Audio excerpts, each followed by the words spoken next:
Hallelujah. Shada Helen with a Motenu, Agama begins Kababiako, Takwados with Shemeka Kwados, Bados Shemeka, Lama, with Shabbat, Shabbat, so Shabbat, let daughter company, Ola, Benny, Benny, Israel, Otilona, Kisha Shayla, Masada, Shadawa, Shamayu, where talents who play on must be Shabbat, why not? Go to Psalms chapter 92. It is a good thing to give thanks unto the Lord and to sing praise to thy name on Most High, to show forth thy loving kindness in the morning and thy faithfulness every night. Upon the instrument 10 strings and upon the psaltery, upon the harp with the sound sounds. For thou, Lord, hast made me glad with thy works. I will triumph in the works of thy hands. O Lord, how great are thy works and thy thoughts are very deep. A Buddhist man knoweth not, neither the fool understand this. When the wicked springs of grass, when all workers of iniquity do flourish, it is that they shall be destroyed forever. Thou, Lord, art Most High forevermore. For though thy enemies, O Lord, for though thy enemies shall perish, all the workers of iniquity shall be scattered. But my horn shall I exalt like the horn of a wild ox. I shall be anointed with fresh oil. Mine eyes shall see my desire of my enemies, and my ears shall hear the desire of the wicked that rise up against me. The righteous shall flourish like the palm tree. He shall flow like the cedar of Lebanon. Those that be planted in the house of the Lord shall flourish in the courts of our God. They shall still bring forth food no age. They shall be fat and flourish, to show that the Lord is upright. He is my rock, there is no righteousness in him. Baruch Shemeka, Baruch Yemeneka, Baruch Torateka, Baruch Yeshateka, El Shaddai Melech, El Shaddai Malach, El Shaddai Yimlok, Olam Ha'ed. Baruch Shekabo Makuto Olam Ha'ed. Baruch Kabo Elohim B'mo Melech Yom. Hallelujah, Olam Ha'ed. First of all, I'd like to give all honor and praise to the God of Abraham, the God of Isaac, the God of Jacob, the great mighty revered God, the Most High God, who bestows loving kindness, possesses all things, who remembers the pious deeds of the patriarchs, the Most High, slow of anger, great in kindness, forgiving iniquity and transgressions, but who will by no means clear the guilty, visiting iniquities of fathers upon the children to the third and fourth generation. The Most High's work is perfect, for all his ways are justice, the God of faithfulness and without iniquity, just and right is he. You may be seated. Giving due respect and honor to a head in Israel, my father, Chief Eleazar, to the chief men, princes, brothers and sisters, mother in Israel. I 17 was talking about forefathers. Shabbat Shalom. Shabbat Shalom. The holy Shabbat day, which ought to be separated from the rest of the 6 days, which God has commanded. And this is the only day that God reverenced and sanctified and said this day was holy. There's no other day as holier as the Shabbat. This is why when certain days or certain things come up on the Shabbat, it doesn't supersede the rules of the Shabbat. That's right. No day supersedes the rules of the Shabbat. We was commanded to not profane this day, not to work, not to serve, and the rules and the regulations of honoring this day is in the book. It's in the book. But with no further ado, I'm going to call up the first speaker of the day, and that will be Chief Mikael Van Levy.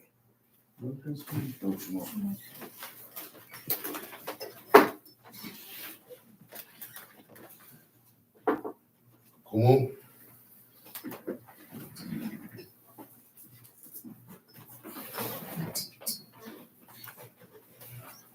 Giving all praises to the God of Abraham, God of Isaac, and God of Jacob. There is none holy as the Lord, but there is none beside thee. Neither is there any rock like our God. Talk no more exceeding proudly. Let not arrogancy come out of your mouth. For the Lord is a God of knowledge, and by him actions are weighed. The bows of mighty men are broken, and they that stumbled are girt with strength. They that were full have hired out themselves for bread, and they that were hungry ceased, so that the barren had borne 7, and she that had many children is waxed feeble. The Lord kill it and make it alive. He bring it down to the grave and bring it up. The Lord make it poor and make it rich. He bring it low and lift it up. He raised up the poor out of the dust, and lifted up the beggar from the dunghill, to set them among princes, and to make them inherit the throne of glory. For the pillars of the earth are the Lord's, and he has set the world upon them. He will keep the feet of his saints, and the wicked shall be silent in darkness, for by strength shall no man prevail. The adversaries of the Lord shall be broken to pieces. Out of heaven shall he thunder upon them. The Lord shall judge the ends of the earth, and he shall give strength unto his king, and exalt the horn of his anointed. Hallelujah. Hallelujah. Please repeat after me. And God spake all these words, saying, And God spake all his words, saying, I am the Lord thy God, I am the Lord thy God, which have brought thee out of the land of Egypt, which hath brought thee out of the land of Egypt, out of the house of bondage. out of the house of bondage. Thou shalt have no other gods before me. Thou shalt have no other gods before me. Thou shalt not make unto thee any graven image, Thou shalt not make unto thee any graven image, or any likeness of anything or any likeness of anything that is in heaven above, that is in the heaven above, or that is in the earth beneath, or that is in the earth beneath, or that is in the water under the earth. or that is in the waters under the earth. Thou shalt not bow down thyself to them, Thou shalt not bow down thyself to them, nor serve them. nor serve them. For I, the Lord thy God, am a jealous God, For I, the Lord thy God, am a jealous God, visiting the iniquity of the fathers visiting the iniquity of the fathers upon the children, upon the children, unto the third and fourth generation of them that hate me, unto the third and fourth generation of them that hate me, and showing mercy unto thousands of them that love me, and showing mercy unto thousands of them that love me, and keep my commandments. and keep my commandments. Thou shalt not take the name of the Lord thy God in vain, Thou shalt not take the name of the Lord thy God in vain, for the Lord will not hold him guiltless that taketh his name in vain. for the Lord will not hold him guiltless that taketh his name in vain. Remember the Shabbat day, Remember the Shabbat day, to keep it holy. to keep it holy. 6 days shalt thou labor, 6 days shalt thou labor, and do all thy work. and do all thy work. But the seventh day is the Sabbath of the Lord thy God. But the 7th day is the Sabbath of the Lord thy God. In it In it thou shalt not do any work, thou shalt not do any work. thou, Thou, nor thy son, nor thy son, nor thy daughter, nor thy daughter, thy manservant, thy manservant, nor thy maidservant, nor thy maidservant, nor thy cattle, nor thy cattle, nor thy stranger that is within thy gates. nor thy stranger that is within thy gates. For in 6 days the Lord made heaven and earth, For in 6 days the Lord made heaven and earth, the sea and all that in the midst, the sea and all that in the midst, and rested the seventh day. and rested the 7th day. Wherefore the Lord blessed the Shabbat day, Wherefore the Lord blessed the Shabbat day, and hallowed it. and hallowed it. Honor thy father and thy mother, Honor thy father and thy mother, that thy days may be long upon the land which the Lord thy God giveth thee. that thy days may be long upon the land which the Lord thy God giveth thee. Thou shalt not murder. Thou shalt not murder. Thou shalt not commit adultery. Thou shalt not commit adultery. Thou shalt not steal. Thou shalt not steal. Thou shalt not bear false witness against thy neighbor. Thou shalt not bear false witness against thy neighbors. Thou shalt not covet thy neighbor's house. Thou shalt not covet thy neighbor's house. Thou shalt not covet thy neighbor's wife, Thou shalt not covet thy neighbor's wife, nor his manservant, nor his manservant, nor his maidservant, nor his maidservant, nor his ox, nor his ox, nor his ass, nor his ass, nor anything that is thy neighbor's. nor anything that is thy neighbor's. Shabu. And all the people saw the thunderings and the lightnings and the noise of the trumpet and the mountain smoking. And when the people saw it, they removed and stood afar off. And they said unto Moses, Speak thou with us, and we will hear. But let not God speak with us, lest we die. And Moses said unto the people, Fear not, for God has come to prove you, and that his fear may be before your faces, that ye sin not. And the people stood afar off. And Moses drew near unto the thick darkness where God was. And the Lord said unto Moses, Thus thou shalt say unto the children of Israel, Ye have seen that I have talked with you from heaven. You shall not make with me gods of silver, neither shall ye make unto you gods of gold. An altar of earth thou shalt make unto me, and shalt sacrifice thereon thy burnt offerings and thy peace offerings, thy sheep and thine oxen. In all places where I record my name, I will come unto thee, and I will bless thee. And if thou wilt make me an altar of stone, thou shalt not build it of hewn stone. For if thou lift up thy tool upon it, thou hast polluted it. Neither shalt thou go up by steps unto mine altar, that thy nakedness be not discovered thereon. Shalom Aleichem. Shalom Aleichem. Deuteronomy chapter 7.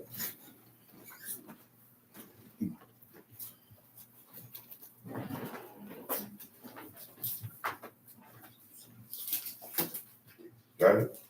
I'm getting it right now. Got it.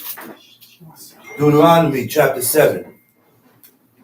When the Lord thy God shall bring thee into the land whither thou goest to possess it, and has cast out many nations before thee, the Hittites, and the Girgashites, and the Amorites, and the Canaanites, and the Perizzites, and the Hivites, and the Jebusites, 7 nations greater and mightier than thou. All these people, all these Hittites, Girgashites, they all are the sons of Canaan.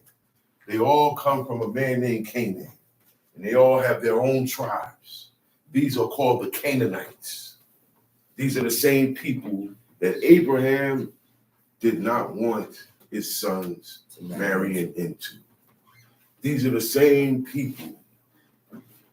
Okay, they've been in this place that we call Israel today. It was called Canaan land. Right. Before it was called the land of Israel. It was called Canaan land. Before it was called Jerusalem, it was called Jebus. That's right. Named after the Jebusites. Right. So they owned this territory. All right? Right. Way before Israel was even formed. Before Abraham was even born. Right. These people had this land. But what happened was God promised this land to Abraham's children, to his seed. So now the time has come for them to come into that land and take that land over. Now, these people are greater than you. They're mightier than you, meaning they have more might. They go overpower you. They can outnumber you. They're stronger than you in war. That's right. Okay? Tamshi. And when the Lord thy God shall deliver them before thee, thou shalt smite them and utterly destroy them. So when they get delivered to God, meaning there's going to be a confrontation and God is going to be on their side. God is going to deliver them. He is going to make it possible for Israel to beat them. This is what happens when God delivers into your hands or into the people's hands. Right. He sides with you. That means they've been delivered into your hands. But God got to be on your side for this to happen. That's right. For this whole situation to go down, he got to be on your side. That's right. Okay? He said, when the Lord thy God shall deliver them before thee, thou shalt smite them and utterly destroy them. Meaning, when you get the chance to take them out, you're going to have to take them all out. Tashi. Thou shalt make no covenant with them. Don't make no nor covenant. Show mercy unto Don't them. make no deal with them. You can't make them tributaries. He said, don't make them tributaries. Don't make them stay in the land and they pay you to stay in the land. Okay? Don't make them your servants. Don't make them stay there. You're going to have to destroy them, wipe them out. Okay? Tamshi. Neither shall I make marriages with them. Don't marry into them. Don't allow your sons and your daughters to marry into them. See, once you marry into a family, or a person marries into your family, you become part of that family.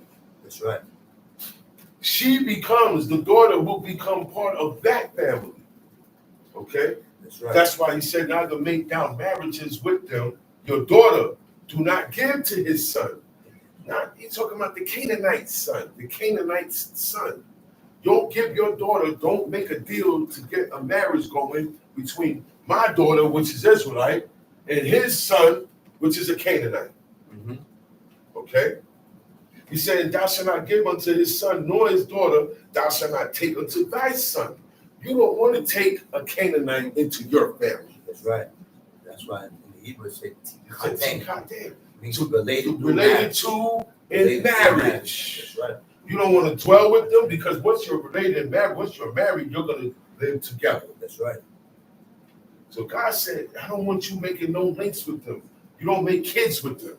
You don't make a covenant, agreements. Because when two different nations, a lot of times, when they make a covenant, the king of this nation will let his child marry the king of that nation. Am I right or wrong? That's right. And that form, now, for the reason why my daughter is married to your son, we're not supposed to have no problems. Right. My people and your people now are one. And that's what they was trying to do with Dinah. That's right. In the matter of Dinah. That's right. Shechem. Okay? Once that goes around, look, you're my family. I'm entitled to come over here in your territory. I'm entitled to this now because we're family. God said, you got to be totally separated from these people. I don't even want you to marry into them. Tamshi. Thy daughter thou shalt not give unto his son, nor his daughter shalt thou take unto thy son. But they will turn away thy sons from following me. That's why God said don't make marriages with them. He said, for they will turn away your son from following me. Your son going to stop doing these commandments, and he's going to start living the life of the family that he married into. The daughter that he married of that Canaanites, now he's celebrating their days. Now he's observing their days. He is a part of that family, and he will be so. Oh, God said, no, I'm not going to have that. He said, because he's going to turn his heart. What he was doing, will stop doing, because he has a woman that don't serve God. She has no intent to serve God. Okay? She's only here for a certain reason. So, in assisting you serving God, that's not going to happen. She's not going to assist you. She's going to be against you. She's going to do things that are against naturally. That's why God said, don't do this. Because, you know, that's my wife. I can't just, that's your heart turning from God. Once you start considering other things other than God, that's your heart turning from God. Oh, well, I don't do this, Lord, no more. Or I stopped doing this or this and this. Your heart has turned.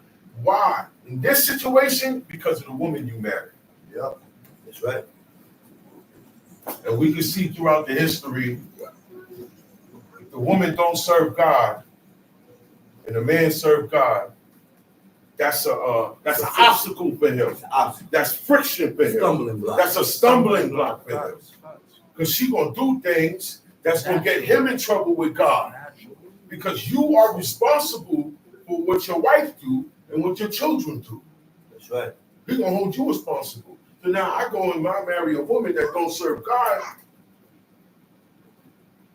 Look. Today, be careful. See, back then, you guys said, okay, those are the Canaanites. Because they live different, they dress different, they look different.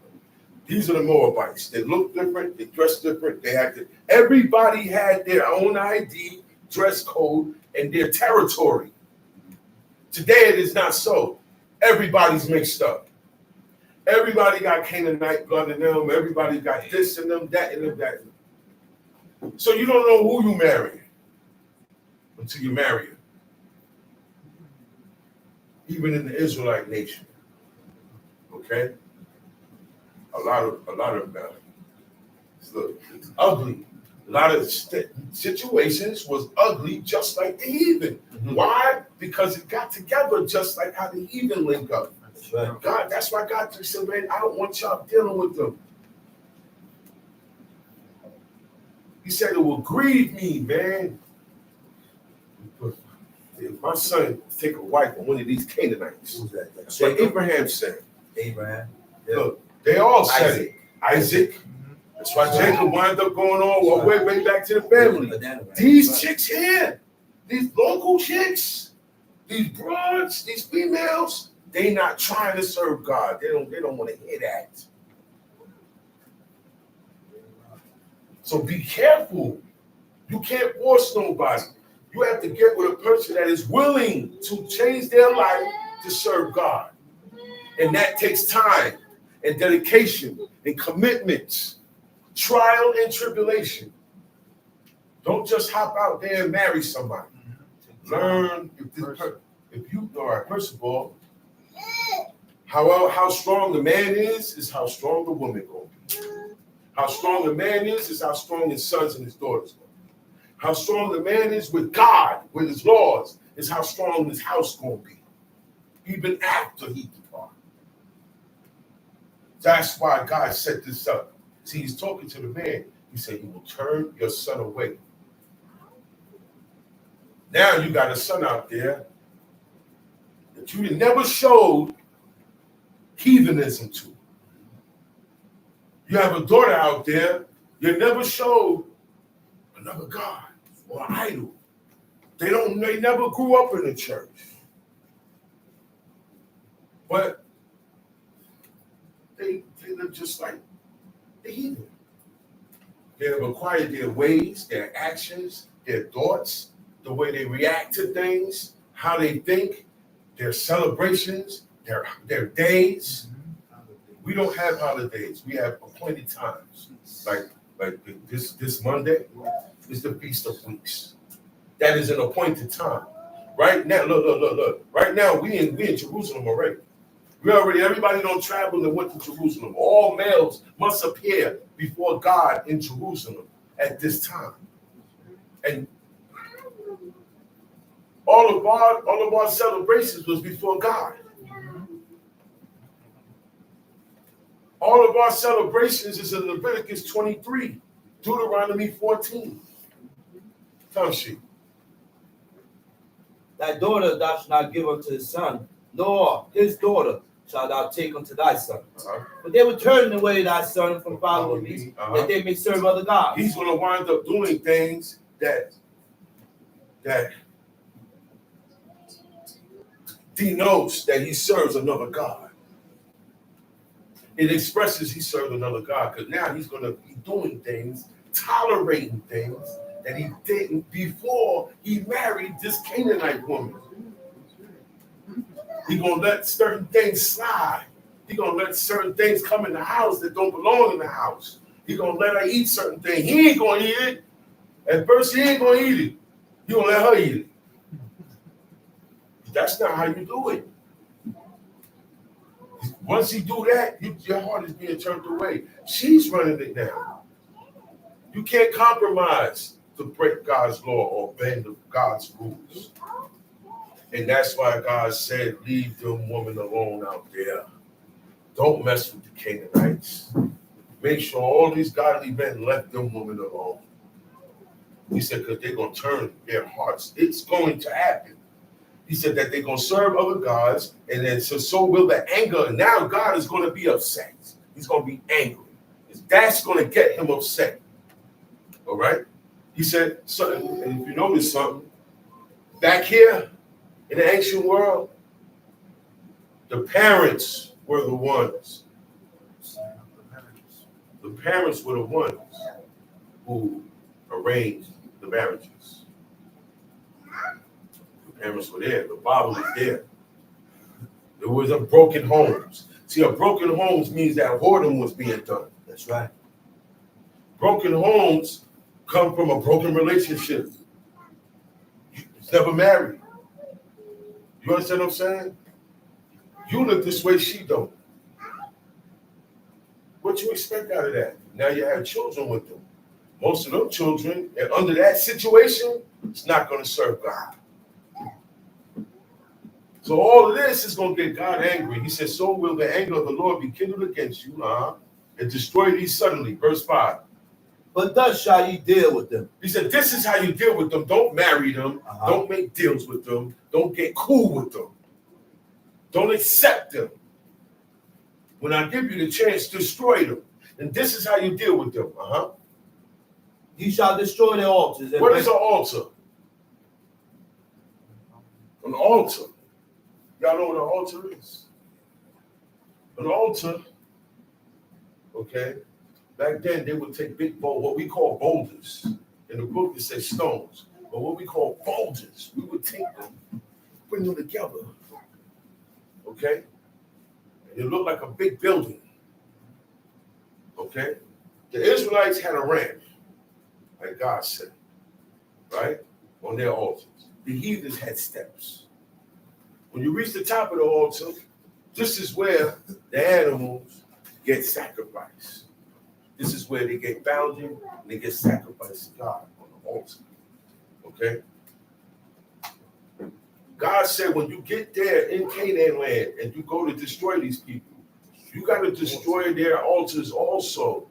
You got to destroy all signs of their worship. Okay?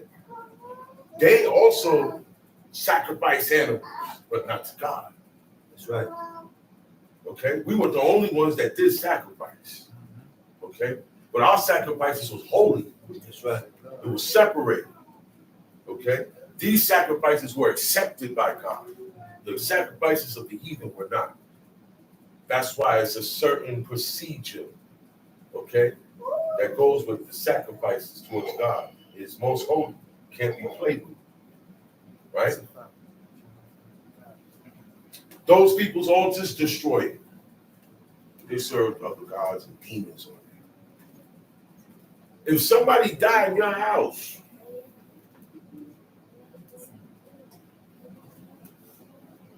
and you got their picture, see this right here, this stand right here? I take my dead and I honor them by putting their picture, their names, their belongings, okay? And it's highlighted. You know what that is, right? They call it a shrine. That is also an altar. Dedication to the dead, okay? You can't have none of these in your houses. You can't make a shrine. God told us to destroy their shrines and their altars. Right. The only altar was the burnt offering altar that was in the tabernacle. That was only one altar. Israel only had one altar that they burnt and sacrificed. Right. And everybody had to go to that spot to get their sacrifices done at the door of the tabernacle of congregation. So break their altars down. What else? Break down the images. Break down the images. What is saying in Hebrew for images?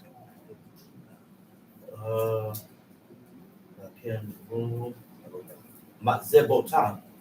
Matzebo. Matzebotan. The images. They're graven images. They're tombstones. They're statues. Also tombstones. They're statues. They're busts. The obituary card goes up under that. You know when somebody died and you have the obituary card? That right there is the same as having a tombstone. It's a commemoration of the dead. The date when they were born, the date when they died. All right, let me tell y'all something. Heathen. Their celebrations come from a person's birth and from a person's death. They celebrate that. Okay? When you see God's commandments, you will see that we don't celebrate no one's birth and we don't celebrate anyone's death. Okay? Yeah, people celebrate the day. You know how they celebrate the day? By putting images of the dead person up. The first thing they do when somebody died, the image come up. You see the person, the whole block, every door got that person's image there. This person died. This day he was born. We don't do that. We mourn different for our day. From the laws, we get this from here. We see how Abraham, Isaac, and Jacob, and all these men and women mourn their dead, and we keep it like that. That's how you stay separate. Even in marriage, divorce, mourning or dead, everything is different that we do. Everything, the procedure is different. So God said, look, break down their images. Meaning, we didn't have tombstones, matzebas, or tombstones, and also masks, because they use the mask of their gods to worship. They make up a big giant. You ever seen a big giant African mask? Dude dancing, he got a big mask like that. That's where masks originally come from. And the mask is the base of the idol. They're able to carry it around instead of the whole idol. They put the mask on their face, and now you become Spider-Man. You got the Spider-Man mask on, right? That's where that came from. The idea of costumes and masks came from people who worship demons and idols because they dressed up like their deity. There's a man, but he's dressed up like an animal that came from out the sky, and everybody's bowing down to him and killing people in his name. And they reverence you, and they honor you. People honor you by making an image of you or a statue of you. Most of the time it gets done when you're dead. That's the celebration of the Egyptians. That's the celebration of the heathens in their day. The Egyptians were people who worshiped the dead. Nobody worshiped the dead more than the Egyptians. Yeah. Their whole life was about worshiping the dead. That's right. And that's why they did certain things. That's why God said the things that they do, you can't do. Leviticus 18. He said their ordinances can't not be your ordinances. You got to follow my ordinances. Right. Now, therefore, thou shalt not, thou shalt. Mm-hmm. Y'all get it now? Mm-hmm. Because they lived in Egypt all their lives. You've been living in America all your life. So now you got to throw away the ordinances of this land that you grew up in. The same like they had to. That was the problem right there. They couldn't let Egypt go. They couldn't let Egypt go. Soon as something happened bad, oh man, we're going back to Egypt. You don't know how to get back. Yeah. You didn't even know how to get back. You had to be led through this wilderness. No man walks through this area. No. It's a toxic zone. Toxic terrain. It's like a nuclear disaster area. Nothing grows. Everything dies here. No rain. No rain. Nothing but cold-blooded creatures. At night it's freezing. Sinai Peninsula. Scorpions, spiders, vultures. God said, I'm gonna put you through that. You know why? Because he said, because I'm God. Y'all gonna live on my word alone. This is to make the people believe in him the way their father Abraham believed in God. So God had to do these things he didn't have to do with Abraham. Amen. Right. Go ahead. He didn't have to do that with Abraham. Because he believed in God. He Without believed God him from having the to jump. put him through it. He got something special in him. That's You right. ain't got to show me nothing. That's right. Look, I'm just gonna do what you say. That is a follower. That's a loyal follower. Look, listen, you ain't got to explain. What you want me to do? All right, I'm gonna do it. Yeah, wait, listen, man. I was told to do this, that, and the third. That's it. You leave me alone. Mm-hmm. That's what God wants. That's right. Anything else is what we call gray area. It says it's either black or white. It's either yes or no. There's no maybe. There's no in between. With God, there's no in between. It's either wicked or righteousness. There's no in between. You can't have a little of both. That's right. Okay. So God is dealing with these people. You're gonna have a little of both. And then in generational time, in 30 years, the standards of Israel gonna drop. Like today. Mm-hmm. A lot of things that were taught, that is law, not being taught, not being followed. That's all I'm saying. A lot of things that's in the law is not being taught, not being followed. It's being reputed, it's being debated, it's being argued. Okay? That's right. It's the same as back then. We are not letting go of the ordinances of America, of Brooklyn, of New York, of this country, of this era, of this generation. Time sheet. And cut down their groves, and burn their graven images with fire. But thou art the holy people unto the Lord thy God. He said, because these things gonna make you unholy. He said, now when you get in there, you wipe the people out, but you still got a lot of cleaning to do. Okay? You got to get out all these images. Everybody got images in their house. Everybody got groves, and everybody got altars, shrines, okay, that are dedicated to dead people. All right? You have people who lost, you have women who lost babies in birth. And they got them they got their name tattooed on them. You know what I mean? Your body an altar. You worship the dead. That's where tattoos come from. Inscribed writings in your skin for the dead came up in Babylon and Egypt. That's what they were about. All right? The first funeral was done in the house. It was never outside. But as people populated the planet, you can't put everybody in the room. So now they go by outside and they bury you out there. And they became accustomed to put a tombstone there. And that's a matzeba. Okay? We bury our dead different. My father and my brother don't have no tombstone. There's a stick there, the marker. And really, when you bury somebody, you know there's a body there.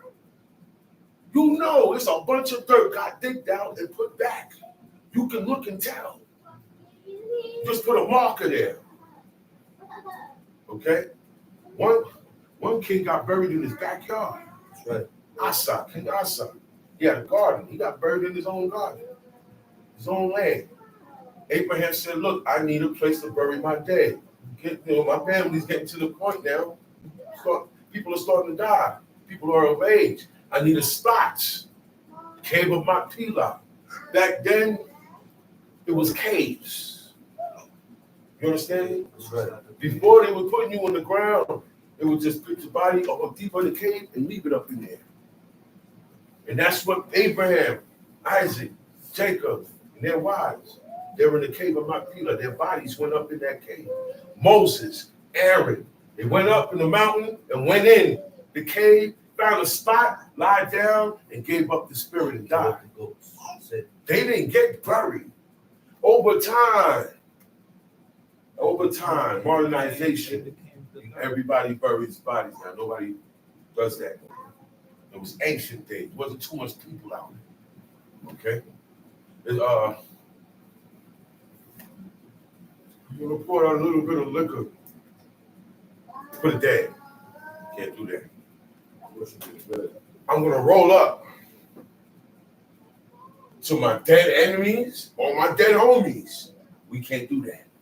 We can't do everything that's in the hip hop world. Smoke the op pack. You can't smoke the op pack. I just went to war with this guy, killed him, and now I'm smoking. I'm smoking tobacco, but I'm doing it in celebration of this dead guy, whether he was an enemy or a friend. See, even in war and in friendship, everything, all of these, the laws got to get kept. We can't follow everything we do. We can't. Okay? And that's why God said, break all this stuff down. Because sooner or later, you're gonna start keeping it clean and honoring it. What you think you do? What do you think you do when you clean your house and you dust the pictures and you clean the statues? You also serving them. That's another way of serving them. You serve them in a lot of ways. You serve the idol by following the people that serve the idol. Oh, you ain't never got to bow down to it. You ain't never got to go to their house of worship. All you got to do is follow the days that they celebrate. Follow the customs that they honor. And proceed in the procedure of your life and take the course that they take. Take the same course they take. Do the same things that how they do it, you do it the same way.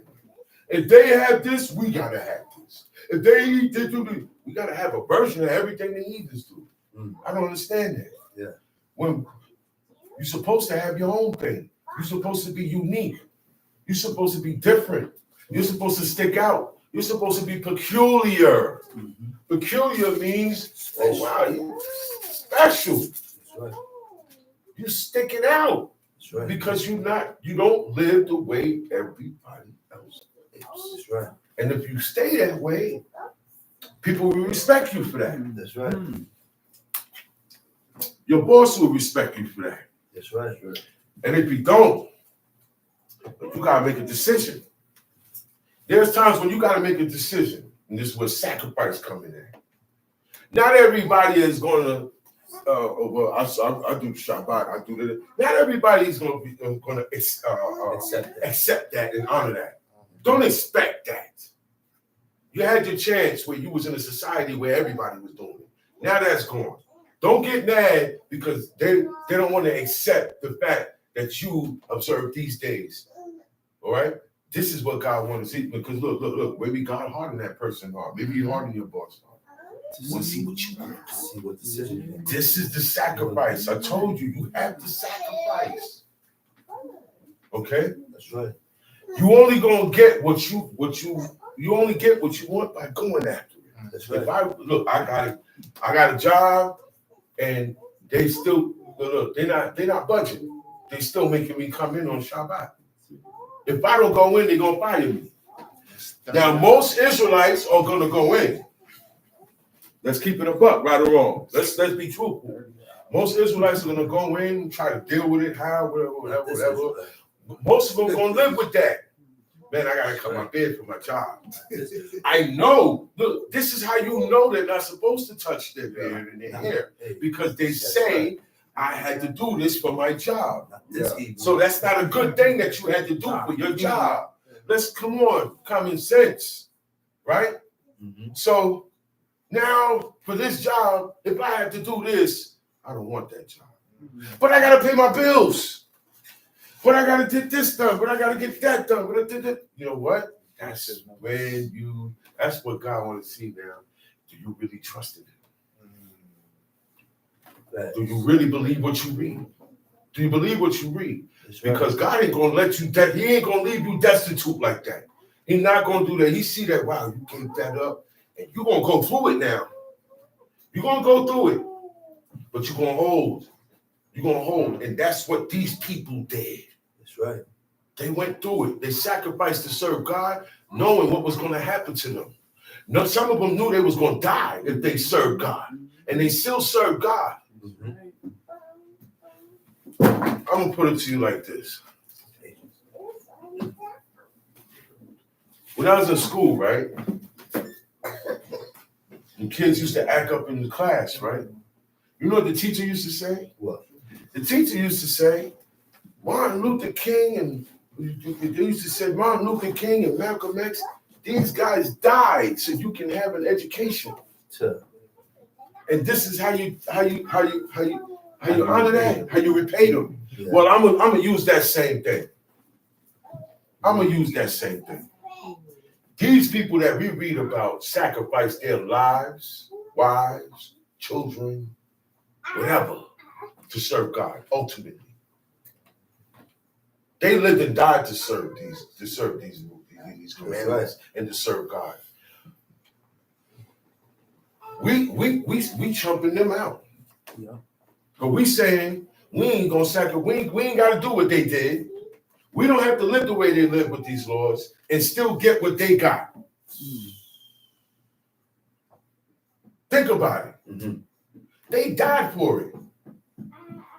Solomon set up the network of prayer for people who was not even in the land. That's right. They thought, and they wrote stuff down for who? For people who gonna want to serve God. This is how you do it. I did it. This God approved of what I did. Here. They got to a certain level where they start their writings is for the world, for man. You want to serve God, read this and get into that. That's right. And follow that. So they did that for nothing. They did that for you to take their writings and take what God say, because the Old Testament is about what God said in the first 5 and their writings and the prophecies and what happened to these people when they served God and when they didn't. Mm-hmm. That's what the Old Testament is about. This is ancient history. That's And right. the base of the world came from out of the Old Testament. The Old Testament in Genesis, the Old Testament shows you where everybody comes from. Who's who, the beginning of all nations, who's still around, who's not, who started, the origin of everything is in Genesis. The origin of Baal worship is in there. Nimrod, all these things, false worships, all that, it's in there. And God told the story of how these things got started. And then he tell you about the people who he told them not to follow nobody else. And that's what this is about.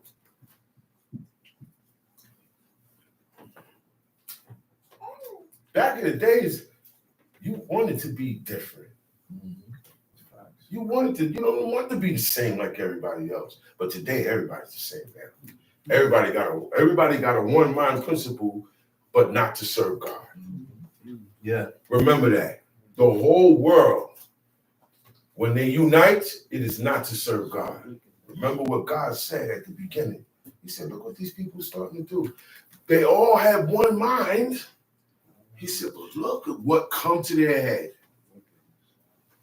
To come up there and do what? Whatever your intent to go up there in the heavens was not good. Because God stopped them. That's right. Because it wasn't a good thing. Get it done. They was going to get it done. He said, and lo, they're going to get it all. They're going to complete this construction. That's right. God said they're going to complete the construction. So who am I to make up topics and discussion of how do you think this is true? Because see, once you start doing that, once you start questioning what God said and what God told us happened in the ancient world, wow, they didn't have astronaut suits. They didn't have this. How would they survive in a vacuum of space? Maybe it wasn't a vacuum then. You don't know that. Leave that alone. You're not a true believer of God. Mm-hmm. See, You have to, these people saw it, and they still didn't believe. Yeah. So you didn't see nothing, so I don't expect you to believe. This is a person, individual belief, just like Abraham. This is not on a nationwide. This is not a nationwide belief. The nation is not, we all don't agree on the law. Plain and simple. One book. It's one book, one law, one God. It's supposed to be one people, but everybody got opinions. And nobody want to stand up and get this thing straight. Nobody wants to stand up and say, hey, you know what? Let's get this straight. Is this correct or this not correct? And everybody want to point, jab, throwing arrows, all of these things. But we're not getting that done. That's right. That's the confusion that God said He's going to put. When He sifts, He sifts you with confusion. That's how He gets you out of here. You got some people think they're doing the right thing. Look at Saul. He said, yes, I performed the commandments of God. Did he? No. No, he didn't.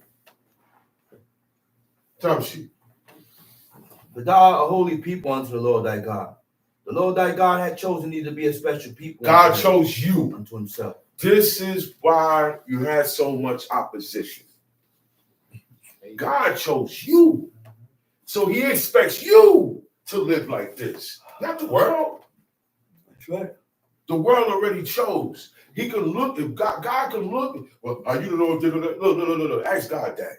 I can't look in you or this person and say, hey, maybe they may turn for the better. I don't know that. I have to deal with the present. And I have to deal with how you deal with God's laws now. Right. Plain and simple. God is the one that looking at people. He already knows who's going to follow Him and who's not. That's so right. He caused them to come near unto Him to show them how to stay close to God. Mm-hmm. So how you going to do that? You're going to meet somebody who's in this, who serve God. That's right. You're going to meet somebody, a friend, a brother, a sister, somebody, and somehow you're going to wind up in these seats, learning how to rearrange your life. According to the standards. Yeah, because you're rearranging. We are all rearranging our lives. That's right. According to what God say. I'm still rearranging. It's the rearrangement never don't stop. It's called fine-tuning. You keep getting better and better and better and better and better. That's how your life got to go. This is a rearrangement, man. Right. Reorientation. Everything you know is not good. Most of what you've been taught, most of your beliefs are not good. They're not even true. Verse 7, the Lord did not set His love upon you, nor choose you, because you were more in number than any people. He said, for ye were the fewest of all people. For ye were the fewest. You were the fewest. You were the last ones. Everybody outnumbered you. See, might, when you say he's mightier, means I have more soldiers than you. My army is bigger. I got more people, my numbers. So I have more might than you. Right. Okay? Doesn't necessarily mean I'm physically stronger than you, but I got more might on my side. Okay? He said, I did not choose you. I chose you, but look, I see this is the thing too. The ones who get chosen can't get big-headed. Right. The ones who get chosen cannot get big-headed. That's right. The ones that God worked with cannot get big-headed. That's right. Even over the wicked or anybody else. Because that's going to throw you off. You're going to get thrown off. It's going to come out in your ways. That's right. You have to be, look. You have to be a certain way that I'm not used to being. That's right. Okay? That's so if I got chose for this, I can say, yeah, me. No. You use all of that to stay the chosen. That's right. Okay? You never get big-headed.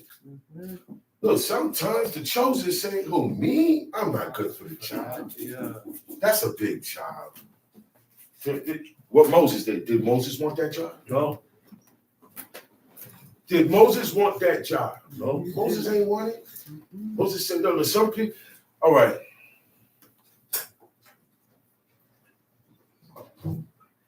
Nobody access to be a leader. Right. Hey man, I want to lead. I want to be born, and they're put in that position. They're chosen to get put in that position. Okay, got to remember these things. So, being that these people were chosen to serve God, and in time they was going to be a nation of priests, and everybody go to the priest, right? That's right. That means all nations was going to be coming to this nation of priests. They was going to all learn, in time, the world was going to learn how to serve God. God wasn't going to lead the world like that. He said, I'm going to see, he said, look. He said, I'll choose you to live this. And boom, boom, boom, boom. When they come, they're going to come to you and learn how to serve God. And you shall be a nation of priests before me. That means now, in time, people was going to start going to this nation and finding out how to serve God and turning their lives around.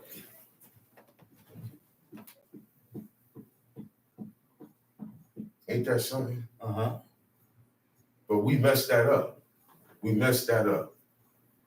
didn't stick to what we was chosen to do. So we couldn't be no example, and ain't nobody coming and asking us nothing because we're following them. Right. See, the heathens don't keep them man. They doing it. They niggas too.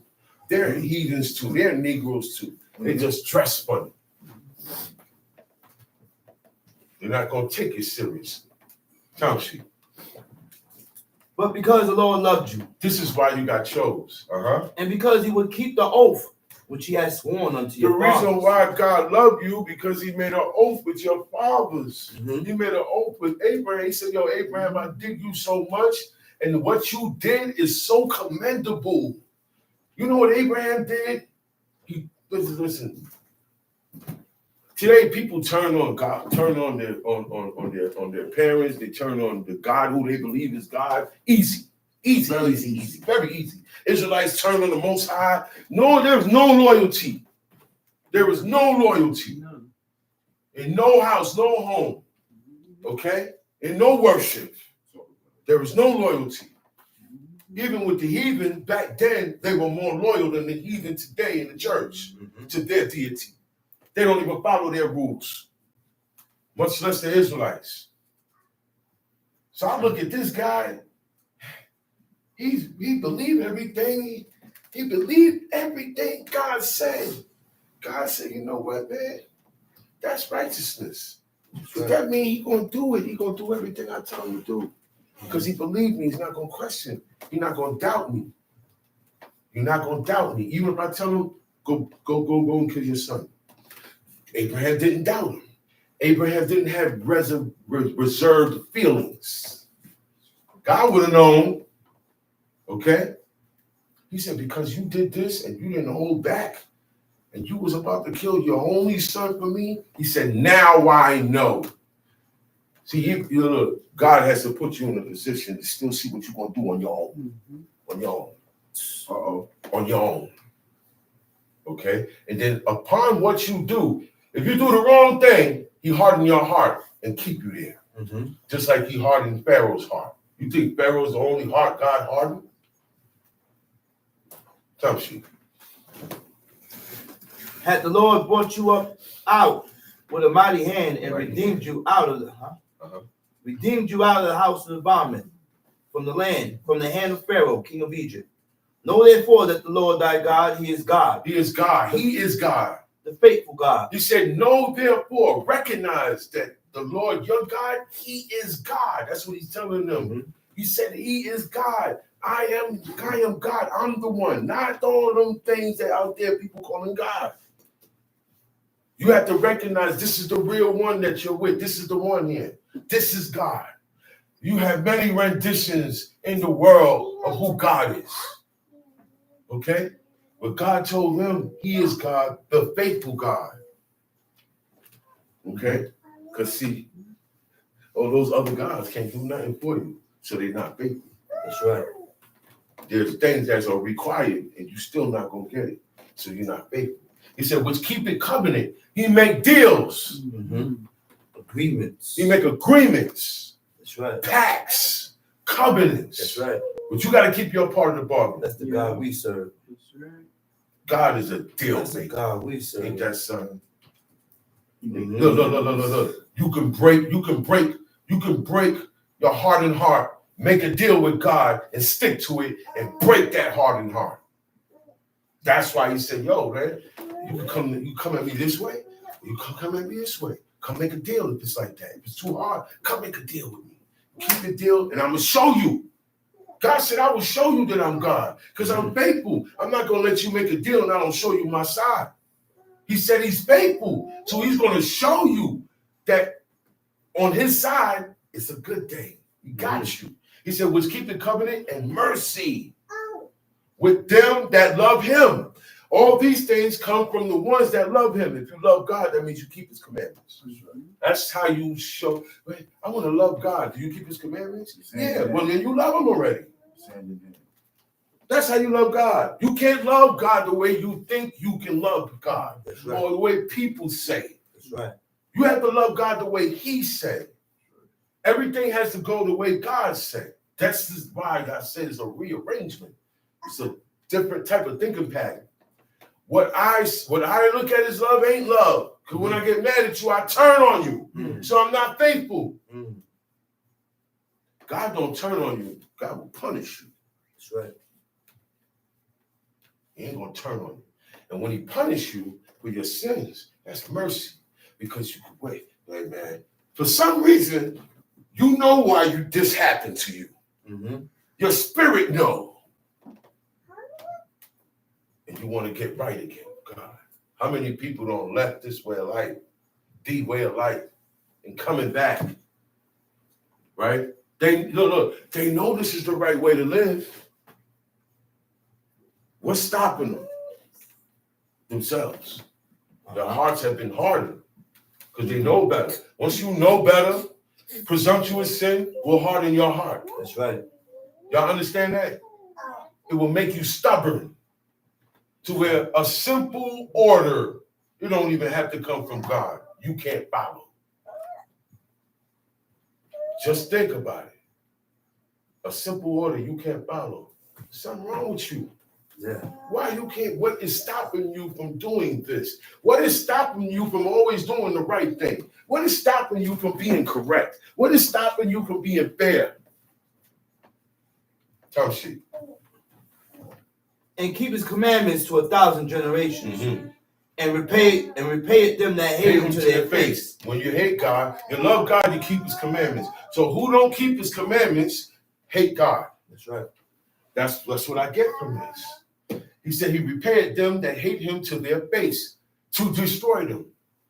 All those who don't serve God will be destroyed, and he's going to pay you back to your face. That's why I say, you know why when something happened, you know why. For some reason, you can pinpoint, yeah, because I did this. Yeah, because I did that. Yeah, I know why. You may not voice it out loud to nobody, but you know why. Because God repaid you back to your face. Because you did the things that show hate. So this is not for everybody then. This is not for everybody. Because he said he keep his commandments to 1,000 generations. This is only for the people who are keeping his commandments. Okay? Time sheet. To destroy them. He will not be slack to him that hated him. He will repay him to his face. Thou shalt therefore keep the commandments and the statutes and the judgments, which I command you this day to do. Wherefore it shall come to pass, if ye hearken to these judgments, and keep and do them, that the Lord thy God shall keep unto thee the covenant and the mercy which he sware unto thy fathers. And he will love thee, and bless thee, and multiply thee. He will also bless the God will love you. That means you already got accepted. You passed being accepted. You passed that. He loves you. You know why? Because you perform his commandments. You're there now. Now you're there with God. Now you're moving with the power of God. You know why? Because he accepted you. Now he loves you. Why? Because you doing the things that please him. And you showing your love for him by keeping these commandments. That's how it goes. You can't hug them, can't buy them nothing. See, we show love here different because we're here with each other. How you gonna show someone who you can't even see? You can't even see. Okay? You're not gonna be able to see. You can't touch or feel or be affectionate with. How you gonna do that? By keeping his commandments. That's all he said. Them that love me, keeping my commandments. Talk shit. And he will love thee and bless thee and multiply thee. He will also bless the fruit of thy womb and the fruit of thy land, thy corn and thy wine, thine oil, the increase of thy kind, and the flocks of thy sheep, in the land which he sware unto thy fathers to give thee. Okay, so don't expect much today. I'm not talking about from God. I'm talking about what you have in front of you today. Okay? Because God gave these people the land. He gave them wine and corn. We don't have that. Everything we get, we buy it. They didn't have to buy nothing. That's right. God blessed them so that when they went in the field, whatever they planted out there, it grew. And they was able to pull produce. That's right. Right? That was part of the blessing. That you can grow and you got farmland.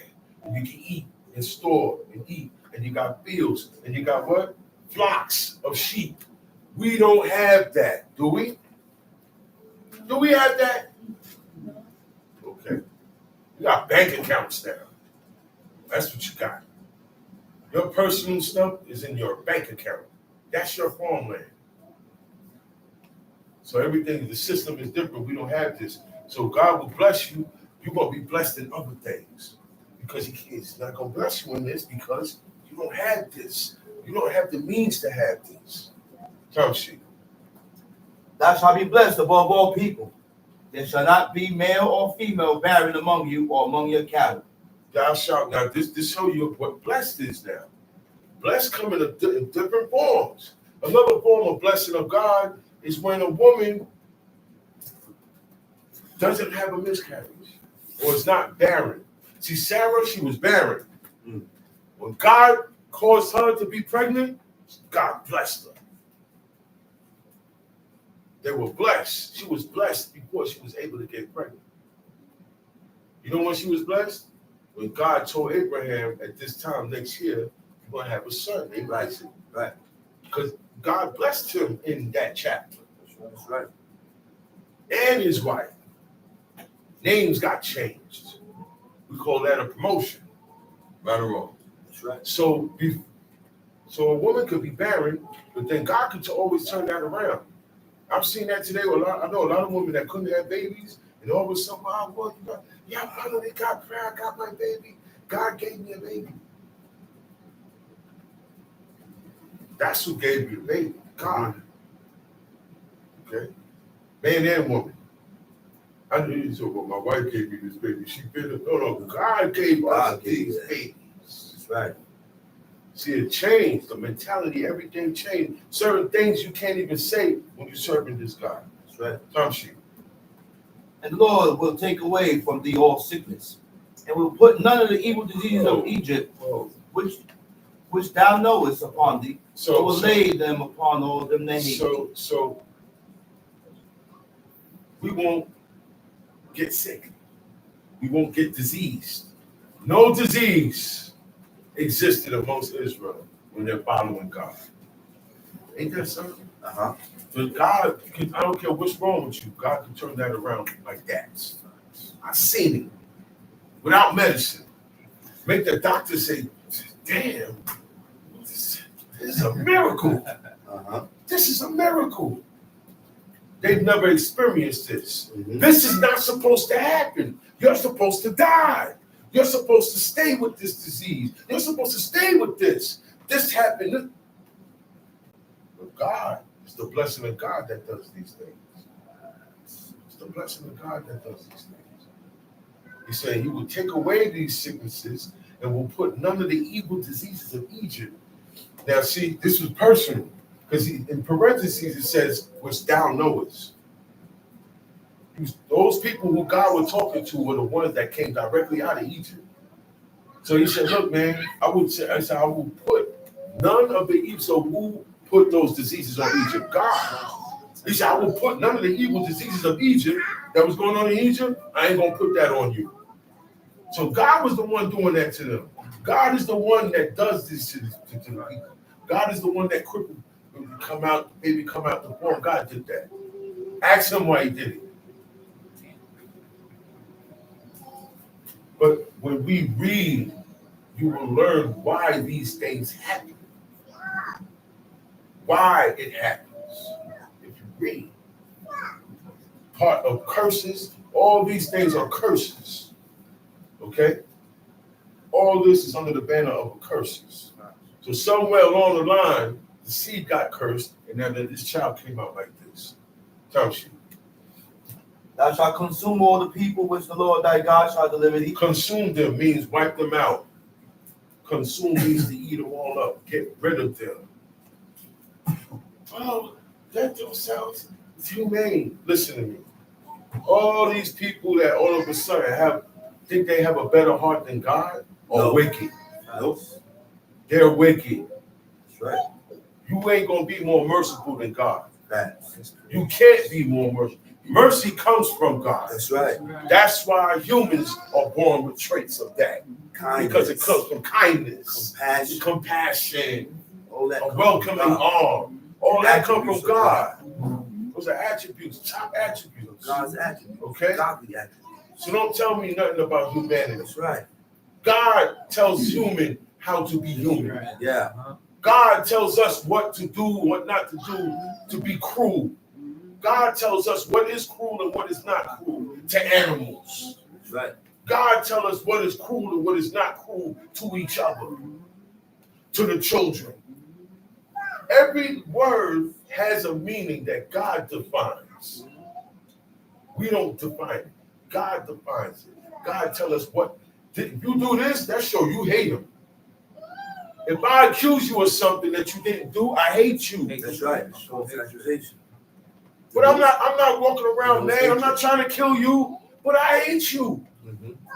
If I lie on you, I hate you. Ain't that something? If I steal from you, I hate you. That's right. Anything that I do is a trespass that's evil against God's commandments to you in treatment, I hate you. That's right. Wow. So that means if I dishonor my parents, I hate them. That's right. If I dishonor my father, I hate my father. If I dishonor my mother, I hate my mother. That's right. It goes deep. It goes deep. That's right. You don't know what hate is. You ain't even gotta say nothing to You don't have to say a word. Actions speak louder. That's right. That's the true saying. Actions speak louder. Right. But look what he did. He said that, but look what he did. I'm going by what he did. Oh, your action. That's It's your action. Act. And your body movement. Yeah. Your language tells me how you feel. That's right. He said, you know why I say that? There's a part in the book where God said, he said, you gave me the shoulder. Yeah. You know what that means? Pull away. Spit off on you. Man, I spit on him. Right? While he was talking to that, I spit on him. Look. I'm talking to you and you walking away. Nobody likes that. Yo, brother, I'm talking to you. You know what you're saying when you do that? Forget you. I dishonor what you're saying. I don't want to hear what you think or how you feeling. I don't care. I'm out of here, man. I ain't got to listen to this. Why do you think when I was young, I went to school? My imam taught me when they get up to go like this, put their hand on their heart, the pledge allegiance to the flag, you sit down. You don't get up. And they made sure the teachers knew. None of the teachers. Some other teachers from other classes would come and say, hey, you got a student? He said, yeah, I know. I was the only one allowed. We all went to school that way. Me and my brothers and sisters, we all went to school that way. We never stood up and pledged allegiance to that flag. From then, we already knew where our allegiance lay because we were taught diligently by our parents about God. And that's what needs to be done more in Israelite homes. The father and the mother, y'all need to start teaching these kids. With your children. Be more involved in them, man. God. Don't be like the heathen. That's the right. heathen don't be involved in their children. That's so right. the children go wild. before they're 10 years old. That's right. You'll be surprised. You don't know the real life of the heathen. Anything goes at any time, at any age. Bear down and make these kids understand who God is. Show them the fear of God. That's right. Right. And then you got to be the example. Facts. That's right. Don't undermine your husband in front of the kids. You're not supposed to do that at all. That's right. That's right. But if I'm supposed to, but if I feel, okay, I might want to add on something. Ease, respect to you, and we go and we speak over here. Respectfully. They mind their business. Facts. Make them honor you. You don't involve them in all your things because it's a separator. I'm dad, I'm mom. Facts. You came out of me. Facts. God told you honor me. No. I love you unconditionally. I ain't never gonna turn on you. Yeah. So God ain't gotta tell me to honor you. You gotta honor me because you got unfaithfulness in you as a child. God knows his creations. A child will turn on where he came from or who he coming from for any reason. And he said, all right, so you know what? Honor your mother and your father. Yeah. So I don't want to hear, oh, you're gonna honor me. You gotta be dead. You gotta be killed. God never said that we supposed to respect our children. God told us to teach them diligently the law. That's right. In teaching them diligently the law, they will honor. They will honor. They will respect. They have no choice. When you get grown, you don't want to do this. You adore. You're grown. I ain't kicking you out. The entrance. You kicked yourself out. You excluding yourself. You expect for me to allow you to live the way you want to live, and I serve God, and you do it how you live. You live like a heathen. I can't allow that. Everybody under my household has to serve God. I'm not forcing you. If you don't want to do it, you can't stay here, though. That's right. And that's another way of heathen life. Heathens want to stay in your house and dictate to you what they're going to do. That show their heart. That show their heart. If you don't like what's going on in my house, leave. That's right. He said, you was a stranger when you was in Egypt. Yeah. So, a stranger in a strange land. Don't complain because when you was in the wilderness, you wished you was back there. So you guys is hard to satisfy, hard to manage, hard to satisfy, hard to deal with, hard to talk to, hard to commune with, hard to communicate. It's just hard to deal with. You're hard people. That's what God said. Our forefathers wasn't hard to satisfy. No, they weren't. Very little sufficed. No. I'm talking about today. That's right. These people, no. And there were times when God was tight with them too. That's right. They got to that point after a while. They got to the point where they weren't satisfied after a while. That's right. The children of Israel that came out of Egypt were not the same mindset as Abraham, Isaac, and Jacob. Right. They had to learn how to serve God. That's right. These men served God and they got tutored by God personally. That's right. There was no priest, they were the priest. There was no king, they were the king. That's right. Their nation was his household. Right. Abraham's household was considered like the nation of Israel at that time. So they got it straight up. When you get it, all right, if I sit in the classroom with 30 people, I'm not going to get as much as I sit with the teacher every day. That's right. Y'all understand that? That's right. If you sit with the teacher every day, or you in the source of the teachings every day, you're going to get more than sitting in the audience. There's distractions in the audience. Phone, this is always a distraction. There's all these things going on. But then now, one-on-one, I'm sitting here, you sitting here, one-on-one, ain't too many distractions. And I can get in more. And that's how Abraham, Isaac, and Jacob was. Now God got the nation. So he has to tell them, look, listen, what y'all did in Egypt, drop it. It's generalized now because a lot of people. There's millions of people. Tom Street. Thine eye shall have no pity upon them. Don't have no mercy on them. God, that's how you know these are merciful people, because God has to tell you not to have mercy. Ain't that something? God know the people. They will come here and say, you know what, man, I can't kill them, man. I'm gonna take them. No, I'm gonna take her to be my wife. In this situation, you can't do that. Spare the baby life. You can't do that. Everything has to go. Time sheet. Neither shalt thou serve their gods, but that would be a snare unto thee. Deuteronomy chapter 7, verse 17. If thou shalt say in thine heart. Now, we dealing with what you saying in your heart, what you think. God just gave you the rundown, told you leave these people alone, don't have no mercy on these people. He didn't say that about the Moabites. He didn't say that about all heathens. No. So you can't treat everybody the same. No. It was these Canaanites. Canaanites. God got them to go. He told Abraham the iniquity of the Amorites, which is the Canaanites, have not yet been fulfilled. Meaning it's not time. Their time of destruction is coming close at hand because their iniquities was high before God. They did things other nations didn't do before God. They ate things that other nations didn't eat. The heathen didn't even eat. That's right. They had sexual habits that were nasty. That's right. They cohabitated with dead people, with animals. That's right. God said, I don't want you to have nothing to do with them. The person said, we don't want a Canaanite in our army. We don't want nobody who burned their children to demons. That's what the Persians say. The Persian, he a heathen too. He said, I ain't messing with them people. But look at you, Israel, you run towards them. The plan was you get them out of Egypt, get them right, put them in Canaan land, they wipe out everybody in Canaan and move in. Remember, he said houses that you had not built, wells dig that you didn't dig, vineyards and olive yards that you didn't plant. He said, when thou have eaten and be what? And be what? And be full. When you are satisfied, when you got what you want. Beware. He said, beware. Lest thou forget. Don't forget, because you know now.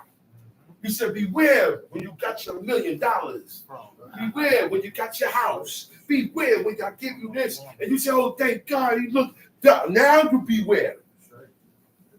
That what? You don't forget God and his commandments.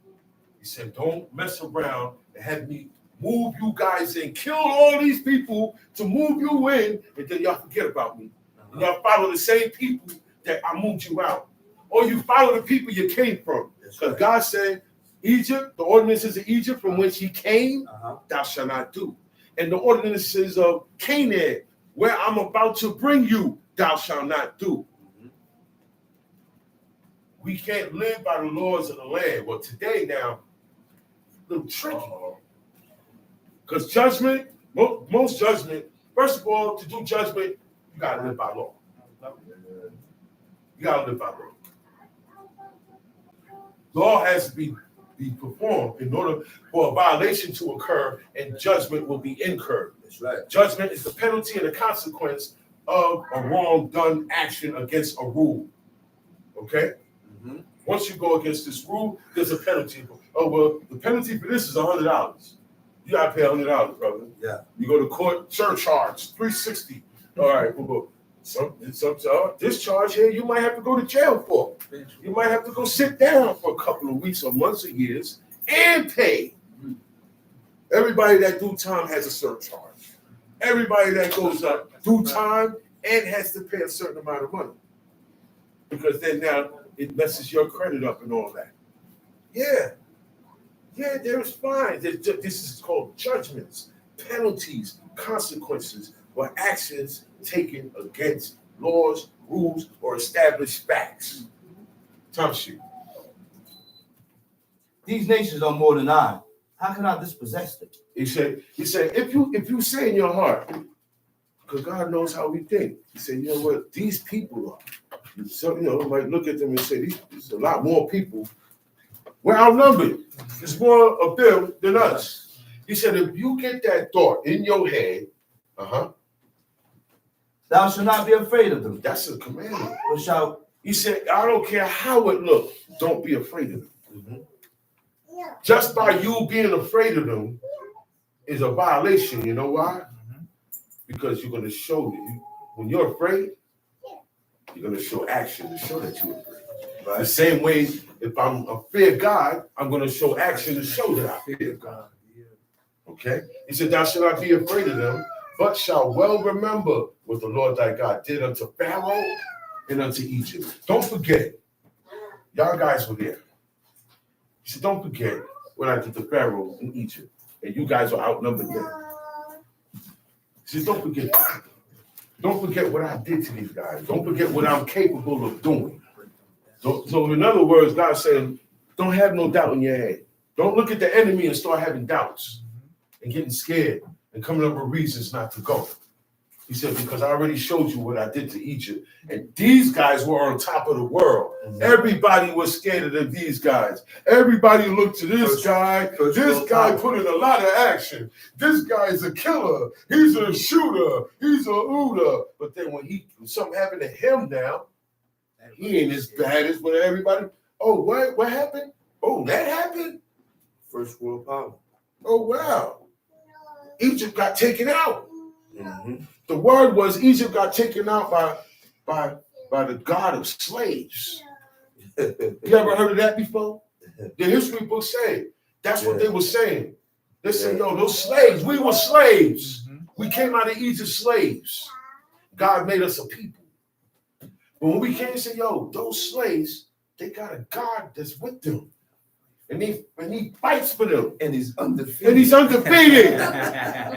Undefeated. No else. There will be no else. That's why everybody got scared. That's why the Moabites got scared. That's why the Edomites came out. Yo, you ain't coming through our man. All that was fear. You kidding me? Because I don't even know how your God looked like. What is his name? Then Pharaoh said, what is his name? He said, man, listen, tell him I am had sent you to him. That's right. You know what that means? I can appear anyhow I want. Kidding me? I can be the biggest thing in to what you know as a universe. That could be the smallest thing, what you know as an atom.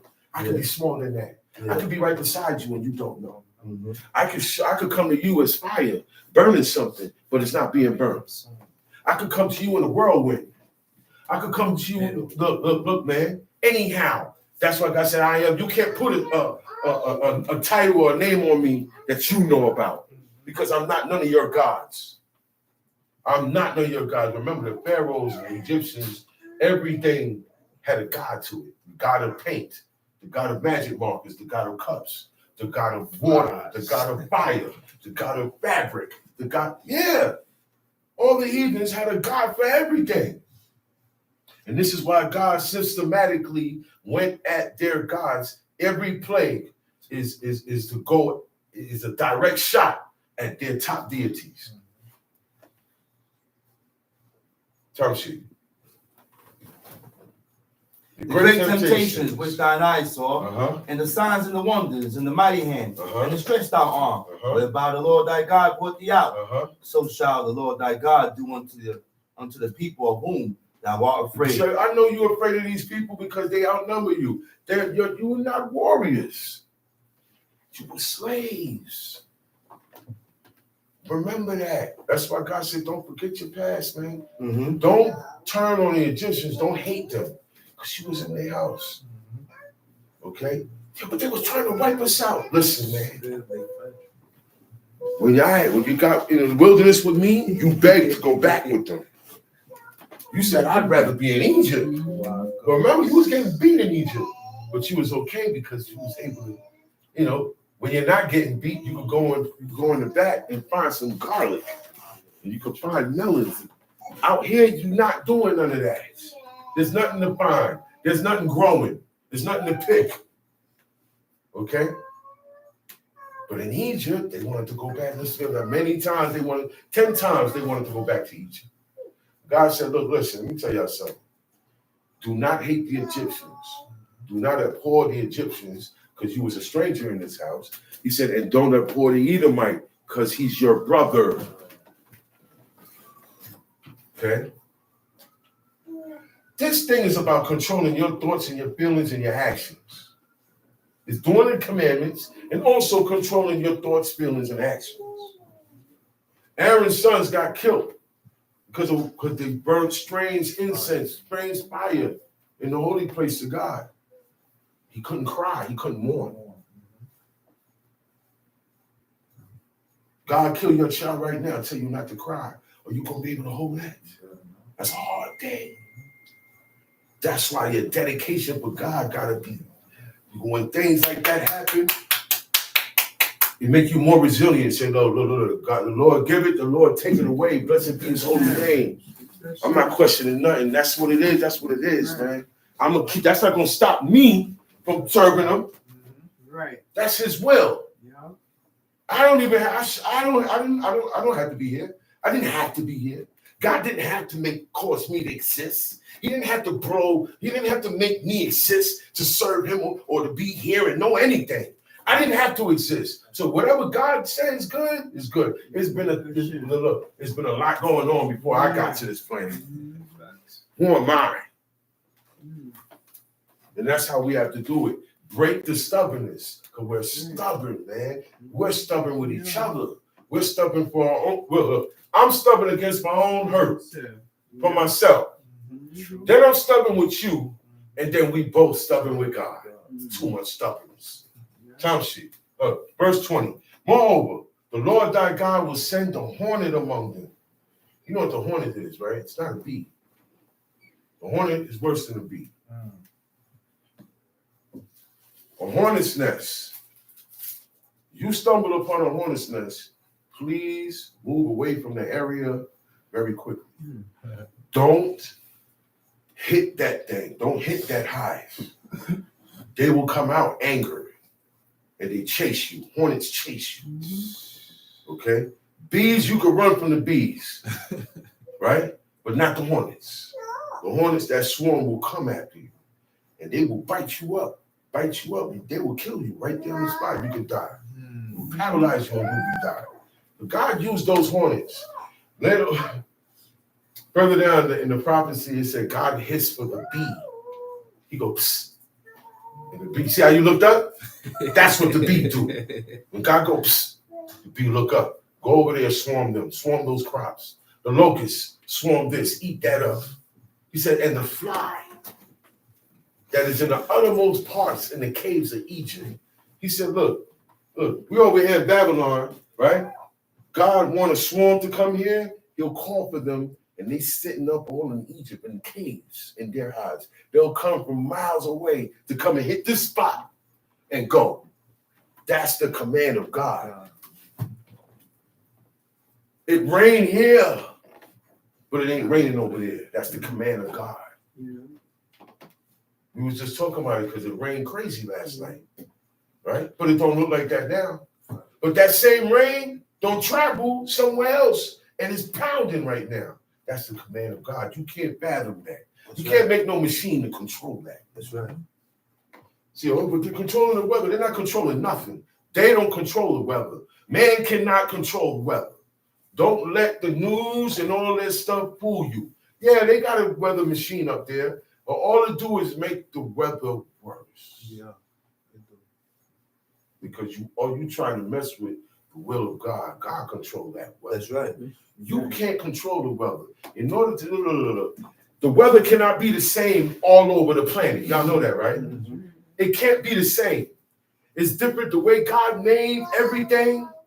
Magnification, polarization, magnetic poles, the sun not too far from the earth, not too close, the moon, all these things, if it's too far or too close, everything gets messed up.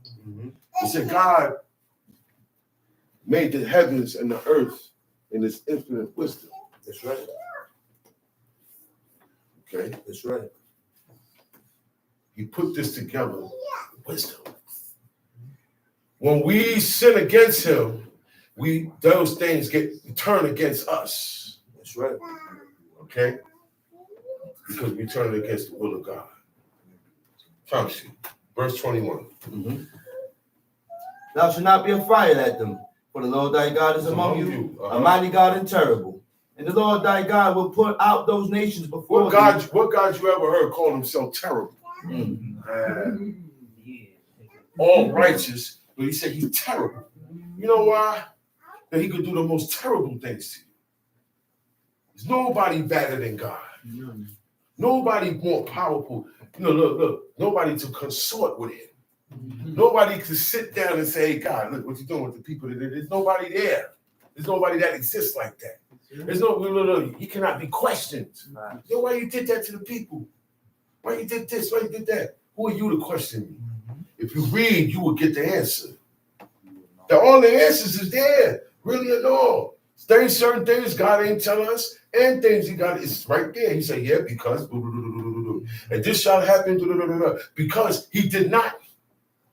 Right or wrong? That's right. Because he did this. Because in the matter of this, God explains it. And we read over it and go and be heathens again. Yep. And then when things happen, our mindset is not in here. And say, oh, wait, this is like that matter in 1 Samuel. When this happened and that happened, this is the same. This is of God. That's right. Time sheet. And the Lord thy God will put out those nations before thee by little and little. Thou mayest not consume them at once, lest the beasts of the field increase upon thee. You're outnumbered, man. You have your population isn't that large yet across the land. So I got to do this little by little, generation. Everybody ain't gonna die the same day. Okay? Everybody ain't gonna get put out the same day. As you grow, the people get put out. The more according to the number. And only God is the one that can do that. God knows the numbers. God knows all the numbers. God knows how many Israelites is on this planet right now serving. That's right. I don't know. I can't say, hey, yo, there's nobody else doing this. Right. I can't say that. That's right. Because God scattered us everywhere. That's So right. in this section of the planet, it's probably only one man. This section of the planet is probably one or two.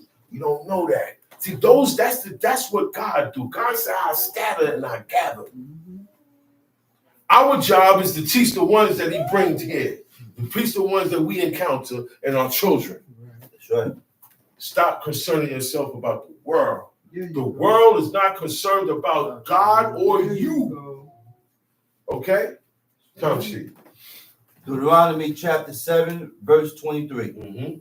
But the Lord thy God shall deliver them unto thee, and shall destroy them with a mighty destruction, until they be destroyed. And he shall deliver their kings into thine hand. And that happened. Sihon, king of the Amorites. King of Bashan, just to name a few. Just to name a few. And the reason why David mentioned those two kings, you know how those dudes were so bad dudes. That's right. They were feared on the planet. That's right. Amorites were no joke. That's right. Right or wrong? That's right. They were very tall people and they were born warriors. Some nations take their babies, start walking, start about 5, 6 years old, and put them in the woods and give them a spear. If he survived 3 days, Yeah. he had. You don't? If he don't, Just did. if he dies, he dies. That's what they did. That's how they got down. That's right. Some of their babies, they took it and said, "Here, you take this and give it to their priest, their priest of Bill. That priest of Bill is going to cook him and eat him." See how Penina, Samuel's mother, gave her to the priest. He wasn't molested. No. He wasn't abused. Sammy, no. You didn't hear about none of that in the No. priesthood of God. No. Eli taught him like he was his own son. Dealt with him like his own son. Okay? That's right. But in other nations, you give your child up to the priest, they're going to boil him and eat him and sacrifice him. Abuse. And they believe, and look, you see how we looking at it like that's bad? They believe that. You see, that's what God wants from us. He said, man, if human beings that I created can make themselves believe lies. Yo, Abraham, that's why you my friend. Because I spoke to you and you believed me. Out of the whole world, you're the only one that has that type of faithfulness. That's why he believed him.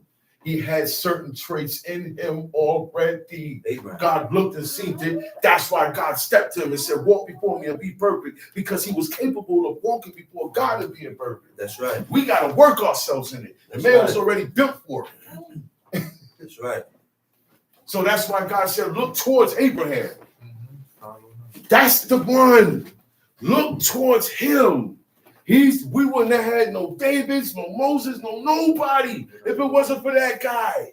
And nobody did it like him. That's right. He said, as far as for my prophets, there will be no other faithful prophet like Moses. Mm-hmm. He said, and when it's time for a king, the only king that's going to sit on the throne again is David. That's right. Certain men substantiated their slot. Mm-hmm. Certain men, their title is, look, Aaron. Aaron going to be the high priest again. Mm-hmm. I believe that. Y'all don't believe that? King David don't go on the throne. King David going to sit on that throne Sit back on again. that throne. There's going to be a time when he sit on that throne again. And he's going to rule again. But they said, God said it. but they said it's no hereafter. But they say it's no hereafter. David to sit on So that they don't throne, believe it gotta nothing be God a said. hereafter. They don't believe the prophecy. They don't Gotta believe the be a law. hereafter. They don't believe the Facts. prophecy. That's God right. said it's going to happen. That's right. David even said, hey, God, you're going to raise, I know you're going to raise me up. He talked about the future. He said, thou shalt raise me up because I know I'm good. I'm right. good. He said, thou shalt raise me up and I shall sit on the throne again. And there's 3 other passages in the Old Testament. God said he's going to sit on that throne. That's right. And this guy is going to be the priest. Look at Job. And He said, Job, he said, hide me where? hide me in the grave. Till your wrath pass If over. I'm hiding, I'm not gonna stay there forever. I'm being protected from what's going on. So he's hiding me from what's going on. After that, I come out. It's all over the book. That's right. And those men are coming back, and they're gonna take their rightful place that they had before they left. That's right. Abraham gonna get the land. He never owned that land. He walked the breadth of it. He measured it out. That's right. And in the time of David, when David took over, the whole breadth of what Abraham walked, David ruled. We had the biggest territory in David's rule. That's right. That's We right. even ruled in Syria. It went beyond Israel. Our borders went far. And that's where Abraham walked on through there. He was in Damascus. That's how he got Eliezer of Damascus. That's right. Okay? You got to go through Syria. Coming from where Abraham lived, you got to go through Syria to get to Israel. So these men are getting their places back. They didn't look. A lot of these people, all they did was serve God, and they got killed by the enemy. That's right. You think they ain't waiting to come back? They said, how long shall we wait in this fashion? You know what that means? I'm ready to get up again. I've been down here for millions, thousands and millions of years. Those are the spirits that God said. You think they're making that stuff up? No. He said he's coming back. No, you say Nebuchadnezzar. These guys, a lot of these guys we read about that were enemies, they coming back to serve our forefathers. That's right. It's not over. This is just the first phase. This is the physical phase. Okay? Count sheet. And thou shalt destroy their names from under heaven. There shall no man be able to stand before thee until thou have destroyed them. The graven images of their gods shall you burn. Some with them images, God said burn. Burn with fire. God didn't, he don't say break them or throw them away. Uh-huh. Certain things you don't throw in the garbage. You got to get it out your house. Destroy it. That's right. Stomp it to ashes. Burn it. Burn it. That's right. That's what Moses did to that cat. Before you throw it out the Okay? window, burn Before it. you turn to dismantle and show your hatred for that. It's like, oh, shoot, this thing here, bro. Give me a lighter. Lighter fluid. Burn it, melt it, destroy it, desecrate it, That's right. and then get it out your house. That's right. That's what you do with images, pictures, idols, and all that stuff. That's so God like when you do that. That's right. Yo, listen. You may not have been on good terms with God at the moment. Good grace. And then when you see that and you show your vehement hatred, he said, damn, man, he's up a little. Yeah. You really hate the idols. Because I hate him.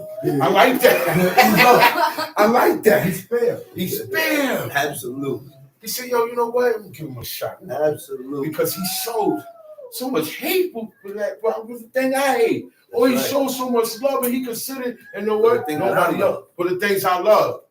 You could get passes for that too. Same thing with your parents. Right. Same thing with people. People, generally, you have to use your head in your actions and how you speak to people. That's right. Because even heathens, you can impress them with your behavior. That's or right. you could be hateful. You can make them hate you with your behavior. That's right. Okay? And we're in their world today. We don't run nothing. Nah. Okay? The only thing you run is your house under God's laws. Mm-hmm. That's what you can run. And the clothes still on there. That's it. That's it. That's it. You are in their world now. Mm-hmm. So leave them alone. Look what they're doing. No, you leave them alone. You see what they're doing, right? Make sure you don't do it. Make sure your children don't wind up doing it. Mm-hmm. Make sure your kids, your daughters, and your sons don't grow up liking that stuff out there. That's right. That's your job now. That's right. Thou shalt not desire the silver or gold that is on them. The jewelry is fascinating to the eyes. Nor take it. The glittery diamonds. Glittery diamonds. These things look good. It's fashion shows. He said, look, they're going to be decked out. Don't admire them. Don't admire the gold or the silver that's on them. Okay, they're gonna have chains. The idol, the statue is gonna have a chain. Okay, that when you look and see that chain in a jewelry store, they say, "Well, I'll never get that chain. That chain costs like $20,000." You got chains that cost $60,000, and they'll take that and put that on the idol. Why do you think you got some people that go and rob the church and they rob stuff like that? Mm-hmm. Because they know people dedicate jewels, money, deeds, cars, and houses. He throw it in there when they pass with the idol. You'll be surprised how they give up everything to the idol. So now you got guys that are criminals. They wait till, okay, yeah, that's where they're going to be storing everything. They get their guns, they go in there and rob the place. They also desire the silver and gold that's on them. You don't want to have nothing to do with it. This came off an idol. It's a dedicated thing. That's right. It has been dedicated to the purpose of the idol. It was made for the idol. You can't take that and wear that. Every time you wear it, you dedicated yourself to the idol. So silver and gold and jewelry, be careful with that. That's why you can't take gifts from everybody. Because, you know, jewelry, people could take jewelry and say, well, look, this ring is blessed. You ever heard somebody say that? Right. Yeah, or stones. Stone, yeah. You got stones. I'm going to get to the stones. But you had people who, one time somebody said, hey, man, you an Israelite, right? I said, yeah, I just got my new crib. I want you to come to my house and bless my house.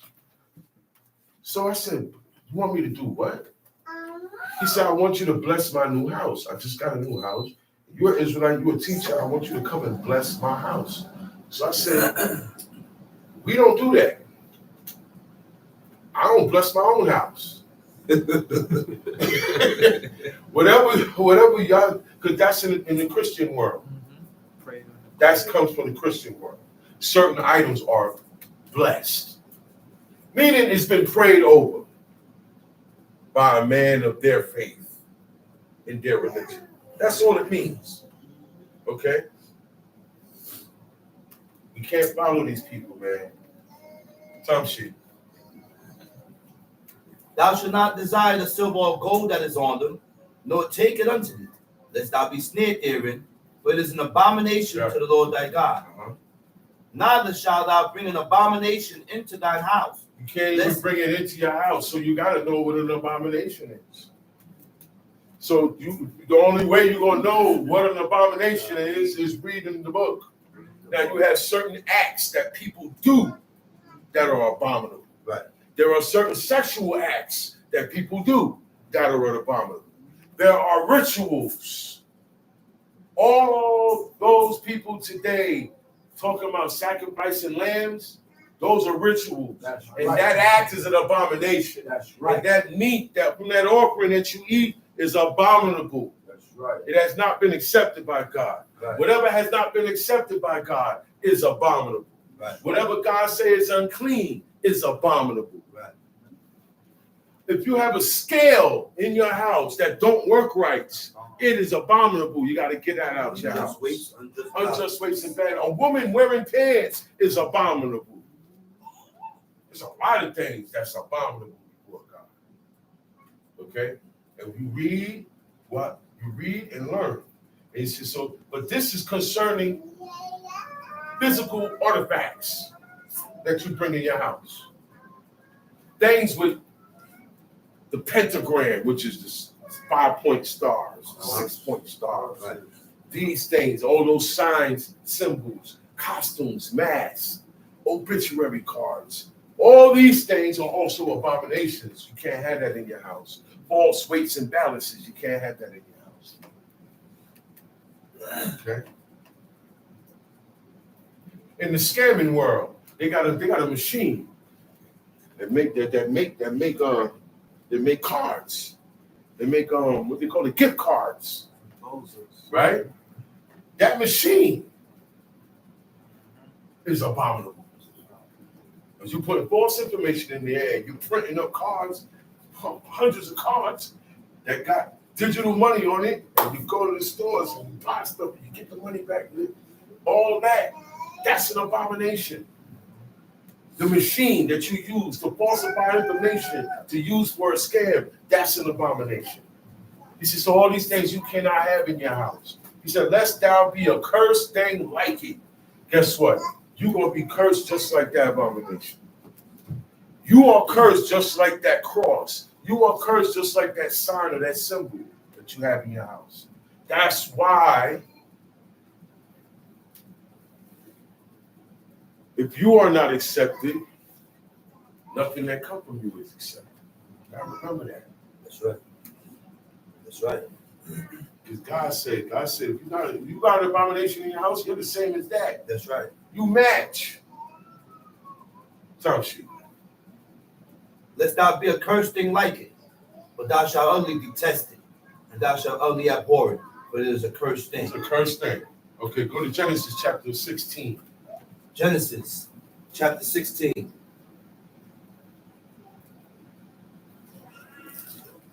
So we was reading last night about the uncleanness laws, right? Uh-huh. And if you were paying attention, you will notice that there are different uncleanliness. Some of them, you wash your body, head to toe, and that's it. Some of them, you got to wash your clothes and your body. Some of them, a couple of them we read, he said you're just going to be unclean until the evening. That's right. Each uncleanness has its rules and its procedure. We have to know this. We have to know this.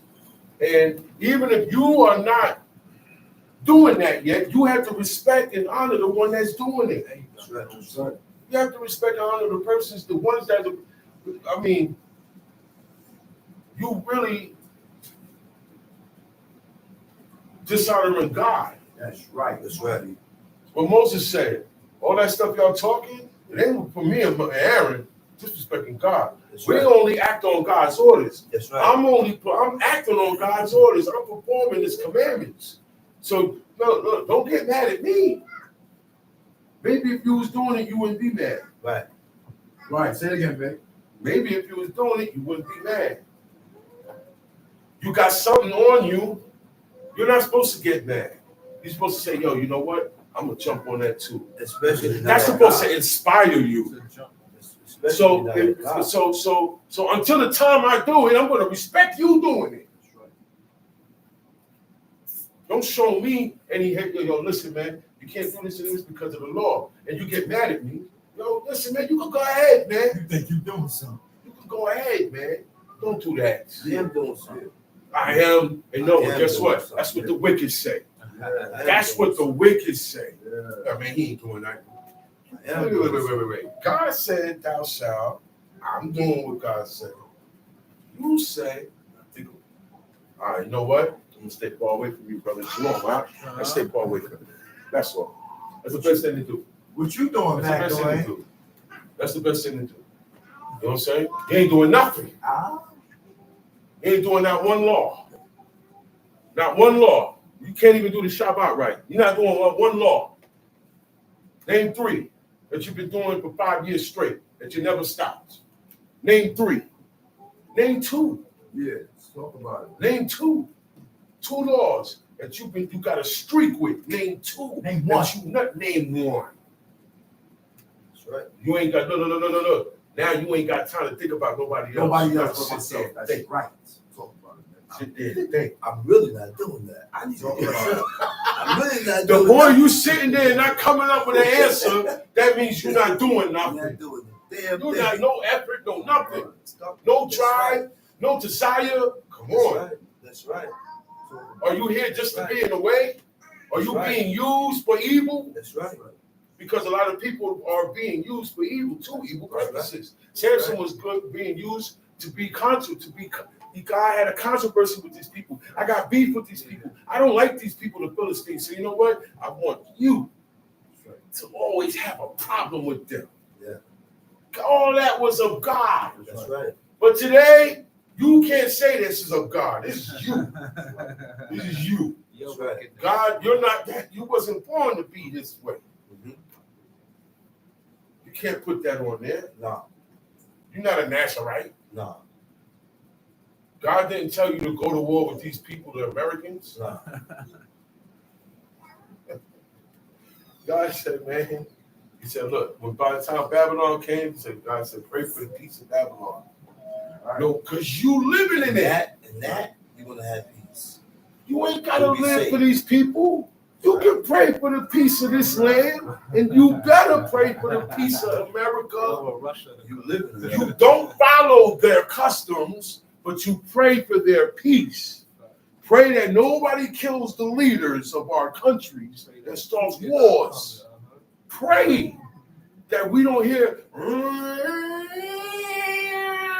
that is air raid, invasion. That's right. Pray you never hear that. You know what kind of fear? Look, you're going to pray to God then. You're going to wish you was doing God's law then. Because at that moment, anything, bombs dropping. You better pray for the peace of this country because you are in it. God placed you here. Wherever you at, pray for the peace of that country. Pray that the leader stay in good God's favor. Hey, God Okay. bless America. You better say, yeah. I hope my God bless America. My family's here. That's right. I'm here. My kids are here. That's right. So pray for the peace of Babylon, because y'all gonna be up in there 70 years. Y'all gonna be 70, there for a and while. while y'all there, you don't want Babylon to get in beef with Russia or these guys, because you're gonna die. Yeah. First ones to get it is the civilians and the slaves. That's right. That's crazy. And the leaders is in the bunkers. So yes, pray for the peace of this country. I'm not telling you nothing else. Pray for the peace of the country because you're in it. Stop following them. You don't have to follow them. Okay? To pray for their peace. You live here. Your kids is here. Some shit. Genesis chapter 16. Chapter 16, Now Sarai, Abram's wife, bare him no children. She was barren. Yes, she was. She was barren. She couldn't have couldn't no have children. Some shit. And she had a handmaid, an Egyptian whose name was Hagar. Now, there was a time when Abraham traveled in Egypt. So this is 9 times out of 10, this is where Hagar was picked up at in his travels in Egypt. And so now she has a handmaid, a top handmaid, a top servant was Hagar. Hagar's an Egyptian. Some shit. And Sarai said unto Abram, Behold now, the Lord hath restrained me from bearing. I pray thee, go in unto my maid. You see that? She went to Abraham and said, the Lord hath restrained me. The Lord is the one that's keeping my womb from producing a child for you. See, her concern, look at this. Sarah's concern was Abraham needed a son. Right. That was her concern, and she wasn't selfish either. But God restrained me, right? Right. So how can I say, look, gotta figure out a way, even if I can't bear him a son, he needs a son. So it's not gonna be through me. It's gonna be through someone else. I have to set this up. But she said, the Lord had restrained me from bearing. I pray thee. Go, she said, I pray thee. I beg you, go into my maid. Have sex with my maidservant. Why? It may be that I may, It may be that I may obtain children by her. And Abram hearkened to the voice of Sarai. Abraham said, okay, Sarah. He wasn't going to move on her. He wasn't moving on her until Sarah said it. It was more important. It was that important for Sarah, for Abraham to have a son. That's right. And this is one of the most selfless acts a woman can ever do. I can't have, look, here, I present a woman to you for you to go and have one, and I can't have one for you, though. But she wasn't being, we having just, come on, she wasn't selfish. What if God is supposed to have 40 sons, but you can't have? This man is supposed to have 40 sons. All right, break it down. Go ahead. Okay? But the woman that I'm with now cannot provide me 40 sons. Right. Right? She got to help me. Or get out the way. Don't get in the way of me, because it's in the cards for me to have these sons. I got to have these sons. One of them is going to be a king. So you, by me being selfish, right, and not thinking about these things, he never gets to have that. And he never gets that son. See, the woman were not self. They contributed to the expansion of the descendants of Abraham, Isaac, and Jacob, or of the man, or of their husband. They contributed to the expansion of his lineage. This is why God contributed when he allowed a man to have more than one woman. Right? Not all women are going to be able to have children. That's just how it is. You understand what I'm saying? That's right. That don't mean you evil either. That's right. Sarah wasn't evil. Sarah wasn't evil. That's right. Sarah wasn't evil. Don't mean Who else couldn't have? Somebody else couldn't have. Rebecca couldn't have. There was a lot of women in there couldn't have. Samuel's mother couldn't have none. But see, God blessed these women. Their men were godly men, super godly men. And being that, that was the only problem. The only problem is I can't have it. And they felt like I'm not. The world is over. I'm not here for nothing else but to have a son for you. Because you're a godly man. I'm married to you, oh godly man. You're supposed to have a son. You know what? Here, Hagar, go. Go. Yep. And that is a selfless act. Because she thought of this, God thought of her. Yep. Later on, he said, yo, well, guess what? She gonna have one. She's worthy of having one. That's why Isaac came out a blessed child. Mother and the father are selfless people. They weren't greedy. Yeah. They didn't take nothing free. Abraham said, no, I'll pay for it. Certain things, I don't know, heathens, I don't want to take you. You gonna say you made me rich. Yeah. He said, you know what? Not even a shoe latchet. But guess what? Give it to my man. To my man, They'll take it because they came to hold me down. They got to go home with something. I don't need it. You know what I'm saying? A little bit satisfies you. That's Abraham. Right or wrong? A little bit satisfied. A little bit satisfied. That's right. Not a lot. Thanks you. And Sarai, Abram's wife, took Hagar, her maid, the Egyptian, after Abram had dwelt 10 years in the land of Canaan, 10 years. and gave her to her husband Abram to be his wife. So this happened. Abraham had been in the land for 10 years. 10 years. 10 years, man. And look, all the action ain't come yet. Right. With Isaac, everything ain't come yet. He's still, God's still giving him time to work on what he taught him. 10 years. He said it came to pass, there's going to become a time when God going to come to him and change his name. and bless him and promote him. Okay? But all these things, it didn't happen right away. Yeah. Steps and stages and levels. What you know to be correct and right, everything you know right now. I know these laws, definitely. Do them. Keep them. Keep them. Keep them. Keep doing them. Excel in it, right? And in time, you gather a streak, right? In time now, it's time for you to do more now. God will enable you to see and do more. But he's not going to let you do, you're not going to get to level 10 in 1 year. Right. Right. Right. Right. You're not going to reach that height that you're supposed to be in a little bit of time. In 3 months. It takes time. Because I took more time messing around with God That's right. It takes time. than I took being serious with him. It's going to take a lot of time now. For God to be, okay, you're doing this. That's right. Now, step up, level up. He was in that land for 10 years. He ain't changed his name yet. Mm-hmm. God didn't change his name yet. God didn't excel him up yet. He was chosen. Yeah. Now the trials and the way they live, God said, oh man, Now I can change his name. Yeah. After I don't put him through After I this, put him and this. there.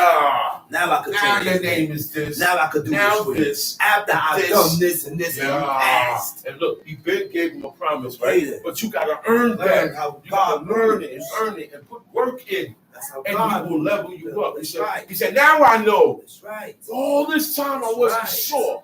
But now that I told you to do this, after you have Isaac, all this time God still don't know. He said, now I know that you with. That's right. I know this 100%. That's After right. this incident, you're validated. That's right. That's And that right. took time. That's right. You're not gonna get it all one time. That's right. You gotta pace yourself. Allow yourself to learn. That's right. We don't allow ourselves to learn. That's right. Sometimes you gotta sit back, keep your mouth shut, and watch. That's how you learn. Also, you know, I don't always learn teaching, Right. and I'm a teacher. I don't always learn running my mouth. I learn most observing, Observing. eyes and ears. That's how you learn. You don't learn with your mouth. You declare with your mouth. You learn with this, your peepers and your ears. That's right. That's what you learn with. And in order for me to learn with that, I gotta keep my mouth shut. That's right. I gotta keep my mouth shut. I can't keep running my mouth off in class. The teacher gonna stop and say, "Hey, Mr. Jones, you want to come up in here and teach right or wrong? Want to teach the lesson? You want to teach the lesson? Because what am I sitting up here for? Everybody talking, and that's how the teachers feel. That's right. So now, hey, look, your child talks a lot. You be disrupting the class. You don't be a person that disrupts That's right. when the teachers is being taught about. Don't be disruptive. That's right. We gotta watch that too. There's a whole bunch of behaviors we gotta clock out for. We have to be. They were some simple people, man. They were so simple. They were boring. Like people say We today. will call us today boring. There's nothing to do. That's how simple. No. All they did was do their work and serve God. Right. Look. Everything else, They matter. sin seep in. That's why they kept their lives simple. Keep everything simple. Keep your life simple. Don't go for so much. Keep everything simple. Okay? Don't do too much. All right? Go to A, B, and C, and that's it. Keep your life simple, and you won't have so much troubles coming at you. All right? And even if you're keeping God's law, trouble gonna come. That's right.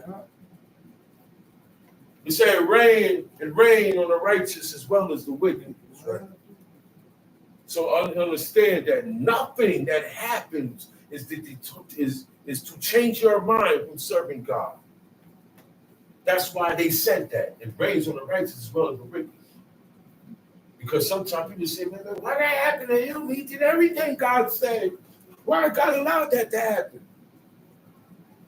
It's the way of the world. That's right. First of all, we are subject to sin. We are imputed sin been imputed on us from the time Adam partook of the fruit of the tree of knowledge of good and evil. That's right. All man owes God behind that. Y'all know that, right? Right. Just because of that, you owe God. Ain't that something? Because we all born of Adam and Eve. And we are all born with the knowledge of good and evil that Adam and Eve partook of. We are born with it. We didn't have to eat nothing and get it like they did. We're born with it. It's in us. And this is the struggle that I got to deal with, that you got to deal with if you want to serve God, though. If you want to serve God, that's the struggle you're going to deal with. You're going to battle yourself. You're going to talk to yourself. You're going to curse yourself out. You're going to make yourself do it. Only if you want to do this, okay? You're going to make yourself do it, man. You're only going to feed your heart. Your heart only going to want what you've been feeding. Your heart only wants what you give it. That's right. You start giving it God and his laws, it's going to want more. That's right. You stop giving it God's laws, it's going to want something else. Knowledge of good and evil. That's how the heart reacts now. That's how the heart is made. It said the heart is deceitful above all things. Who can know it? You don't even know how your heart get down. But if you can, the only way to control it is with these commandments. Yeah. Now I know my heart. That's why David said, look at my heart. You ain't going to find no iniquity. He was able to say that. That blows my mind every time I read it. He said, search it. Search it. You ain't going to find nothing. I said, wow. What man was able to say that? You ain't going to find nothing in there. I got to die. I got to die. It ain't there. I want to be able to say that. Yeah. So I got to die in these commandments, man.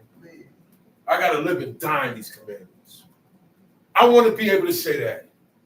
I want that. That's a big thing. That's a big thing. To tell God, look at me. You ain't going to find no iniquity in me. He was a man just like me and you. He was a man just like me and you. But he made his mind up. He made his mind up, man. And he was very highly merciful. 100%. And he was highly merciful. Things that you and me ain't letting go. He let go. David let go. Yeah. He let go. Yeah. That's right. Just in case God get mad at me, man. I don't know. Because you God people, I don't like what you did. You did that. You violated me. But you know what? Go over there, all right? Yeah. Just go over there. Go over there, all right? I ain't going to do nothing. That's mercy. Because you deserve to die. Yeah. That's. God said, you know what, man? You that thing there, that ain't happening. I erased it. You ain't dying. Yeah.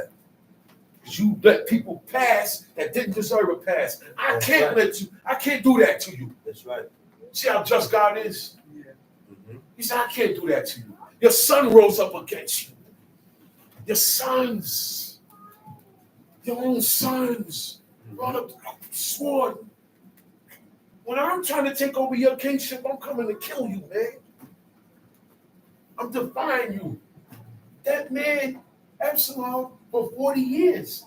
40 years. This wasn't something that happened in a couple of months and it was over. For 40 years, he ran a campaign against his father. After a while, his father said, you know what, let's move out. Mm-hmm. We're not going to fight. That's right. You would think that David would stay there. No, man. No. He was this. He knew what was going on with his sons, right? And that's where the mercy came from. He knew Amnon raped his daughter, but he knew why. He knew what was going on. He said, "The sword shall not depart from your house, though." Okay, you're not gonna die, but other people will. That's right. You set off something in your house, so when stuff. All of a sudden, his son wants to rape his daughter, and then the other brother kills him, and all these things. This one rise up against me. God stirred that. God, and David recognized that, and he accepted it. God told Hezekiah, because you showed these people the passageways, and you showed these people the tunnels and the escape routes, right? Guess what? Your son's gonna be eunuchs in the courts of those people. Wow. You know what Hezekiah said? Blessed be the name of the Lord. For sure. At least he ain't gonna do it to Right. me. At least he ain't gonna do it in my time. For sure.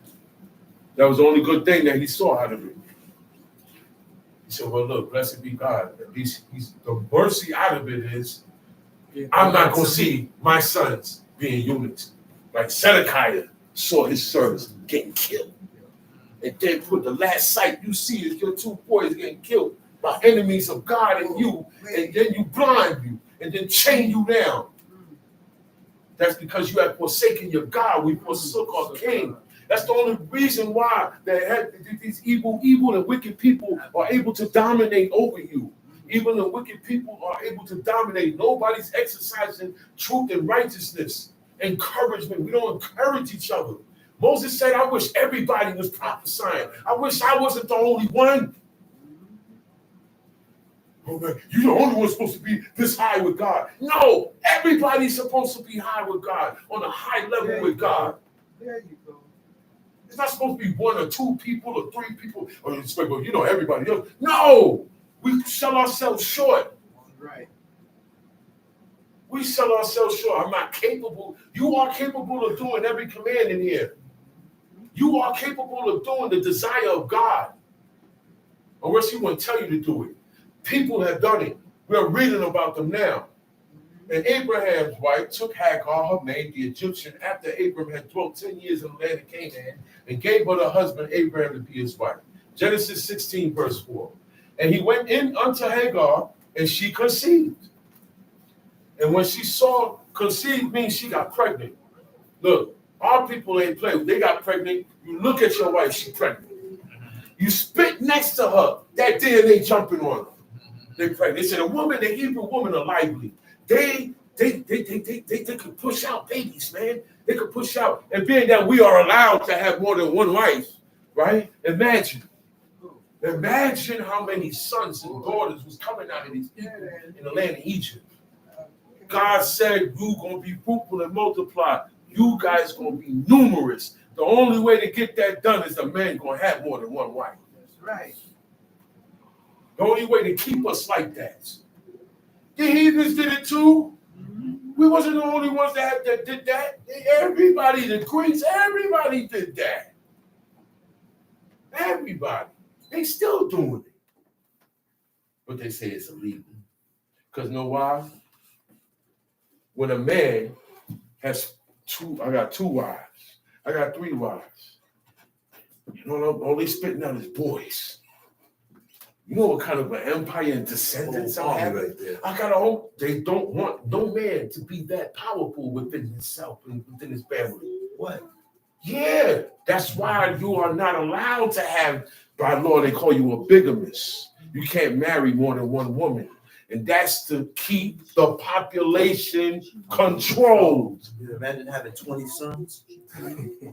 That's an army. That's an army. One king had like 40 sons that rode on, all of them rode on colts. All of them rode on horses. That's right. One king, yeah, like 40 sons. Yeah. But he was a lover of many women. They say he was a lover of many women, like his great-grandfather Solomon. And every one of his sons clung to their pops. All of them clung to their pops. So you know what that is? An untouchable man. You can't come. Police ain't coming to grab him up. They got to get through 40 sons. That's going to be a shootout. They don't want no man to have no man with that type of power. All men were unable to have that power. It comes what God allowed us and what we were able to do. Gave you independent power. That's right. That's why now they tell you, no, it's not good. And a woman, go for that. Because it's all about depowering men. That's right. Depowering the family. Keeping control of your sons and making your daughters go that way. That's what's going to happen. That's what happens when we don't follow none of the ways of these people. All of their ways are life. The ways of these people and what I don't want to, and I'm jealous, and I'm this, and I'm that. That's death. That's death for you and your husband and your kids. Y'all ain't gonna go far. The family not gonna grow to what God wanted to full extent that it's supposed to go. What if Sarah wasn't like this? Ishmael wouldn't have been born. Right. And she wouldn't have got blessed by God. Because she would have been selfish.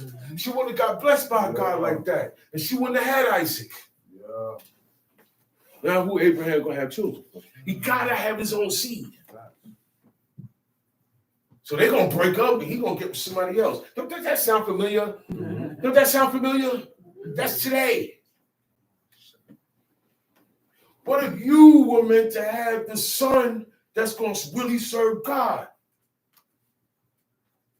We don't know that. And we stopping it with our selfish feelings. The man did it. He knew this child was not going to be named after him. It was going to be named after his dead brother. He's supposed to raise up seed. So what he did, he pulled it out and let it spill on the ground. That was selfish. God killed him. And he got killed for that. Yep. It's true. Who knows what that seed that he spilled was going to be born to be? You're messing with timelines now. You're messing with historical timelines. They didn't do that. Everybody played their part. That's right. Rebecca knew the plan. God told her. God said, you got two people in there. You ain't got one dude. You got two jacks in there. They ain't not getting along. They're going to be totally different. God said that. That's right. Stop looking at how they interacted with each other. God said this was gonna happen. The blessing has to go through to Jacob. It wasn't supposed to go to Esau. So certain things happen. Certain things happen. It's going in to seek your father. That don't mean it's okay today. Mm-hmm. This is not something that God told me, and I have to tell you to deceive your father so that it can keep with what God said. That's why she did that. They don't tell their sons to lie to their father. They didn't get down like that.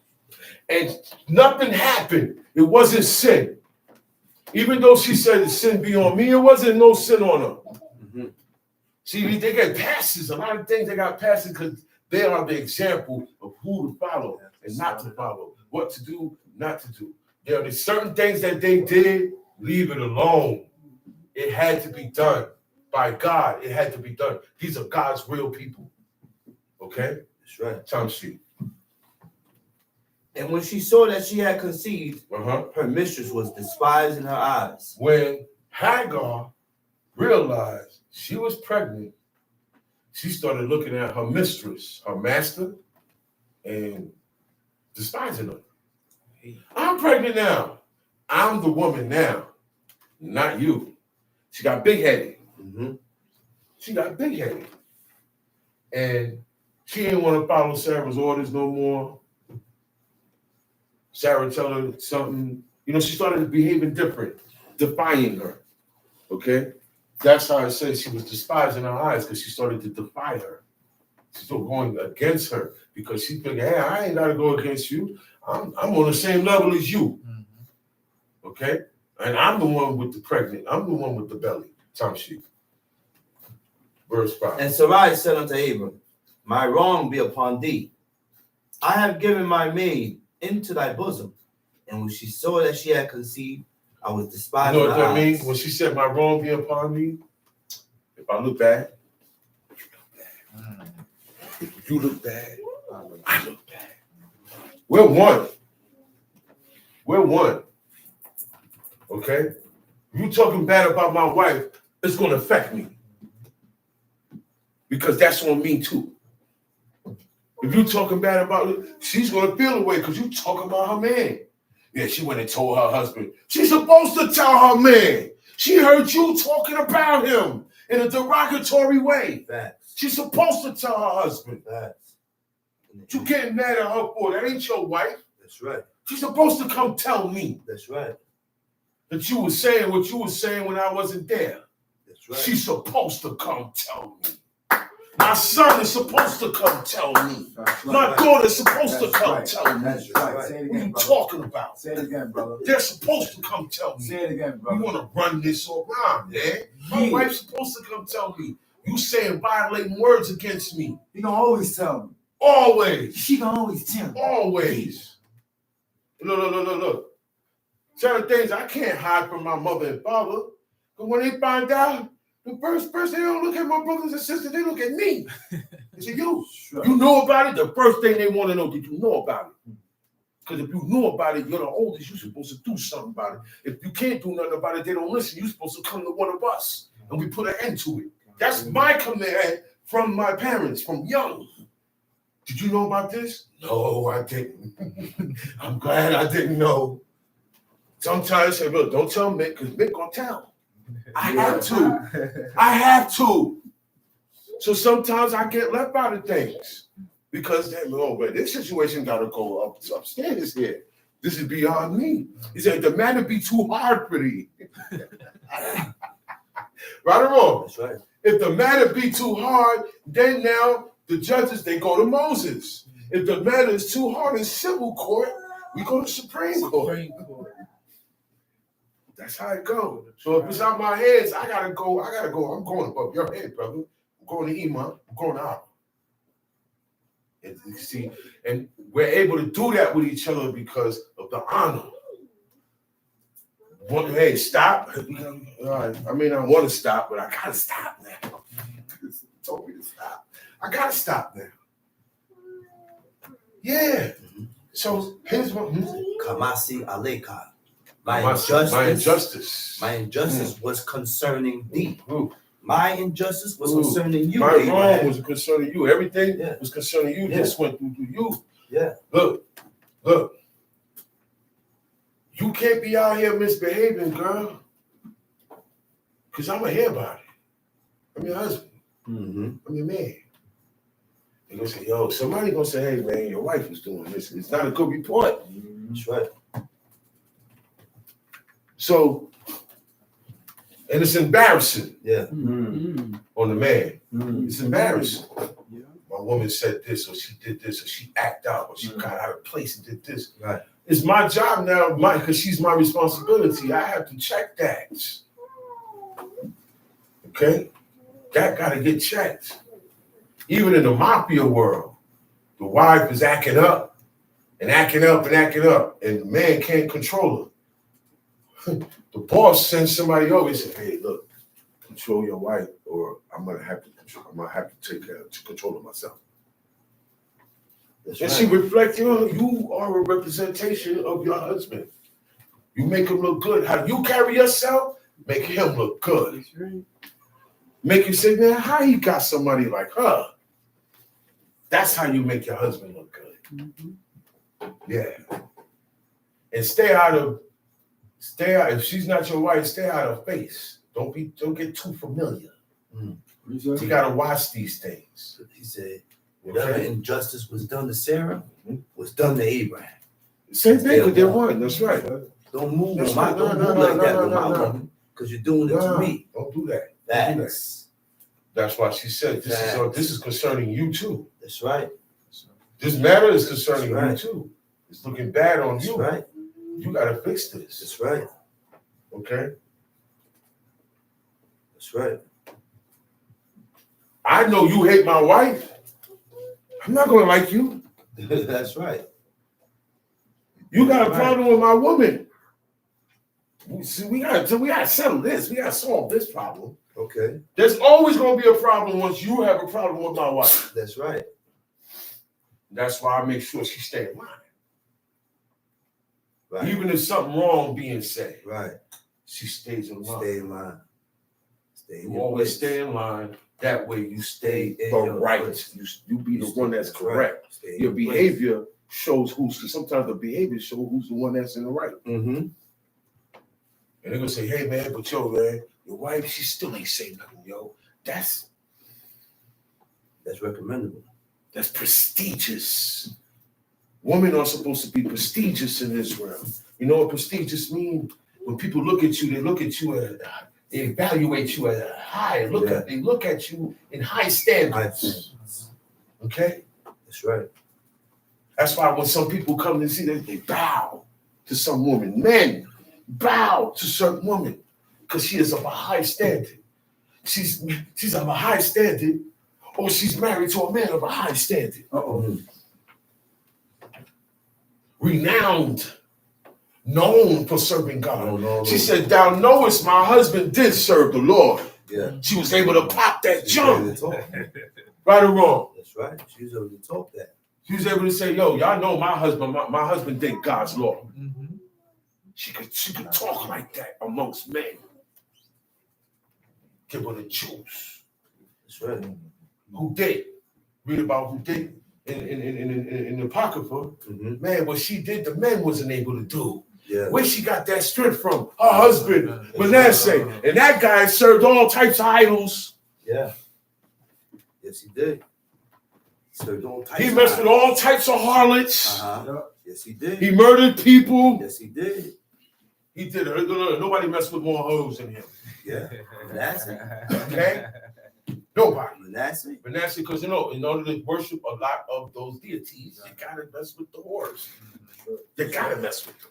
You have to commit abominations. You gotta do it. Yeah. You have to. That's right. And he did all of that. Who did? Never complained.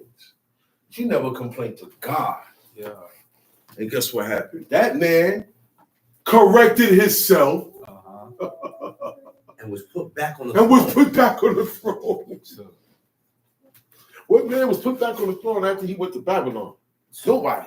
He died in Babylon. Nobody. When you go to Riblah, Riblah. You remember that name. Riblah. That's the name of the torture city in Babylon. That's the city where when you go in that city, you're not leaving. That's the last time you're gonna see the sun. And Manasseh, God enabled him to get out that dungeon and put him back on the throne. And he died right before God. And now his wife, who did, a widow, later on in history, she saved the whole nation. That's right. She knew what to say to God. She knew how to pray. She knew what to do. She knew when it was to fast. All that she gathered from her man. Right. She learned that from Manasseh, how to serve God. And she saved the whole nation. The whole nation. By that.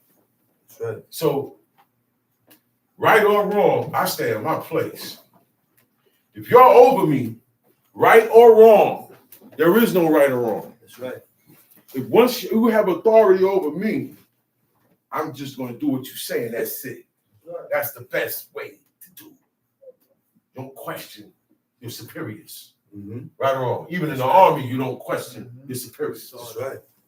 You don't question your sergeant. Facts. You say, man, shoot that enemy there. The sergeant said, you better shoot. You better hurry up and shoot him. He's going to shoot you. Or order somebody to shoot you. This is war. That little baby got a grenade on him. And he was born only to know to run up to you and blow you up. He wants to do that. Yeah. You got compassion, though, because you ain't following the order. Tom Street. I have given my maid into thy bosom. And when she saw that she had conceived, I was despising her eyes. He said, my wrong be upon thee. Yo, you share the same injustice as me. If I look bad, you look bad. This is a wrong. He said, this got to be fixed. She said, I gave you my handmaid. And when she saw that she got pregnant, I started to be hated in her eyes. I was despised in her eyes. She turned on me once she found out she was pregnant. He said, the Lord be judged between me and thee. How she? But Abram said unto Sarai, behold, thy maid is in thy hand. Hold on. That's your maid, baby.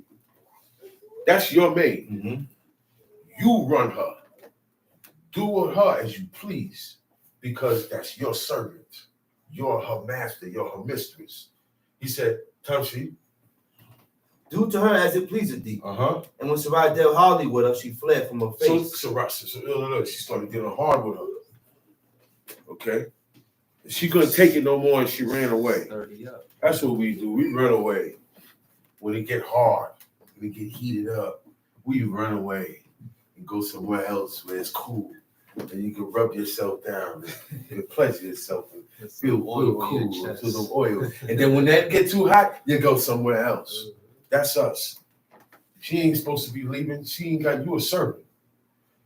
And said when Sarah dealt hardly with her, she fled from her face. Sarah only dealt hard with her because I gotta humble you down. So I gotta squeeze everything up on you. I gotta use more weight on my commands. I gotta put more work on you. Because you think me and you are on the same height now, or you think you better than me now. So she dealt hardly with her. And in that, she ran away. Verse 7. And when Sarai dealt hardly with her, she fled from her face. And the angel of the Lord found her by a fountain of water in the wilderness, by the fountain in the way to Shur. And he said, Hagar, Sarai's maid, whence camest thou? Notice he said, Hagar, Sarai's maid. In other words, that's who you are. You are her servant. Mm-hmm. He said, where are you coming from? He said, and whither wilt thou go? Where are you coming from and where you go? You running away, you don't even know where you go. You in the wilderness right now, sitting by a fountain of water. What are you doing? Tamshi. And she said, and whither wilt thou go? And she said, I flee from the face of my mistress Sarai. And the angel of the Lord said unto her, return to thy mistress and submit thyself under her hand. You already said, get yourself back over there. Ain't no such thing as running away. You get yourself back over there and submit yourself under her hands. Okay? Get back there, because you started that. The reason why she started dealing hard with you is because you started messing with her. You got big-headed.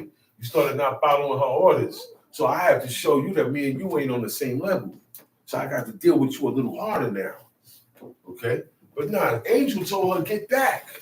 You know why? He said, the angel of the Lord said unto her, I will multiply thy seed exceedingly, that it shall not be numbered for multitude. Your seed gonna get blessed too by God. But you ain't gonna get blessed by God if you stay out here. You're gonna die. So you gotta get back. Okay? Verse 11. And the angel of the Lord said unto her, I will multiply thy seed exceedingly, that it shall not be numbered for multitude. And the angel of the Lord said unto her, behold, thou art with child, and shalt bear a son, and shall call his name Ishmael. Don't you know this? Look. Don't tell me nothing about no technology. We got things, answers, and results without technology. These women knew if they was having a man child or a woman child before they had it. God told them. That's right. God sent the angel to tell them. That's right. This woman didn't even know she had twins. God told her. She didn't need a sonogram. We really don't need, you really don't need technology. Godly people lived and died before the modern era of technology. They did it to serve God. You really don't need it. Technology is wicked. Okay? They served God before this stuff came. He said, man has sought out many. He said, man, God made man upright. But man has sought out many inventions. They didn't have planes, machines, phones, and computers. David didn't have a laptop. They didn't need it. But we are in a world where you do need a phone. Oh, yeah. All right? It's too late now. You need it. But I'm showing you the world that they lived in. Simple life. Simple life. It was close to God, so whatever the answers they needed, God said, well, man, what's going on? Oh, you about to have a girl. They knew. They were so close to God. God told them. He said, you're about to have a son. He said, shall bear a son and shall call. Look, I'm gonna even tell you what to call him. You ain't gonna say, man, what name should I call him, man? Give me a name. And sometimes I don't know what to call him. God called him. God gave him his. God named Ishmael also. He said, "They shall call his name Ishmael, because the Lord hath heard thy affliction."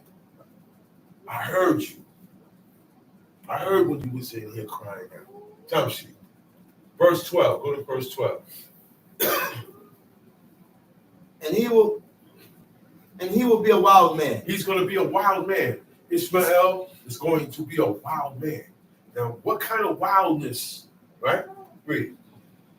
His hand will be against every man, and every man's hand against him. And he shall dwell in the presence of all his brethren. Look, man, this guy, Ishmaelites. These two, he said every man's going to be against him, and he's going to be against everybody. That's over there in the Middle East. Yeah. A lot of those dudes over there are the sons of Ishmael. They're not all out of one Arab country. A lot of them over there in Egypt, because Ishmael went to Egypt, created a family there with his mother. They said every man hand will be against him, and he shall dwell in the presence of all his brethren. And she called the name of the Lord that spake unto her, Thou God seest me. But she said, Have I also here looked after him that seest me?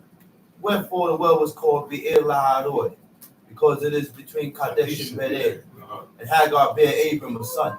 And Abraham called his son name, which Hagar bare Ishmael. And Abram was 86 years old when Hagar bare Ishmael to Abram. And when Abraham was 90 years old and 99 years old now, Abraham is up 1 year off 100. Tamshi. The Lord appeared to Abram and said unto him, I am the Almighty God.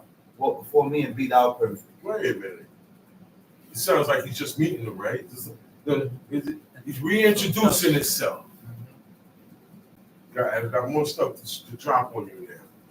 He said, I'm the Almighty God. He said, walk before me and be thou perfect. You can be perfect. When people say, oh, nobody's perfect, that's a lie. Wicked people say that. Because God just told this man be perfect before him. But you got to know how to be perfect. There is a way to be perfect. You can be perfect. Look, you ain't gonna be perfect in my eyes, but in God's eyes, you can be perfect with His commandments. Once you live the way He say to live, it makes you perfect. Okay, so don't believe what people say. Nobody's perfect. That's an excuse for the weak. If you can't beat them, join them. Another excuse for the weak. All these things are proverbs of heathens. Tamshi. And I will make my covenant between me and thee, and will multiply thee exceedingly. And Abraham fell on his face, and God talked with him, saying, As for me, behold, my covenant is with thee, and thou shalt be a father of many nations.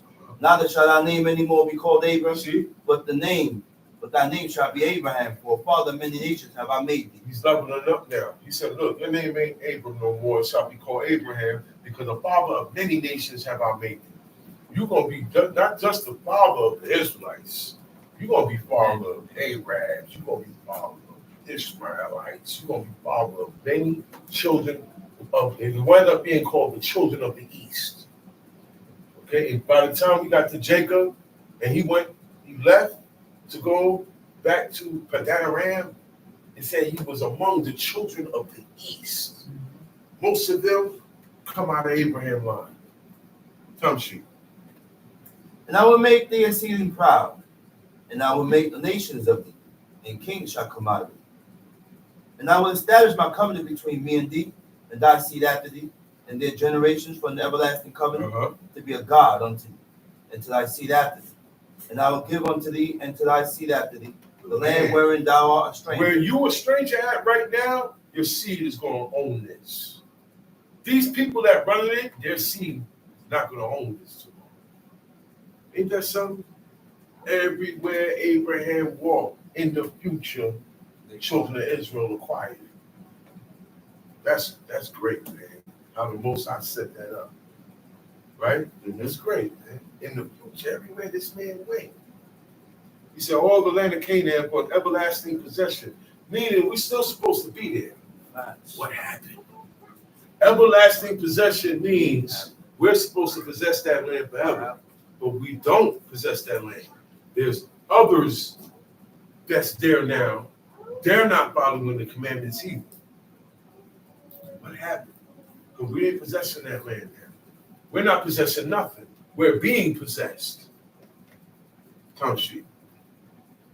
All the land of Canaan from the everlasting possession, and I will be their God.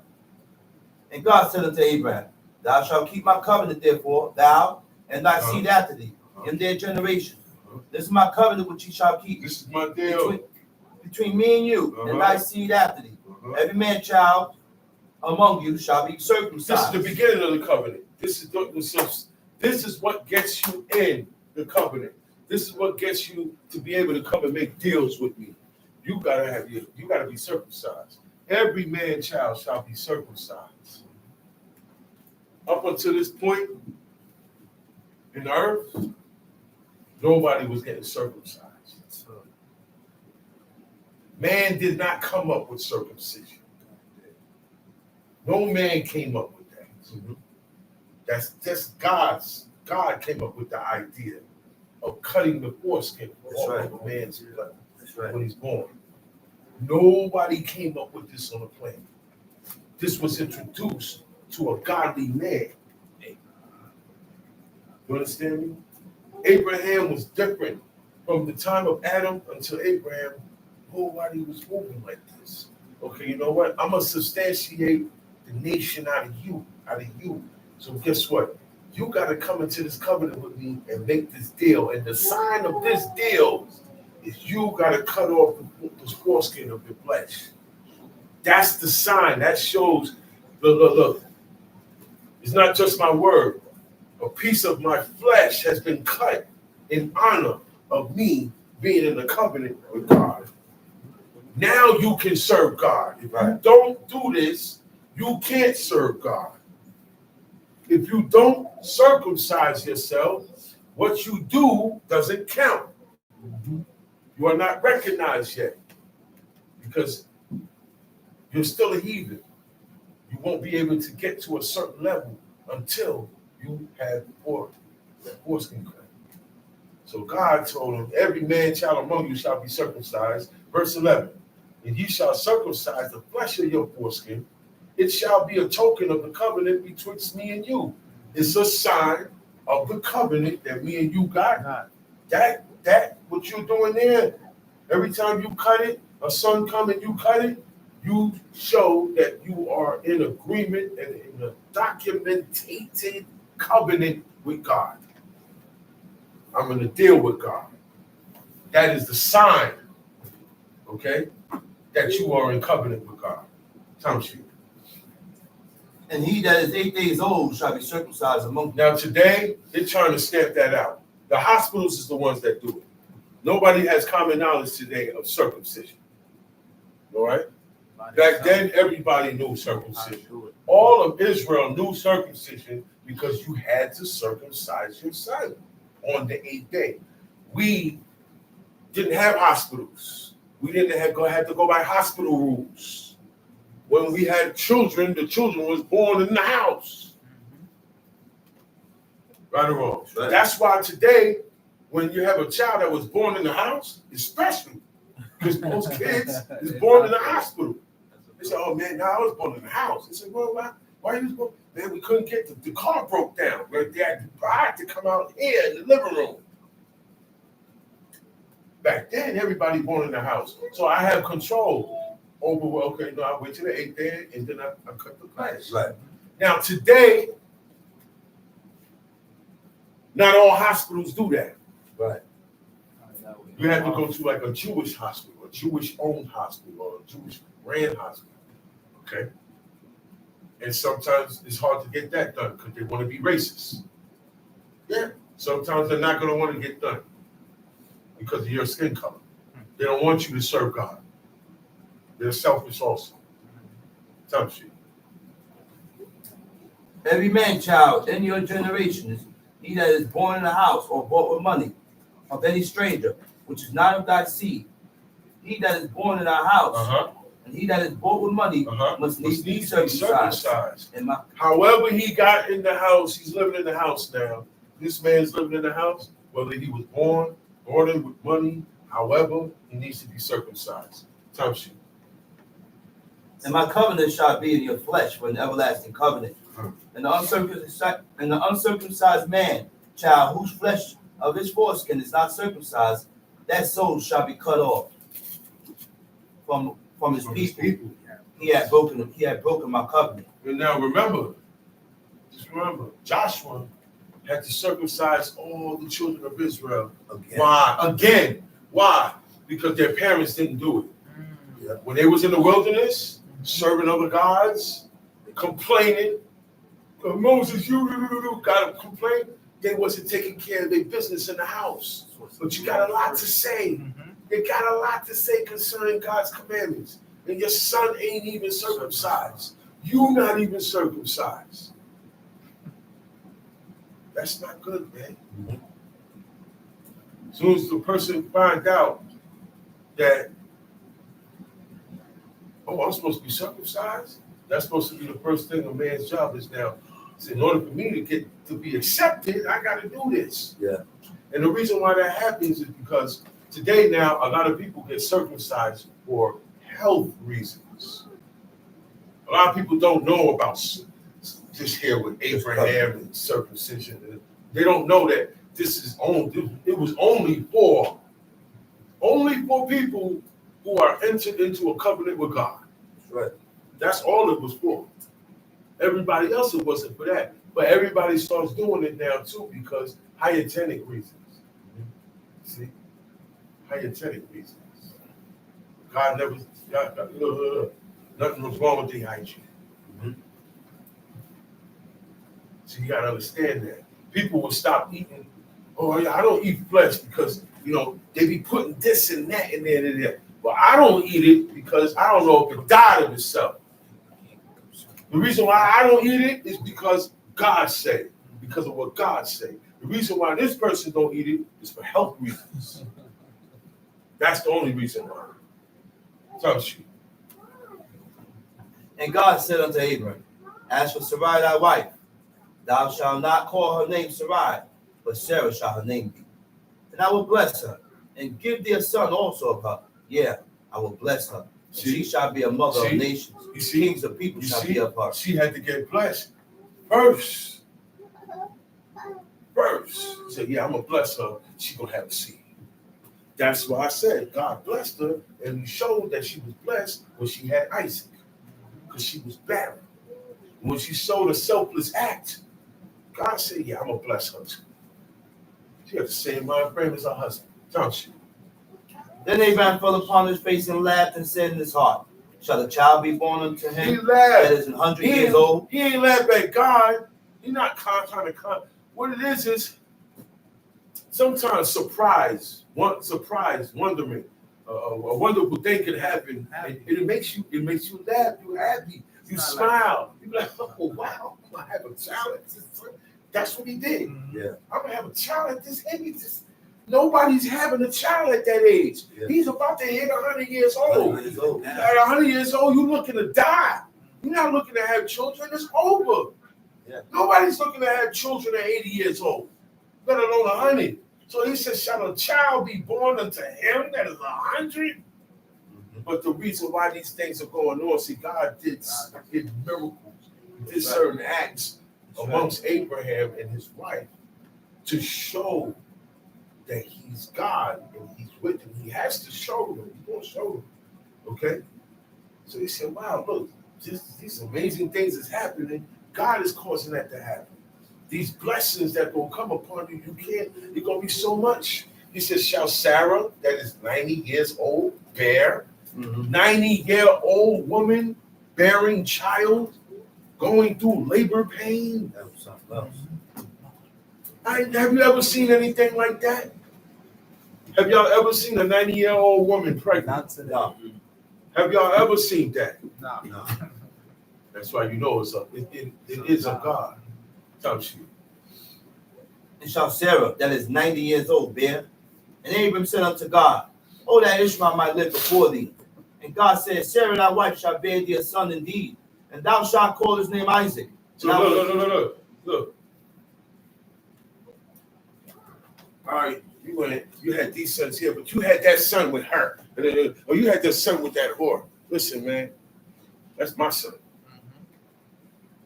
That's my son. I still love him. Facts. I love Isaac. Facts. I love Ishmael. Facts.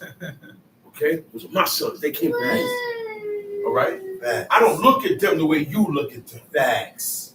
Those are my sons. Facts. Whether this one is close or far, those are my sons. Facts. Okay? Whether this one is doing it, I don't like it, but he's still my son. Facts. Leave him alone. Facts. He said, let Ephraim alone. He is bent to idols, but you still gonna leave him alone. Yeah, but he do this. Leave him alone. God said that. David said, leave Absalom alone. Leave him alone. Don't touch the A land. father does that. A father does that. Facts. A father says, nah, man, but he did it. Leave him alone. Facts. Look. If you so better than this one, then you can follow the order to leave him alone. If you can't leave him alone, you ain't better than him. Facts. How about that one? Facts. God said, oh, that Ishmael might live. I don't want to leave my boy out. He's out there. I still want you to consider him, God. I got one here with me, but this one that's out there, he bugged out. Look. He's out there because of me. My son don't serve God because of me. I wasn't married when I made him. How about that? Mm-hmm. You know, see, these are the things. That's why you can't tell a father to abandon their child. He said, oh, man, that Ishmael might live. God said, Sarah, thy wife, shall bear thee a son indeed, and thou shalt call his name Isaac. All right? And I will establish my covenant with him on an everlasting covenant and with his seed after him. Look, Sarah going to have it, and I'm going to establish the covenant that I got with you. I'm going to establish it with him. Right. He said, as for Ishmael, I have heard thee. You heard what he said? Mm-hmm. He said, I heard you, Abraham. You're still, look. You are concerned. Well, look, this is the son that's going to, everything's going to, forget the rest of them. You wicked. Yeah. You are wicked. Yeah, that's wicked. You are wicked. That's wicked. You don't divide sons under the rule of their father. Facts. You wicked, man. Mind your business. Why don't you go have some sons? Mind your business, man. He said, I heard you, Abraham, because I know that's your son too. That the blessing may not be with him that I'm giving to Jacob, but I got him too. Guess what? I have blessed him and will make him fruitful and will multiply him exceedingly. 12 princes shall he beget. We're not the only ones that had 12 tribes. Esau had it too. Ishmael had it too. We're not the only ones that came out of Abraham. Facts.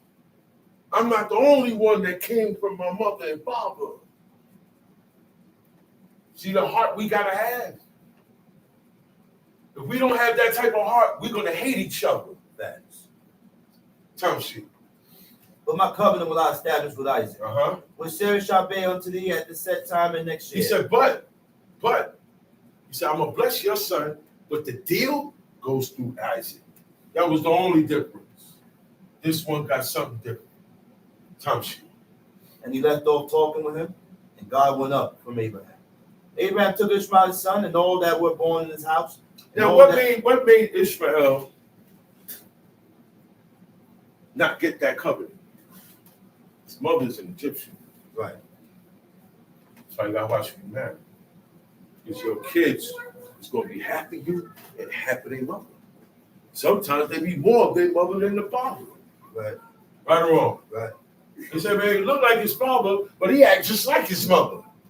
He looked like his mother, but he act just like his father. Am I right or wrong? Right. Time sheet. And Abraham took Ishmael his son and all that were born in his house, and all that were bought with his money. Every male among the men of Abraham's house, and circumcised the flesh of his foreskin in the self-same day as God had said unto him. He circumcised his whole house the same day that God told him to do it. Follow the example. And when you hear it, the same day you hear it, you're supposed to be on it. This is why God dealt with Abraham. Whatever God told Abraham to do, Abraham didn't wait. He didn't linger. He didn't hesitate. He didn't take his time. He didn't say, well, I'm going to wait for this and then I'm going to do this. He did it exactly. It said he went every male. You know how much men? He had 318 servants. Y'all know that, right? Right. He had 318 men that he also can put to war. Right? Right. It said all that bought with his money. He said every male among the men of Abraham's house. He said, and circumcised the flesh of their foreskin in the self-same day. That's why he gave Abraham his props. This guy went, and that's not much work he had to do. Yeah, everybody stop doing their work, line up, man. Look. They don't know why that's being done. Mhm. Abraham know why he's cutting their pork. He has to do it. Men today ain't gonna say, well, man, I ain't doing. I'm going to the doctor. I'm going here, or I do it myself. No, man, whoever my master is, I do what he says. And that's how deep that went. That's how deep that went. Do you think today all servants would have went along with this? No. He said they did that in the same day, time sheet. And Abraham was 90 years. Abraham was 90 years old and 9 when he was circumcised in the flesh of his foreskin. He was 99 years old. And Ishmael. No. For 99 years, he lived with that. Because he was the first person to circumcise. Y'all know that, right? That's right. Abraham was the first person to get circumcised. And then his sons, and then the servant. That house was the first house that was ever men walking around that was circumcised. Okay? This is when it was introduced. The origins is always in Bereshit. The origins of everything is in Genesis. And Ishmael, his son, was 13 years old when he was circumcised in the flesh of his foreskin. Now, Ishmael, his son, was 13 years old when he was circumcised, because that's when it got instituted to Abraham from God, when he was 13. He just happened to be 13. Now, people take this, and they made a custom out of it, that when a child turned 13, okay, every religion has that custom, that when a child turns 13, okay, that he's responsible for his iniquities now. When he turned 13, he's a man now. Bar mitzvah, bat mitzvah, all these things go down when you're 13, right? And that's where this come from. They got that from him. But God never commanded that. All it states is Ishmael was 13 years old when he got circumcised. That's it. Mm-hmm. Abraham was 99 when he got circumcised. Mm-hmm. Isaac was 8 days old. He just happened to have it when he was 13, because that's how old he was when God told Abraham to do it.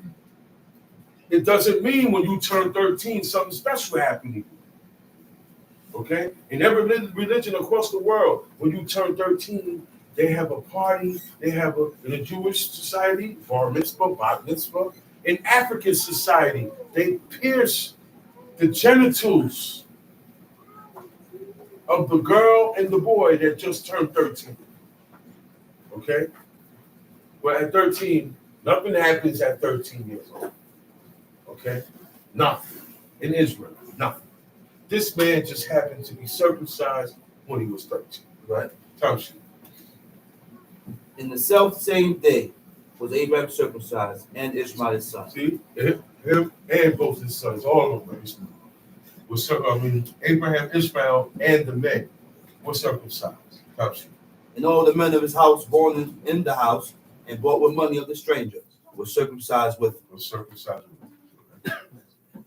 And with that, I hope you got something out of what was bought, and what is to be bought for the rest of the day. Holy Shabbat day.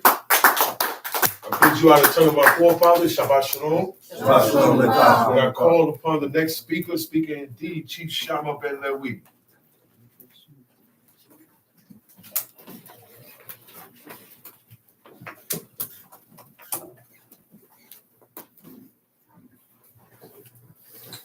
First of all, I'd like to give all honor and praise. Come on.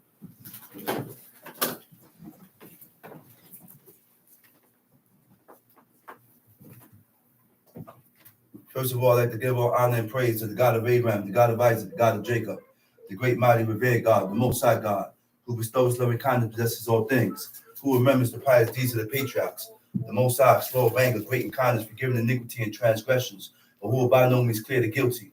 Visit the iniquities of fathers upon the children to the third and fourth generation. The Most High's work is perfect, for all his ways of justice, a God of faithfulness and without iniquity, just and right is he. You may be seated. Giving due respect and honor to a head in Israel, my father, chief and chief liaison.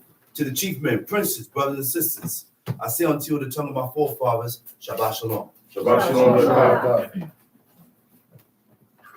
God. Concerning eating meat, concerning eating flesh, the only way, if we are Israelites and we are following after the ways and the customs of our forefathers, if we are following after the laws of God, if we have made our mind up to serve this God, then we will follow the standards that God has set. And the standards that God has set for eating meat is, if the animal died of itself or if it was torn by beasts, we should not defile ourselves by consuming it. That's right. Okay? So therefore, because of that, if you desire to eat meat, you have to get in contact with a person that hunts. A person that can go out and hunt the meat. Therefore, you know for sure that that animal did not die of itself or it was torn by beasts. We don't take the Jews' word to buy kosher, taking their word because they said they did it. I'm not taking the Jews' word. Why? Right. Because in order to take Jewish word, you're taking a chance with your life.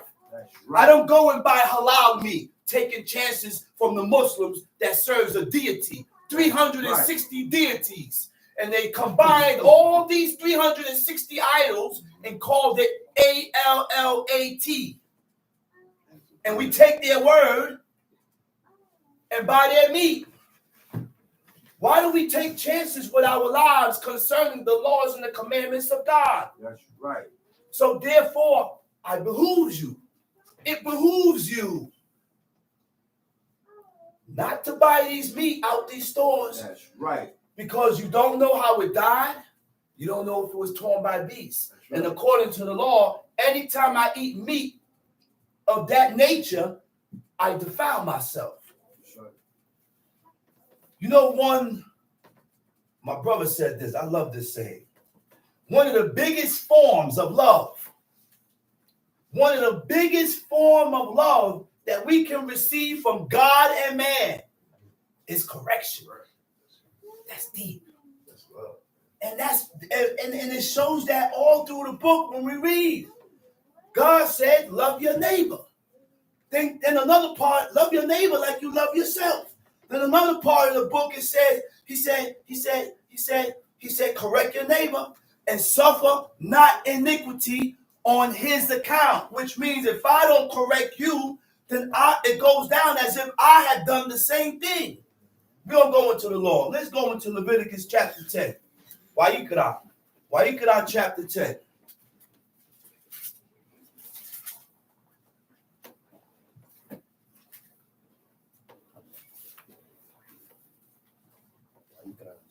Leviticus.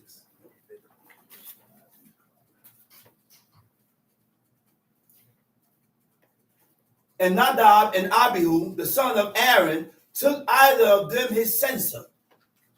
Nadab and Abihu. Nadab, I looked up that word Nadab, the name Nadab. It means to offer willingly. To offer willingly. This is what God is looking for. God is looking for a willing heart. A willing heart, a person with a willing heart that wants to serve God, that wants to do these laws, that wants to accomplish these statutes, these laws. Abihu, meaning he is my father. So Nadab and Abihu, the sons of Aaron, did what? Took either of them his censer. Each took his censer and put fire in it. Put fire therein. Put incense on it. And put incense therein. Hold up now. The word for incense in the Hebrew is quitoret. Okay? The word for incense in the Hebrew is quitoret. Incense was only used during the sacrifices and the offerings of God. So you stay where you at. I'm going to go to Isaiah 66.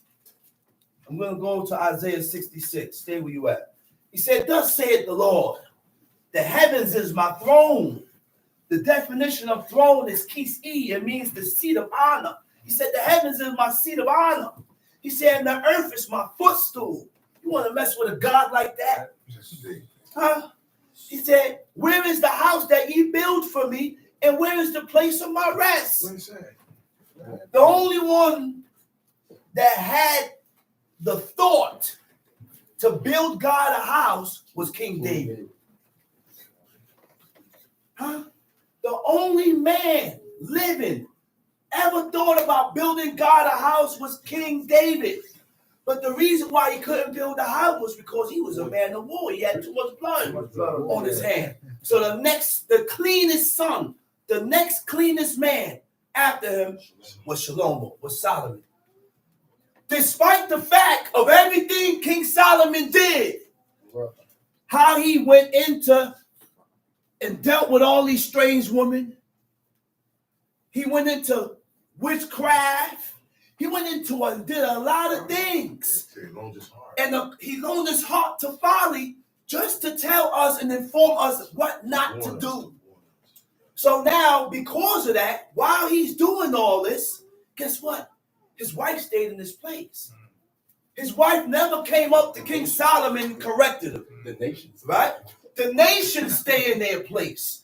I was reading Ecclesiasticus chapter 42, verse 14. I was looking for this and I couldn't find it. It says, better is the churlishness of a man. It said, better is the churlishness of a man than a courteous woman. You hear that? Huh? A woman, I say, which bringeth shame and reproach. The things that you do out in the streets will bring shame and reproach upon your husband.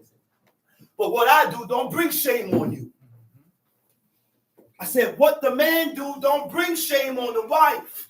But what the wife do brings shame and reproach on the husband. You just remain in your humility and remain in your righteousness. Because wisdom is going to come to the man first. He said, unto thee have I called, O ye sons of man. Huh? He said, for all those things have my hand made. And all those things have been, saith the Lord. But to this man will I look. He said, but to this man will I look. The Hebrew word for look is abit. To look. To direct, but to this man that will catch my attention, but to this man I will examine, but to this man I will regard. You know what it is for God to regard you? You know what it is for you to grab the attention of God? Huh? To regard means to consider. A feeling of respect. To examine means to inspect someone in detail to determine their nature or condition. So God will put you through certain things in life so I can figure you out. Now, after God don't put you through it, now I know your makeup. I know your detail. Now I know your detail. Now I know who you are as a person. And see, we have to realize that I can't formulate no ideas or opinions about you until you go through it. Right. That's what God did. God didn't even do that. So why do we formulate ideas and opinions about a person that haven't even proved himself? Right. God don't do that. He examine you and try you first before he come up with a conclusion, before he come up with an answer about you. Even though God knows the answer. But we formulate all type of erroneous ideas about a person and don't even know the person. You haven't even met the person. That's evil. That's wicked. Right? He said, but to this man will I look, even to him that is poor. Right? The definition of poor is ani. It means humble. The definition of humble, it means modest. Huh? Low estimate of one's own importance. So when you think about your actions, when you think about your actions affecting the next person, when you think about your words that affects the next person, that's the heights of consideration. So now I'm going to watch my actions and the things that I say because I don't want to offend nobody in this room.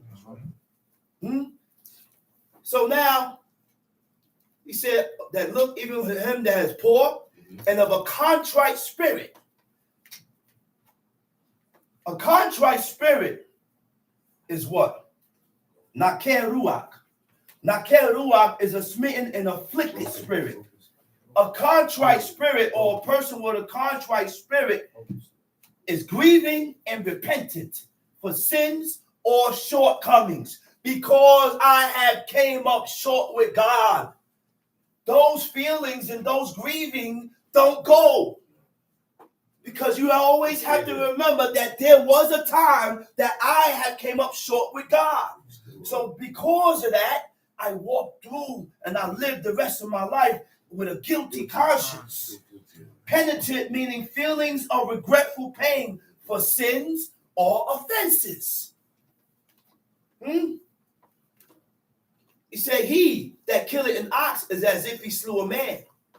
And he that sacrificeth a lamb is as if he cut off a dog's neck. He that offereth an oblation, a minka, as if he offered swine's blood. And he that burneth incense is as if he had blessed an idol. And this is why I always teach, and I always teach the law accordingly, the way it says, right? So let me double back. When we sin, some desires forgiveness from God. Not everybody desire God and want God to forgive them. Because if I want God to forgive me, then it's going to trigger changes in my life. Okay? So we have to learn to submit ourselves to the laws of God. A broken heart and a contrite spirit will experience sorrow. Sorrow. So if you are not sorrowful for your wrong that you have done to God and man, that's not gonna. That's the only thing that triggers repentance. I said that's the only thing that triggers repentance. What is an oblation? An oblation is an offering, and it speaks about incense. He that burneth incense is as if he has blessed an idol. Right. The Hebrew word for incense is lebona. It means frankincense. Right. The word bless, it means to speak good about, to praise or glorify. So we have to watch what we speak good about. We have to watch who we speak good about. We got to watch who we glorify, because we glorify and we speak good about things that God hates and despises. Right. Okay? He said you had blessed iniquity, blessed an idol, right? The Hebrew word for idol is awen. It means injustice. Awen is injustice. You had blessed injustice. Iniquity is an immoral or grossly unfair behavior. So iniquity or sin has to do with your morals. Iniquity or sin has to do with your unfair behavior. You hear this, man? Sorry. So iniquity is a violation of the rights or duty that mankind is under obligation to do. What is our obligation? What is our obligation? To serve God and keep his commandments. But that's our whole duty. That's my whole duty. That is our whole duty. Seek out the law and perform these laws. But we take these laws, commandments, and statutes, and we put it behind us. I'll get to it whenever I can. I do this whenever I'm ready. Whenever you're ready, I may die tonight. Yeah. You may never accomplish it. Why? Because you took your time. You took your time in fulfilling these laws, commandments, and statutes. Right. You know, they have different types of uncleanness. You have uncleannesses that when you pick up a creeping thing, you got to wash your clothes. Right. You have uncleanness that when the seed of compilation leave from you, you got to wash your flesh. And whatsoever the seed of compilation touch it, you got to wash the clothes, everything that it touch. You have uncleanness that when you touch, anything that is unclean by the dead. You got to wash your flesh. So there's different realms, there's different levels, and different uncleannesses. Okay? Immoral. What is immoral?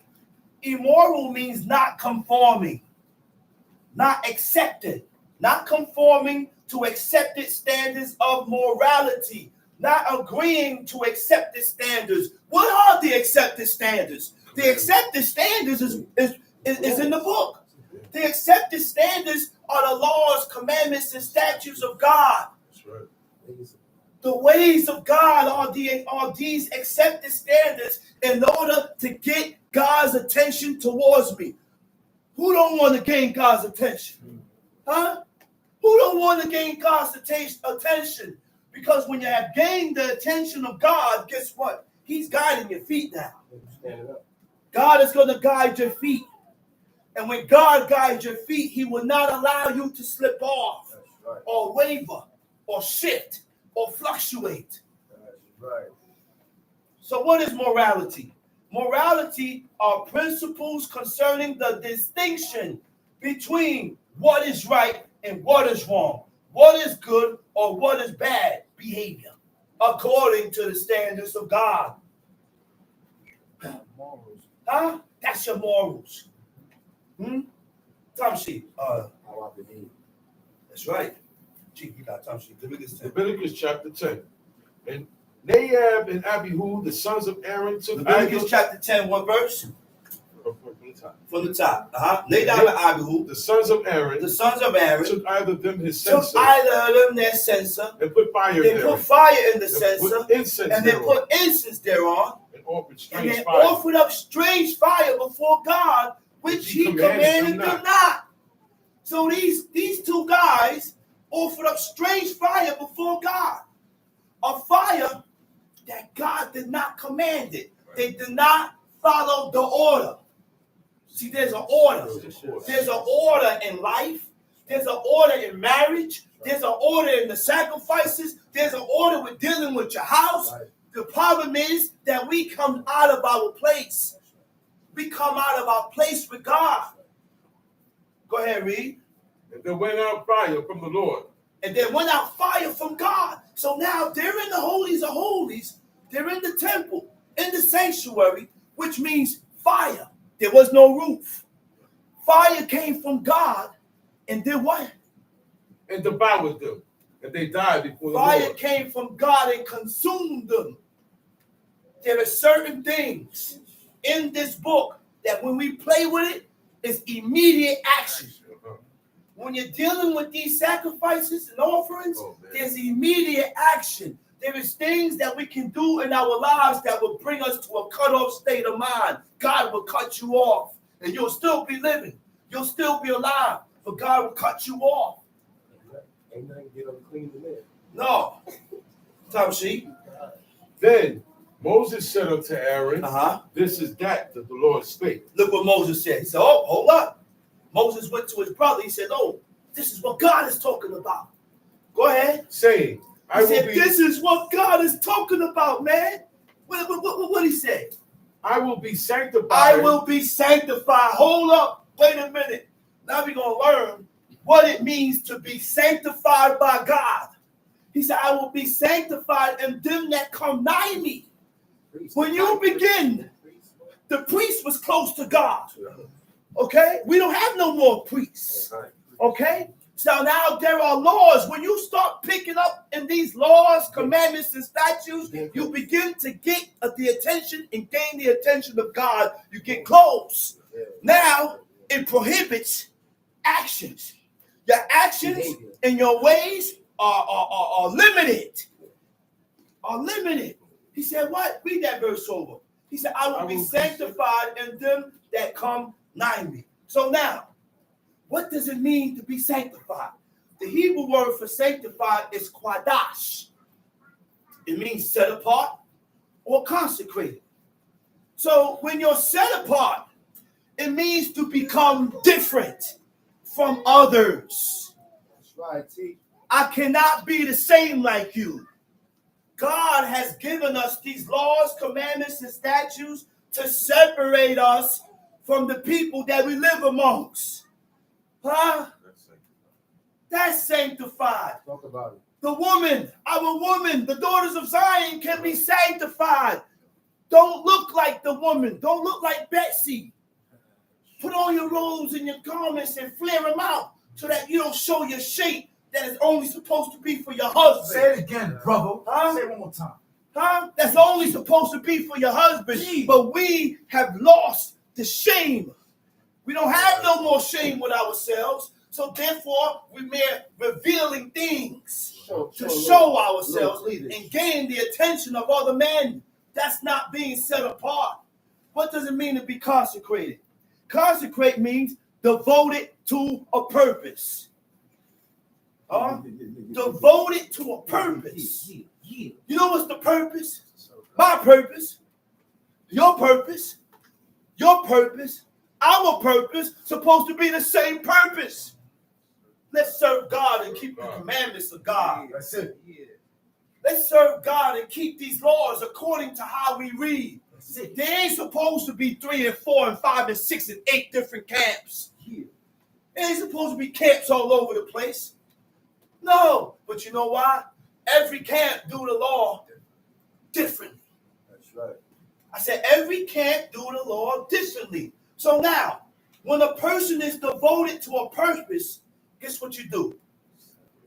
Let me show you how you show your devotion to God. One of the ways of showing your devotion to God is what? You give your time. Huh? You find time to put your head in the book and read and study. You make time to give certain days to God and prayer and fasting. Get out the TV. Huh? You don't have to be in front of the Bluetooth all day. Cut the TV off and open your books and read about yourself. The book is a mirror. I said, this book will show you who you are. This book will show you and tell you what you need to do to be better before God. So now my job and our job is to read this book and learn the ways and the customs of our fathers. The woman's job is to read this book and learn the ways of Mother Sarah. Teach it to your children. And then the father is out working in the field. It's the mother's job to teach the children diligently so that the heart of the children don't depart from God when they get older. Yeah. Because you got to put the work in and the time in with these kids because they're being more taught outside than inside. I didn't learn about sex until I went to school. That's how centered and closed in I was. My father and my mother kept me in to save me from the atrocities on the outside. So one day I went to junior high. They telling me about, I don't know what they talking about. Where a man go in to have a baby, I don't know nothing. And I made a laughing stock out of myself, things I said, because I didn't know. I was simple-minded. I didn't have the knowledge of these things because I read in the book where God said the knowledge of what? Oh no, the knowledge of wickedness is not good. It's not good. Okay? So where we at? Okay. He said, sanctify it, and I come nigh me, and before all the people, I will be glorified. Woo! Man, I really dug into that word honor. I dug into that word honor because the definition of glorified is kabed. It means to honor and glorify. And by me digging into this honor thing shows me the honor that's due to your parents and God. So honor has the same sense of value. If you honor your parents, you value them. And anything I value, I don't talk bad about. Anything I value, I don't talk bad about. All right? You value their opinion.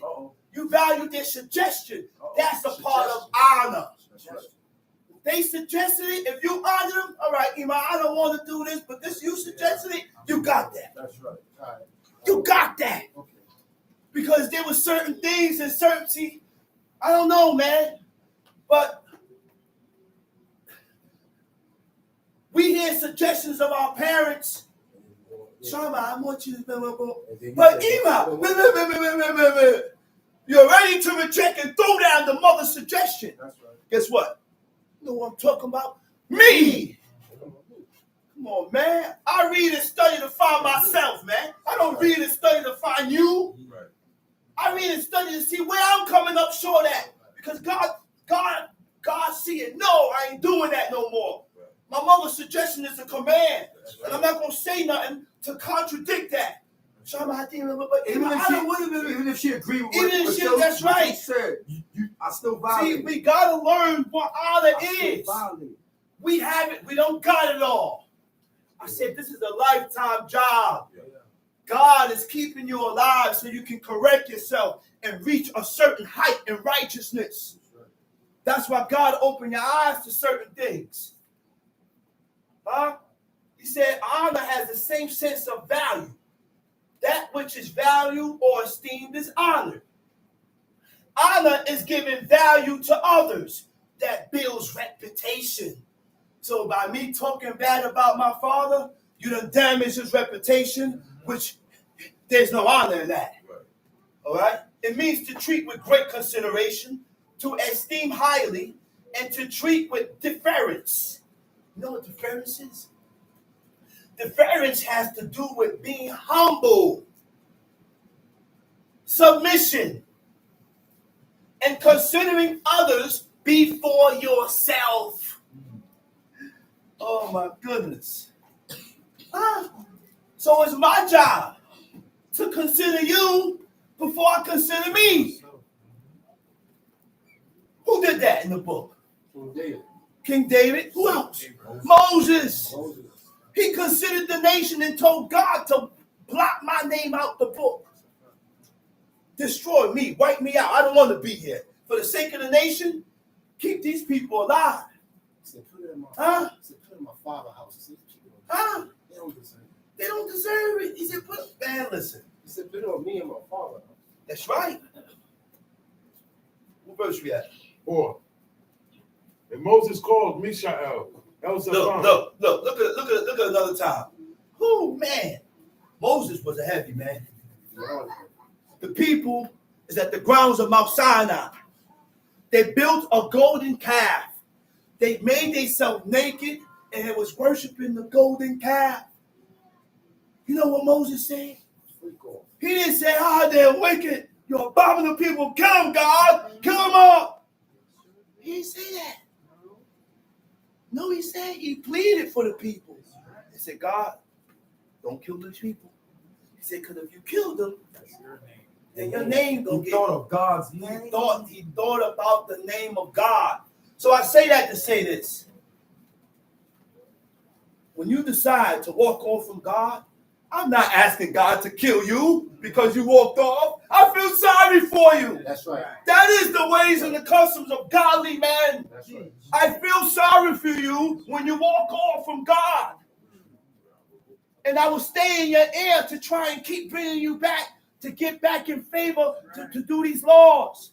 But I'm not going to pray to God to destroy you and kill you and you.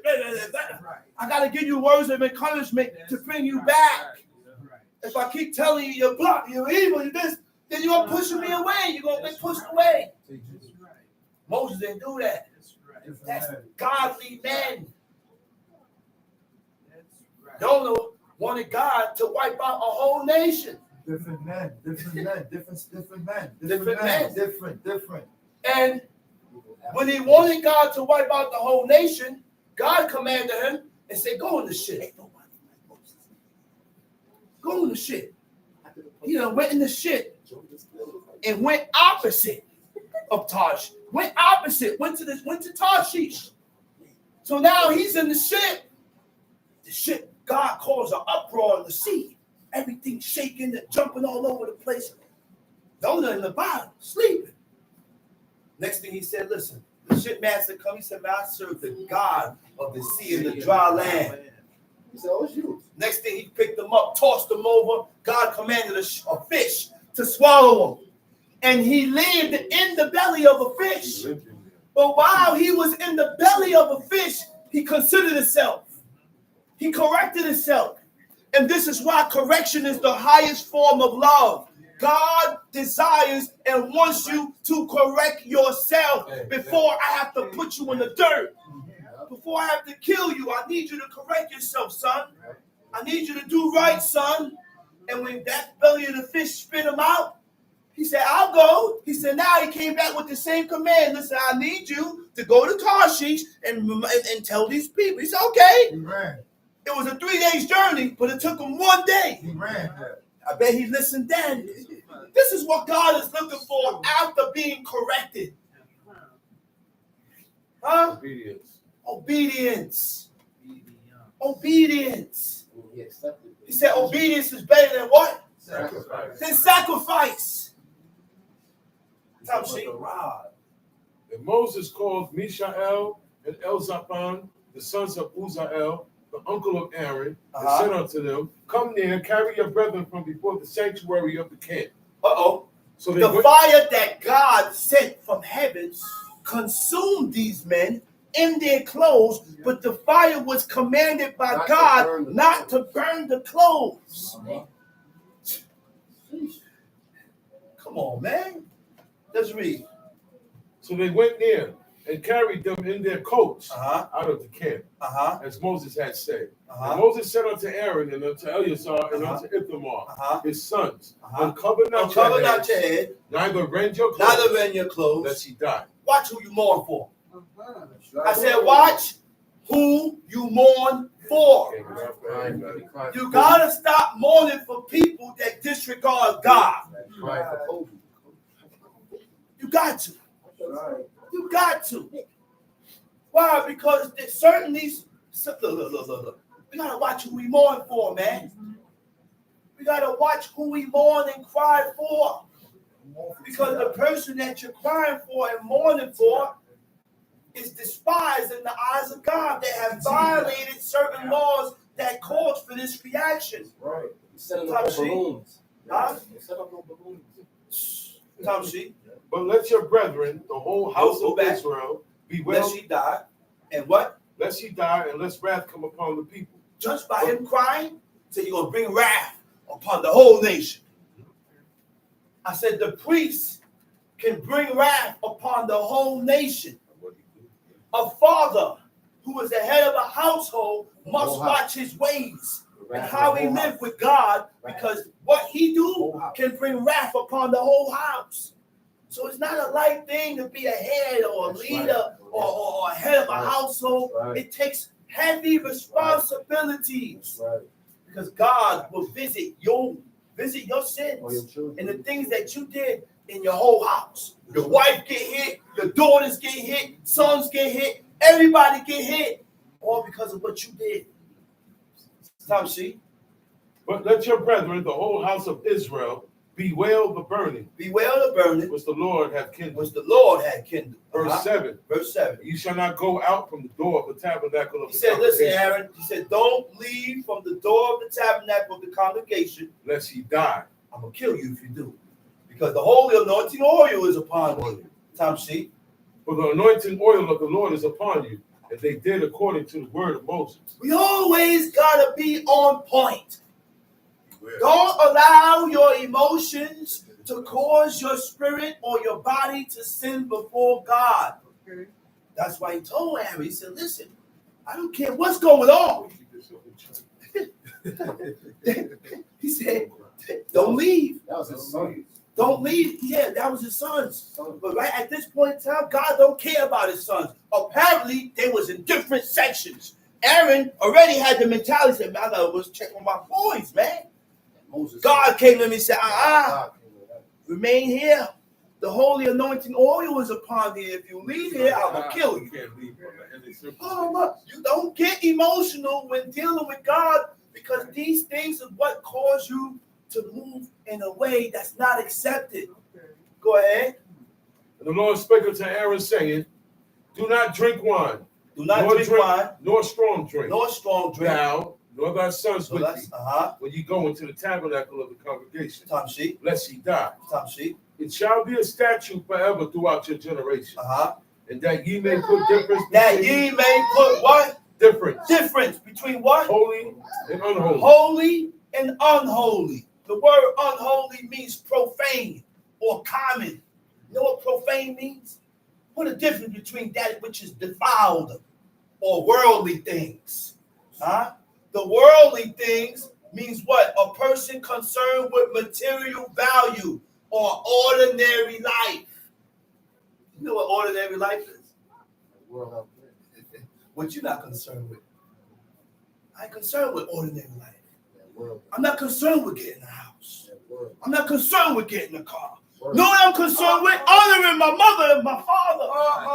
And if I pursue these things, you know what? Those are the ways that can show you if you're profane or not. By the things that you choose. I done put this over my parents and my father. I done put that over my parents and my father. That shows if you're profane. You done moved all the way to West Bubble. And your mom lived all the way over there. How can you do such a thing? I said, how can you do such a thing? Yeah, say it again, brother. After 2 years, Absalom wanted to see his father's face. I can't stay away long. He said, I can't stay away. I can't do this no more, man. I can't do this no more. He said he called out Joab. Joab didn't pop out. Next thing, he burned up the mountain field.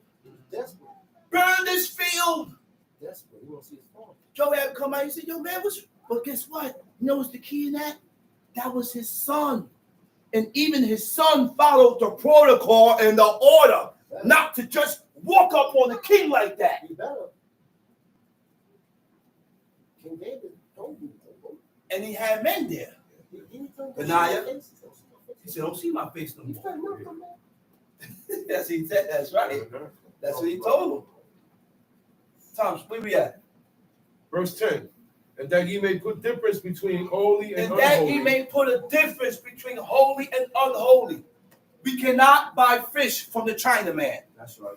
Stop buying whiteys and salmon from the same spot that they sell octopus and shrimps. That's not putting the difference between holy and unholy. So when you go buy your fish, you first of all, you got to buy your fish live. You get your fish live. I go to the Jewish market, get it live, okay, where they don't have no unclean fish there next to it, and I get my fish from there. Ain't no unclean fish in there. That's right. We don't, okay? Profane means what?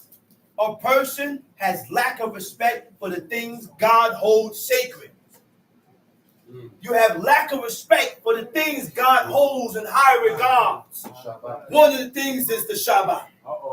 I said, God holds this day in very high regards. This was the only day that God observed. That's right. Hear it. This was the only day that God pulled back and cease. Because my God don't rest. The Hebrew word for rest is not yanak.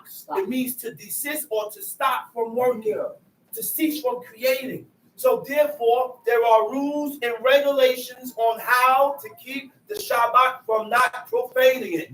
We cannot come up with our own rules. That's right. Stop taking the garbage out. Stop arranging and setting up chairs. That's right. Exodus 16 tells you, it speaks about that. Everything must be prepared and arranged before the 6th day. Stop thinking about that, man. Okay? Leave that till after sundown. Certain things need to be left until after sundown. That's what brings the spirit on you on Certain Shabbat. things we shouldn't be talking about till after sundown. Huh? We gotta watch our conversation. In Jeremiah 17, it says you should not exit your house with a burden. The definition of burden is anything that is carried. So when I leave out my house, I don't carry nothing. I don't walk out my house with nothing. There's nothing in my hands. And if I'm out in the street and you go to hand me something, I'm not taking it from you. I'm not taking it from you. Huh? My cell phone's not in my hand. It's free. Tom sheet, where we at? Verse 11. Verse 11. And that ye may teach the children of Israel all the statutes. And that ye may teach the children of Israel all my statutes. So we sit in teachings, right? We sit in services and teachings. We read to learn the ways of God. This is the purpose for this service. Teachings, Sabbath teachings. This is the purpose of you reading. Okay? To learn the ways of God so we can be better in the eyes of God. The only way we're going to be better, we need this book. We need this book. Okay? Not to magnify or point out someone's faults when you hear it, but take heed to oneself. Being able to perceive where we are coming up short with God to make changes in our lives, with ourselves. So, horot, it means to direct. Directions. Horot also means instructions. Go ahead, Tamshi. Verse 12. And Moses spake unto Aaron, and unto Eleazar, and unto Ithamar, his sons that were left. Take the meat offering that remained of the offerings of the Lord made by fire, and eat it without leaven beside the altar, for it is most holy. Eat it without leaven besides the altar. For it is most holy. Okay, I have a point now. The bread, right? That bread. That holy bread without leaven. You see how, and we like to come up with our own ideas and our own thoughts, talking about, be careful of how long the bread. See how long this bread been sitting here? 7 days. 7 days. That bread is eaten and replaced. And then it stays there another 7 days. That's the shoe bread. He said, for it is the sacrifice of the Lord made by fire. For so I am commanded. And the what? And the wave breast and heave shoulder shall ye eat in a clean place. Thou and thy sons and thy daughters with thee. For they be thy due, and thy sons due, which are given out of the sacrifices of peace offerings of the children of Israel. The heave shoulder and the wave breast shall they bring with the offerings made by fire of the fat to wave it for a wave offering before the Lord. And it shall be thine and thy sons with thee by statute forever, as the Lord had commanded. And Moses diligently sought the goat. Sought the goat of the what? The sin offering. Of the sin offering. And behold, it was burnt. It was burnt. And he was angry with Eleazar. He was angry with Eleazar and Ithamar, the sons of Aaron, which were who was his alive. nephews. Wherefore have ye not eaten the sin offering? He said, why didn't you eat the sin offering in the holy place? Seeing it is most holy. Seeing it is most holy. And God had given it to you to bear the iniquity. And God had given it to you to bear the iniquity of the congregation. Of the congregation. To make an atonement. The word for iniquity is aon. Iniquity, the definition of iniquity is perversity, depravity, inborn corruption of human nature. This means that this is a corruption that we was born with. Every male or every female that is born up today is born with corruption due to the original sin. Since the what? Since the Garden of Eden. When Adam ate from that tree of knowledge of good and evil, he don't know what he did. A lot of things shifted. A lot of things changed. Right? Now, innate depravity. The definition of depravity is the corruption that lies within us. Corruption is what caused man to come out of his place. That's how you know how corrupt you are. When you come out of your place with God. How do you come out your place with God? You go against his laws. You violate the commandments of God presumptuously. That tells me that you have corruption in you. Now you can tell who have more corruption in them than who. All determined of your lifestyle and how you live with God. Okay? Define the order of God. Okay? So moral corruption is when we go against the laws of God for one's own benefit. I go against the laws of God because right now, the way I'm feeling, I feel like punching you and breaking your jaw because you done made me mad. And I don't feel benefited until I've done it. I disregard the laws of God. I disregard the commandments of God and I do what I feel like doing. Not considering the law. Should I do this? Would I be offending God if I do this? Would I be offending my parents if I do this? Huh? Huh? The definition of iniquity, it means not equal. The definition of iniquity, it means not just. Not fair, yeah. Not fair. That's deep, man. And when we are not fair, Makes sense. when we not fair with each other, guess what? It leaves a breach. Open it. That's what leaves the breach and the opening for iniquity to seep into your head and tell you to do things contrary from what God said. That's deep, man. That's deep. That's deep, man. That's deep. That ain't no joke. That's deep. So we, in order to close the breach, we have to be fair and just with each other. When we are not fair and just with each other, it leaves an opening, a sword. The sword starts to open up. Huh? So when we are not just and equal with each other, but this is the cause of the breach, the opening in your spirit for iniquity to creep in. For iniquity to creep in. Sin corrupts the heart. Sin corrupts the mindset. Sin corrupts your understanding. That's why you read something and see something totally different from this person. Because you have more sin in you than that person. All depends on your lifestyle and how you move with God. It all depends on your understanding, on what you're going to understand, which causes you to be inclined towards evil. Tom, see? Seeing it is most holy, and God had given it to you to bear the iniquity of the congregation, to make an atonement for them before the Lord. Behold, the blood of it was not brought in within the holy place. The blood of it wasn't brought in the holy place, which means that offering should have been done in a certain spot, Right. in a certain section, and the offering that Nadab and Abihu, it wasn't brought there. So that's why Moses is telling them, his two nephews said, listen, he said, bring that and eat it where it's supposed to be eaten. Right? Go ahead. You should have indeed eaten it in the holy place as I commanded. Verse 19. Verse 19. And Aaron said unto Moses, behold, this day have they offered their sin offering and their burnt offering before the Lord. And such things have befallen me. And if I had... Go to 1 Kings chapter 15.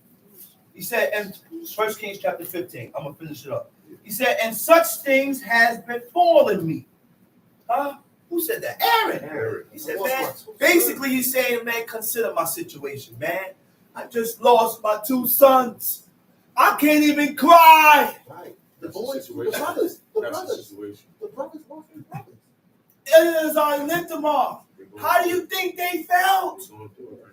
God, look, you don't know how they felt. God told them not to cry. Don't mourn. And Moses came barking on them. They ain't disrespect their uncle. Moses came. He said, yo, man, didn't I tell you to eat this thing in the holy That's their place? uncle. That's their uncle. That's why I respect what one of my brothers told me. He said, I don't care. No matter what my brothers do, you better respect your uncle. Say it again, bro.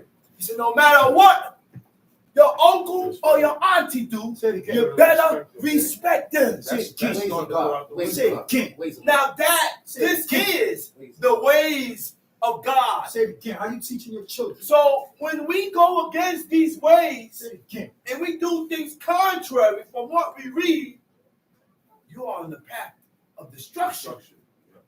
Because we got to follow the ways and the order that God has set. How they behave everything. Say it again. Tom, see? They're going to get knocked out. 1 Kings 15. No, I'm sorry. And if I had eaten the sin today, should it have been accepted in the sight of God? Aaron said, listen, it wasn't brought where it was supposed to go. And if I have eaten it now, is it going to be accepted? No. It's not going to be accepted because the order was already messed up. When we don't follow the order that God has set, we can't be good. Right. Yeah. We can't be pleasing. Right. We cannot be accepted. What you do don't count. We have to follow the order that God has set in order to be accepted in the eyes of God. We're going to go into 1 Kings chapter 15. Now in the 18th year of King Jeroboam, the son of Nebat, reigned Abiham over Judah. Now, at this point in time, the kingship is split. I said the kingship is split. God did not split the kingship in the times of King Solomon because of how King David moved with God. He said, King David, he said, I'm not going to split the kingship in your time because of your father David. So a father's righteousness can deliver his son. Yes. A father's righteousness can deliver his daughters and his children and his wife. A father's righteousness can cover the house. Huh? Right, to deliver the house. Can deliver the whole house just by how the father moved with God. Huh? I gotta live right. If I got a wife and children, if I have wife and children, I must live right so that God can cover my house. Right. That is the highest, the most highest way of covering your house. Because I could pray all I want. I said, you could bend your knee and bump your head and pray all you want. But guess what? If you ain't living right, ain't no covering. That's right. God ain't gonna cover nothing. God ain't gonna cover your children. God ain't covering your house. God ain't covering your wife because you are walking unrighteously before God. God covers your house according to how the father walked upright before God. That's how your house gets covered. Right. He said, I know he shall command his household after. Tom, see? 3 years reigned he in Jerusalem, and his mother's name was Ma'akah. His mother's name was Ma'akah, the daughter of Abishalom. the daughter of Abishalom. And he walked in all the sins of his father. Wait a minute. He said he walked in all the sins of his father, Jeroboam. which means he did and walked the same way his father walked. He didn't have to walk in the same sins of his father. And I also ain't got to talk about him either. Right. That's right. I said you also don't have to talk about him neither. Right. I don't want to, don't shed no light on your parents come talking to me. Right. I don't want to hear I that. don't want to hear it. Please. I don't want to hear it. That's not honor. My mother do drugs. Oh, my father does this. Oh, my mother does this. Hey, easy there, son. Easy there, daughter, sister. Watch how you talk about your parents. Because when we talk against our own parents, guess what? Even though what you're saying is true, guess what? The attention of God gets turned towards you for evil. Right. Why? Because you're going against a law that was set up from hundreds and thousands of years ago from the beginning. When God said, he said, hey, he said, honor. Kabed et abika, honor your father. Et imeka, and your mother. Don't honor your mother and be laughy with your mother, but you're pissed off and angry at your father. That's mostly everybody. Don't be laughy with your father, but you're angry with your mother. The same honor you give to your father, you give to your mother. The same honor you give to your mother, you give to your father. Don't be laughy with one and hating the other one. Forget about all these negative thoughts that runs through your mind. What you've been called. Oh, I've been treated this way. Guess what? All that gets left behind. I ain't even thinking about that. Why? Because I honor my parents. Don't listen to the rest of the family. This is called a heathenistic mentality. We still have this heathenistic mentality where we blame our parents for things. Blame them for this, I blame this one for that, and my father did this. What's you? What? And that's why You need help. And that's why I don't Grown man. You need help. You're a grown man. You need your head cracked. Why don't you get over it, brother? The laws of God stands. I need your And head guess cracked. what? Don't allow nobody Uh-huh. to tell you anything different about your parents, man. You know what? Your father, man. He said, "Yeah, man. You know, you're a grown man. Hey, don't try to feed me that foolishness. Absolutely not. Get away from me. Get away from me. Yeah. Get away from me. Let's read. And his heart was not perfect with the Wait a Lord minute. his Let's God. go back now. Read verse 3 again. And he walked in all the Okay, sins of and his he father. walked in all the sins of his father. The word for walked is yalek. It means to go. Prince Zachariah was telling, this is when God is working with you, man. Prince Zachariah said, he said, yo, man, I was reading inside the room with your father, and we got across that word. He said, you should not go after the gods of the nation which are around. He said, go. He said, go look up the definition of gold. He said, in my mind, he said, what? Why you looking up gold? He said, it means to go or to walk. He said, man, look it up. Man, look it up. He read the definition, read the definition. Then when he got to the specific definition, it says, to follow a certain course or procedure. He said, that's it. He said, that's it. That's it. So when you follow the course or the procedure of heathens, of the nations, that's how you go after their idols. I don't have to be in the church. Okay. All I gotta do is follow after the course and the procedure of how these people do things. People who serve them God. The people that serve them God, these deities, Traditions. the traditions, Celebration. the celebrations. Huh? He said to follow a certain course or procedure. Okay? He said, and he walked in all the sins of his father, Which he had Which done what? before him. which he had done before him, And his heart was not perfect. and with his the Lord heart God. was not perfect with God. Lord have mercy. That's how your heart not perfect. Wait, what you said? That's how you know your heart. There you go. You got it. You know how you know when your heart is not perfect with God? The word for perfect is tamim, means to be whole or complete. So if I continue to follow after the course and the procedure of the people that I live amongst, you don't have a perfect heart. That's deep, man. That's deep. So in order for me to have a perfect heart with God, I got to get rid of the course and the procedures of the nations that I live amongst. How they do things, we don't do it. Okay. We have our own course. We have our own procedure on how we do certain things. If I sneeze, I don't say bless you, because that's called what? It's the name of the idol is what? The name of the idol is Gunsubu. It's a German idol. Do your research. Do your research. Happy birthday. None of our forefathers said bless you. If If you could show me in the book where any of our forefathers said bless you, then I'll do it. You know, it's that simple. Wait a minute, people. Wait a minute. People, we need to realize something. It's that simple. You mean it's that simple? Yes. If I didn't read where Abraham said bless you, I'm not saying it. I'm not following that custom. I'm not following because that is a custom of the heathens. I don't pray before I eat.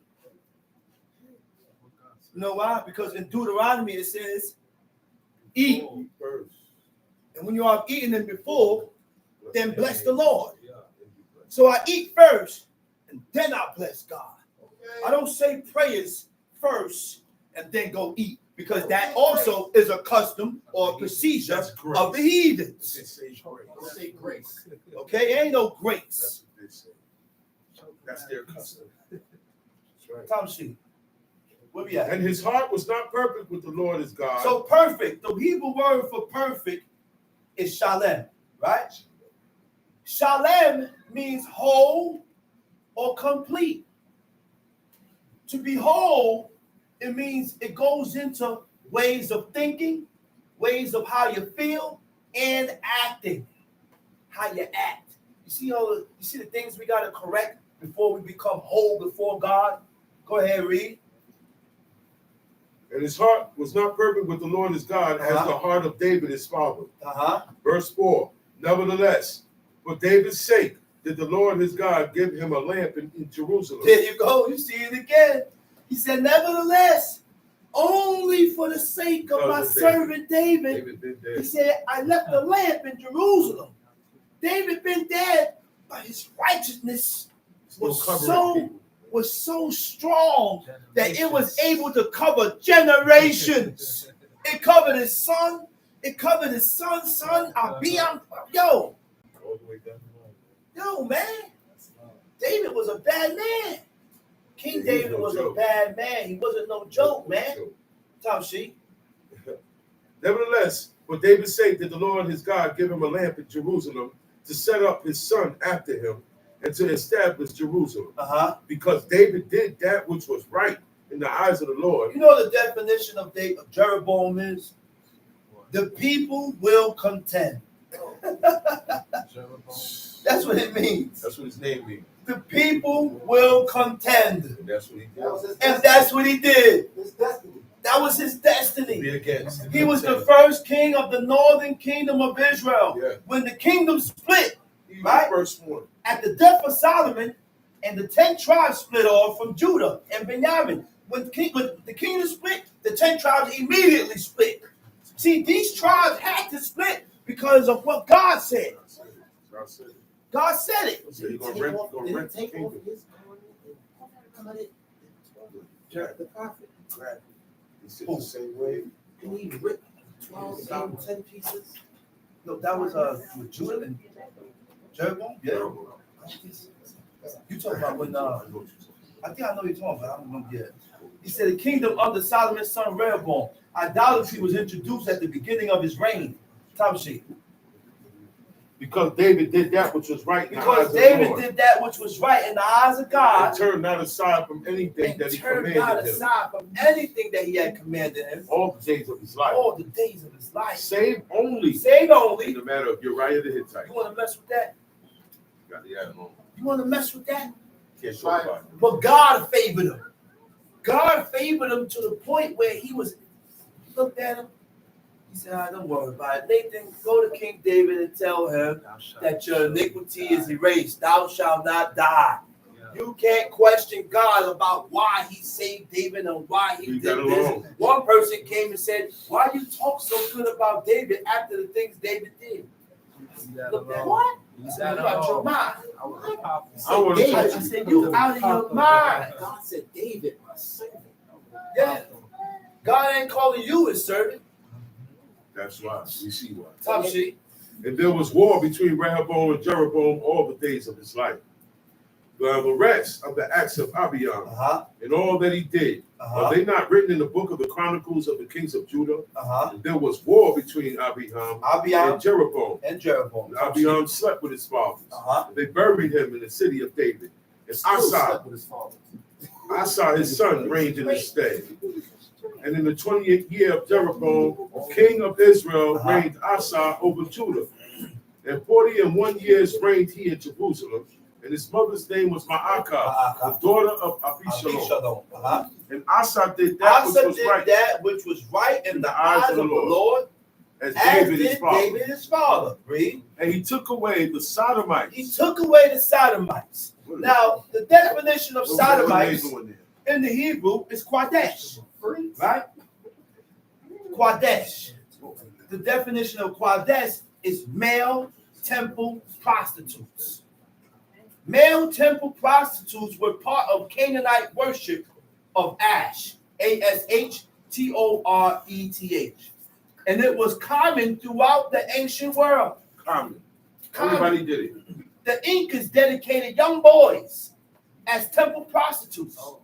The boys dressed in female clothes, and the men will have ritual sexual intercourse during religious ceremonies. Ritual sexual intercourse. All those positions and things that's done in order. Those are all part of rituals, man. On how these people serve their gods. All that. See? And he took away the Sodomites out of the land and removed all the idols that his fathers had made. Removed all the idols that his father had made. Read. And also Ma'akah, his mother. Ma'akah, his mother. Even her. He removed from being queen. Because she had made an idol in a grove. Okay, the idol in a grove. He had to remove his mother because she made an idol in a grove. Which means what? Which means what? The honor for God comes first. That's right. That's right.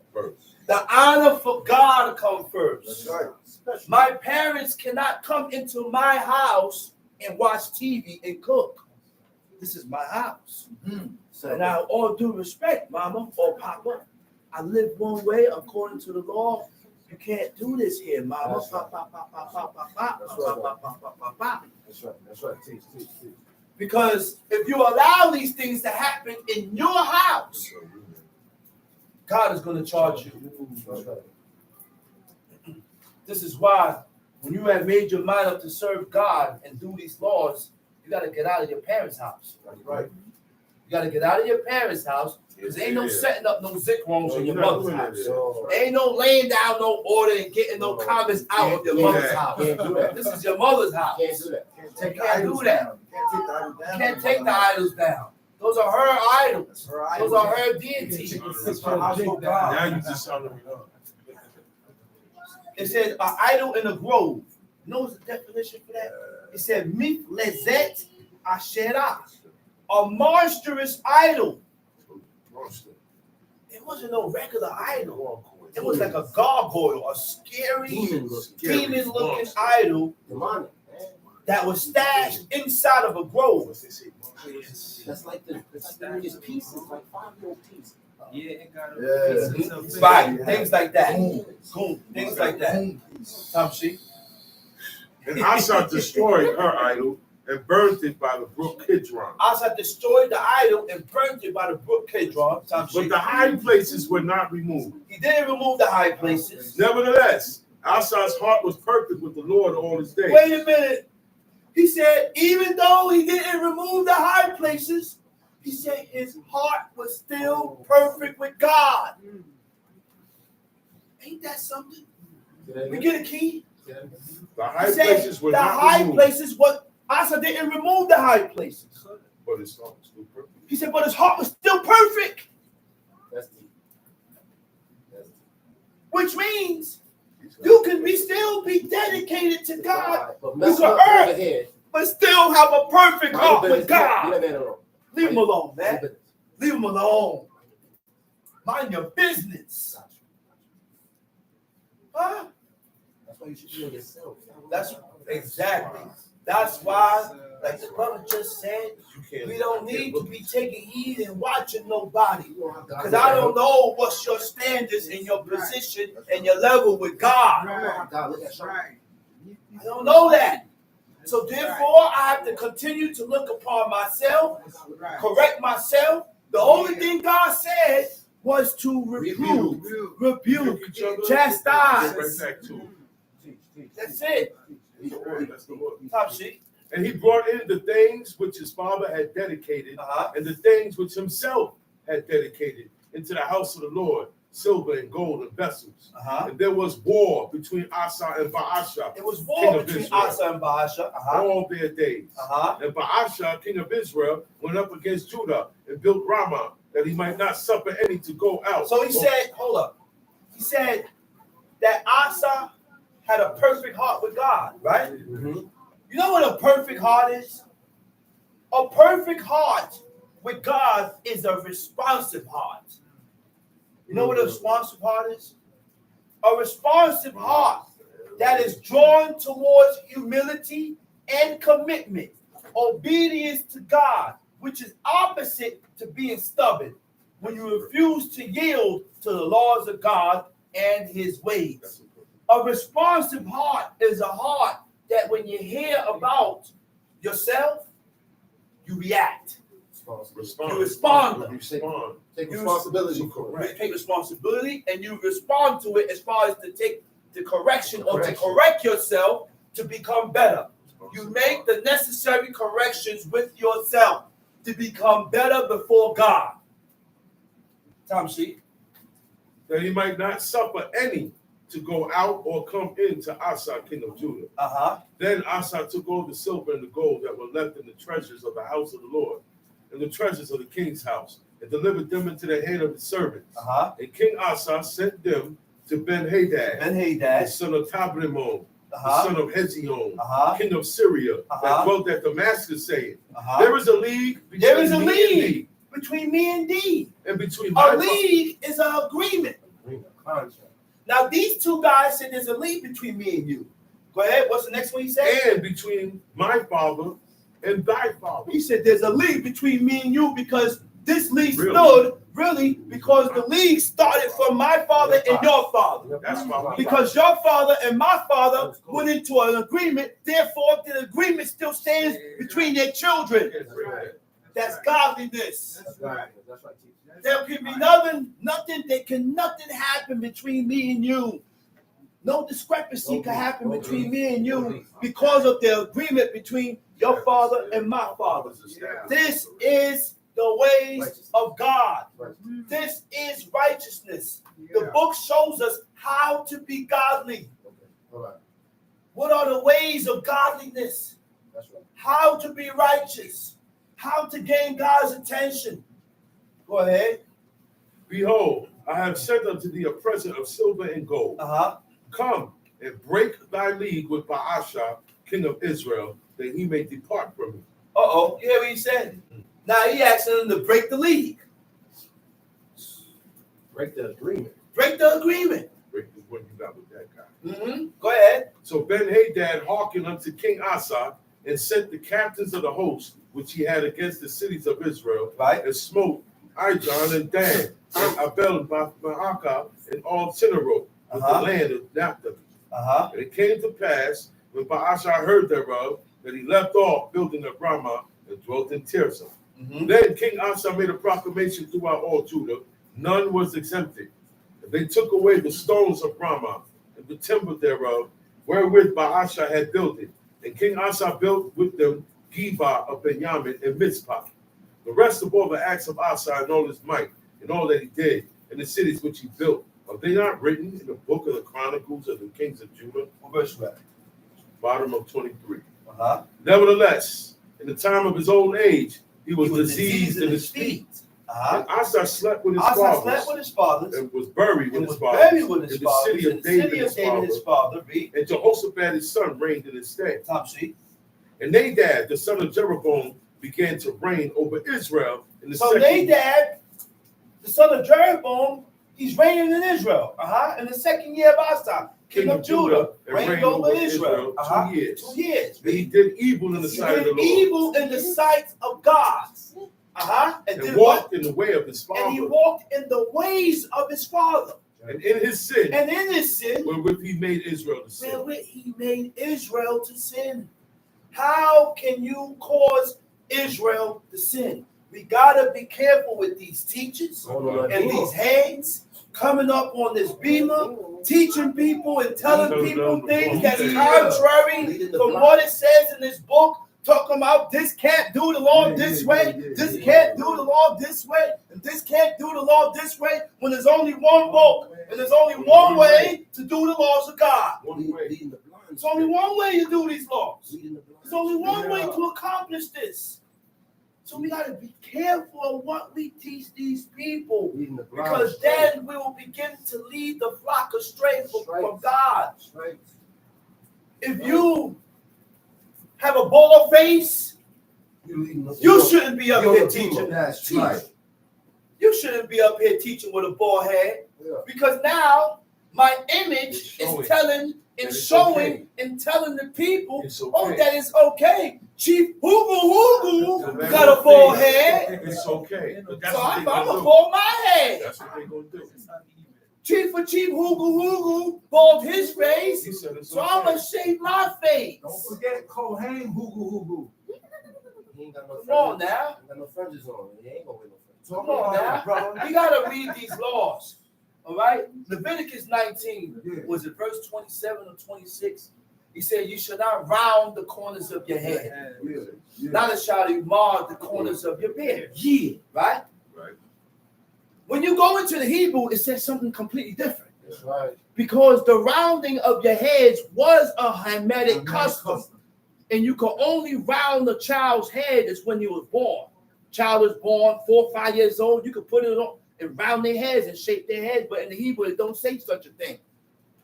In order, like people say, they talk their thumbs down to King James. King James brought me as far as it got me. Now I read the law in the Hebrew so I can get the clearness. All right? Like it said, So thou shalt not now- kill. It don't say thou It don't shalt say not that. kill. It says thou shalt not murder. It says lo takwipu, payat. Lo takwipu. Takwipu come from the root word kwipa. You should not skim off. Payat is a side section, lock, or curl of your head. Right? With lo tashkit. Tashkit means to mar or to corrupt. Neither shall you corrupt or mar a payat, a side section, lock, or curl, zekwaneka, of your beard. So, when you run into these Israelites with bald heads and bald faces, that's not law. Tamshi. Verse 27. Tamshi. And Baasha, the son of Ahijah of the house of Issachar, conspired against him. And Baasha smote him at Gibbethon, which belonging to the Philistines. When Nadab and all Israel laid siege to Gibbethon. Even in the 3rd year of Asa, king of Judah, did Baasha slay him, and reigned in his stead. And it came to pass when he reigned that he smote all the house of Jeroboam. He left not. Okay, let's cut that. Let's go to Proverbs 15. Proverbs chapter 15.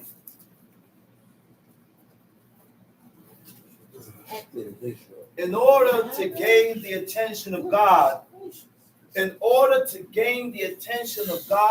we must follow after his ways. God, it has to be. In order to gain the attention of God, we must carry out and fulfill these commandments, these laws, these statutes, so that you can gain God's attention. But when we are not in favor with God, God turns his back on us. Yeah. But the thing about it was, Cain was able to discern. Cain was able to tell They knew. that he had lost favor with God. And when he lost favor with God, he was angry. His countenance fell. He said, why has your countenance fallen? He said, what you angry about? He said, what? He said, if you do good, I will exalt you. He said, but if you don't do good, then sin lies at the door. That's another key. That is a key. So when we, and unto you shall it be a desire. So when we are not doing right in the eyes of God, iniquity, sin, evil will continue to come to my mind. It's going to stay there. Evil, iniquity will continue to be, will alter your understanding. Okay, let's read Proverbs chapter 15. A soft answer turneth away wrath. A soft answer turneth away wrath. Huh? A soft answer turneth away wrath. We don't know that. That's right. You right. We don't know. The word answer is ma'aneh. It means a response. A soft response. If I give you a soft response, What's going to happen? and you continue to answer me rashly, then something's wrong there, brother. It doesn't work. It don't It work. don't work with that type of person. It don't work. Huh? He said a soft answer, turning away wrath. But grievous words stir up anger. Grievous words. What is grievous words? Exam or exile. It means painful or hurtful words. Words do hurt. Right? Yeah, words hurt. That's why it's here. That's why it says that. Because there are things that you can say that can get under a person's skin and ignite the flame in them. That's right. But then when the flame is ignited, you look at the person and say, why are you angry? You ignited the flame in me. You did this. That's right. So don't blame me for my wrath and my anger, because these was provoking words. Put me here, man. You put me in this situation. Now, when I wild out, I'm the bad guy. Okay? Top sheet. The tongue of the wise useth knowledge aright. The tongue of a wise man, use it what? Knowledge Use it aright. knowledge aright. Huh? Which means the tongue of the wise man know what to say, when to say it, how to say it, and who to say it to. and who to say it to. Because sometimes certain words ain't good to use with your husband. No. Right, yeah. I said certain words ain't good to use to your parents. Yeah. Talk about it. Certain words is not good to use with your brothers. Right. We gotta understand that. And when you with the teachers, and when we do these things, of course the person will get angry. And now you looking at him like he's the bad guy. That's right. No, he's not the bad That's guy. right. That's right. You don't know how to choose your words. That's right. That's right. Okay? Go ahead. But the mouth of fools poureth out foolishness. The mouth of fools pour it out foolishness. The mouth of fools in the Hebrew it says yabiyah. Expect that. The mouth of fools reflects and speaks foolishness. That's how you can tell. It brings stuff up. Right, that's what reflects. Brings stupid That's how stuff you up. can tell whether a person is a fool or not. Right. He speak foolishness and he reflect, which means he done brought up old things. Yeah. I done brought up things that happened in the past Nothing to do with this. Right. that has nothing to do with the Nothing to do with the situation. situation. And I done brought this up. What's wrong with it? Because you don't want to deal with this. Exactly. That's why. Tom, see? The eyes of the Lord are in every place. The eyes of God is watching everything. And we must realize that anytime I decide to do anything that is not good in the eyes of God, know and behold that God is watching. And whatever we do is written in God's book. Do we know that God got a book? I said, do we know that God got a book and he keeping records? Writing down all we're doing. You better just read Malachi chapter 3 towards the end. God got a book. Oh, yeah. And you know whose name is in that book? All those that feared God and thought upon his name. Uh-oh. God said, all the ones that feared me and thought upon my name, he Your said, name in there. I put your name in this That's the book. same book Moses was Your name talking is in about. this Moses book. said, That's the I think same that's book the same that Moses went to God. He said, oh Lord God, he said, don't destroy your people. Don't destroy your inheritance. He said, and if you still, look, blot me out. Did God tell him his name was in the book? No. God didn't tell me it was in the book. No. Well, you know it. They Tom, are see? aware. The eyes of the Lord are in every place, The eyes of Beholding. God is in every place. beholding the evil and the good. Beholding the evil and the good. Read. Yeah. The wholesome tongue is a tree of life. Wait a minute. A wholesome tongue is a what? Tree A of life. tree. So God is comparing this wholesome tongue to this tree that gives life. Okay? What is a wholesome tongue? In the Hebrew, the word wholesome, it means marpeh. A wholesome tongue is a soothing or healing tongue. A tongue that causes calming effect. I'm not going to say things to stir you up. Yeah. Okay. Got you. I'm not going to say things to rile you up. Distinguish. I will say things to distinguish the matter. Yeah. So a soothing tongue reduces pain. You already in pain and stressed out. You think I'm going to come to you and stress you out more? I got to give you words to calm you down. Discomfort, it reduces pain and discomfort and brings relief to make you feel better. Words can discourage or encourage. I can discourage you with my words. Break I down, can encourage you with my break words. down or uplift. Or encourage others as well as strength. That's right. Tom, see? But perverseness therein is a breach in the spirit. Perverseness is a breach in the spirit.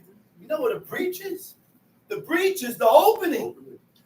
I said the breach is that opening in my spirit. Right?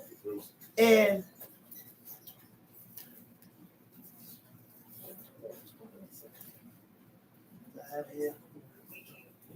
no. I said the breach is that opening. That breach is that opening. What caused the opening? Iniquity. Sin. That's the perverseness. Right? So perverse, The Hebrew word for perverseness is selef, samek, lamed, pei, sophie. Perverse is deliberate and obstinate desire. So when you're perverse, you do things deliberately. Oh my You know God. what you're doing. You know what you're doing. I said, when you are perverse, you do things deliberately to get under a person's skin. Brother said spiteful. Spitefully. You do things spiteful. That's how you know when you're perverse. Perverse is when you do things deliberately and obstinate desire to behave in a way that is unacceptable, often in a spite of consequences.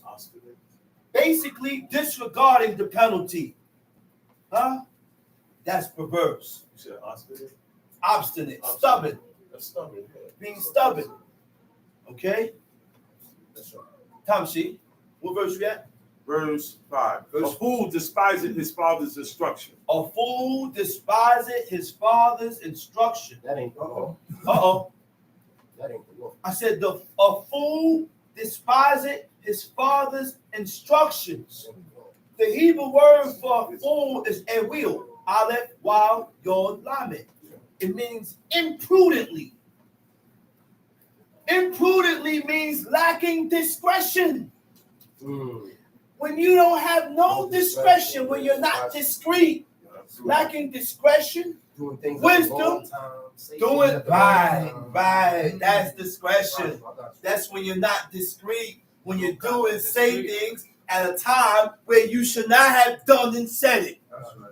Got you. We have to be discreet. We have to use discretion and know when to hold them, know when to fold them. Huh? Sing it, brother. Or good judgment. All right? It also means not cautious. Right. Don't you know we got to be cautious with God? Yeah, you right. We got to be circumspect with God. To be cautious means be aware. If I do this, I may be in violation of the laws of God. So therefore, this is why I don't walk out my house with nothing in my hand. Because I may be in violation of the laws of God. Yeah. I don't take garbage out on Shabbat because I may be in violation of the laws of God. Consider that. And the reason why we have to move this way with God is because we don't have a high priest here. We don't have Moses here to explain nothing. So we must go all the way with his laws, commandments, and statutes. No risk, no risk. There's no one to explain this. No chance. Ain't nobody here inspired by God to explain this. I don't talk with The Spirit nobody. of God ain't going. I can't go to you to inquire of God. No, I can't come to you to inquire about nothing. We are all going according to our own opinion and thoughts and ideas. That's right. That's why it's very important to stick to what it says. That's Close, right. very close. Stick to what it Yeah, says. hold better. Read it in the English. By all means, transfer it in the Hebrew because you get a clearer meaning. That is And down to stick without. to what it says That's in right. the book. Don't add on. Don't take away. Don't guess. Don't tell me this is the reason. I don't want to hear about the book didn't explain the reason. I don't want to hear it. That's right. If you in doubt, do that. Doubt, do whatever. People are saying amongst the nation of Israel that Ham saw his mother's nakedness. Doesn't say that. So it's father's man. But nowhere in the book stated that he saw his mother's They don't nakedness. sleep in the same tent. He walked in on his father. He was drunken, and that's what he saw. That's So it's what I'm power. going by. That's what the And book you said. can't. And you know what's crazy? You can't tell me I'm wrong. You know why you can't tell me I'm wrong? Because that's what the book said. The book said. That's what it says. When you start adding on and saying other things that's not there, That's your you the one that's You're wrong. perverse. Right. That's perverse. Okay? So now, a person with discretion is what? Aware of what is appropriate or not appropriate to say or do to avoid causing offense. That's a person with discretion. That's right. He's aware of what he's saying. It's sort of like and the things that he do. So like what God was talking about with the eunuch, you're not going to talk about getting That's right. a woman in front of the That's right. That's a good point. Brother say the same thing that's talked about with the eunuch. This is why we got to watch our conversations. That's right. When we say certain things, whatever we're talking about, this brother is going through what you just said. Facts. And now I'm making this brother feel away because of what I just voiced out of my mouth. That's right. That's my whole point. That's We right. must follow God in discretion. We have to be discreet. When we must be discreet. Harry said discretion is prudence. That's right. Discretion is prudence. Time sheet. What verse we at? Verse 5. 6 But he that regarded reproof, is prudent. is prudent. He that regarded reproof is prudent. And will yin ox musar abi. Right? Where shomer tokakat ya irem. All right? The word for musar is discipline, correction. What is discipline? Discipline is the practice of training people to obey rules, a code of behavior, using punishment to correct disobedience. Disciplined person has what? Self-control. I said a disciplined person has self-control. He is able to control himself and not allow his emotions to get him all crazy. Rule the spirit. This is why when I read the book, I see myself. Me too. One time I got so angry Me too. and I got so tight to where the after effects wasn't good. Because when I get angry, I won't. When I get angry, it's not good. No good. So I got so angry at this point in time, Right. and the after effects, I caught a pain in the back of my neck. I get ahead of I'm about to say what pain. I was gonna say it. I caught pain behind the back of my Because neck, you didn't get a release. and I say, you know what? So when the body is sleep. I have to be more disciplined with myself and not allow the agents. Hey, James. Who that remind you of? Who you say that? My father. My father, man. He said, man, you Y'all niggas. niggas is He said, man, y'all niggas is agents. My father used to call us agents when we get pissed, we get angry, get angry and tired. That's what He you look, work for. he look at you and say, you know what? He said, all you niggas in here, y'all agents. I know who y'all work He for. said, y'all want. He said, y'all. Me too. I'm like, come on, I'm an agent now. I'm not an agent, man. But that's what he used to call us. And now I see myself calling people that get me angry agents. So you're an agent. Yeah. You must be an agent. The word regarded, it means shomer, right? It means to observe, able to recognize or detect when you are being corrected. Able to recognize Not the everybody correction. has that. Everybody don't got that. Able to recognize that That's this something you gotta is the correction of God. Not bad You luck. tell yourself that. Not Every because time you come and correct me means it ain't correction that God sent. God sent you to correct me so he don't have to break my back. you come in every different way. That's right. Now I have to take That's heed what he about to do. to the correction Okay. because God really don't want to break my back and toss me out the window. Okay. So we got to take heed to correction, man. Right. We got to take heed to chastisement. Right. He said, Right. because the way, he said, rebuke and chastisement is in the way of life. Right. It's in the path of life. So if I decided to walk in this path, to walk in this truth, correction is going to come with it. That's right. Rebuke's Rebuke's going to come with it. That's right. Okay? Now, the definition of proof, where we at?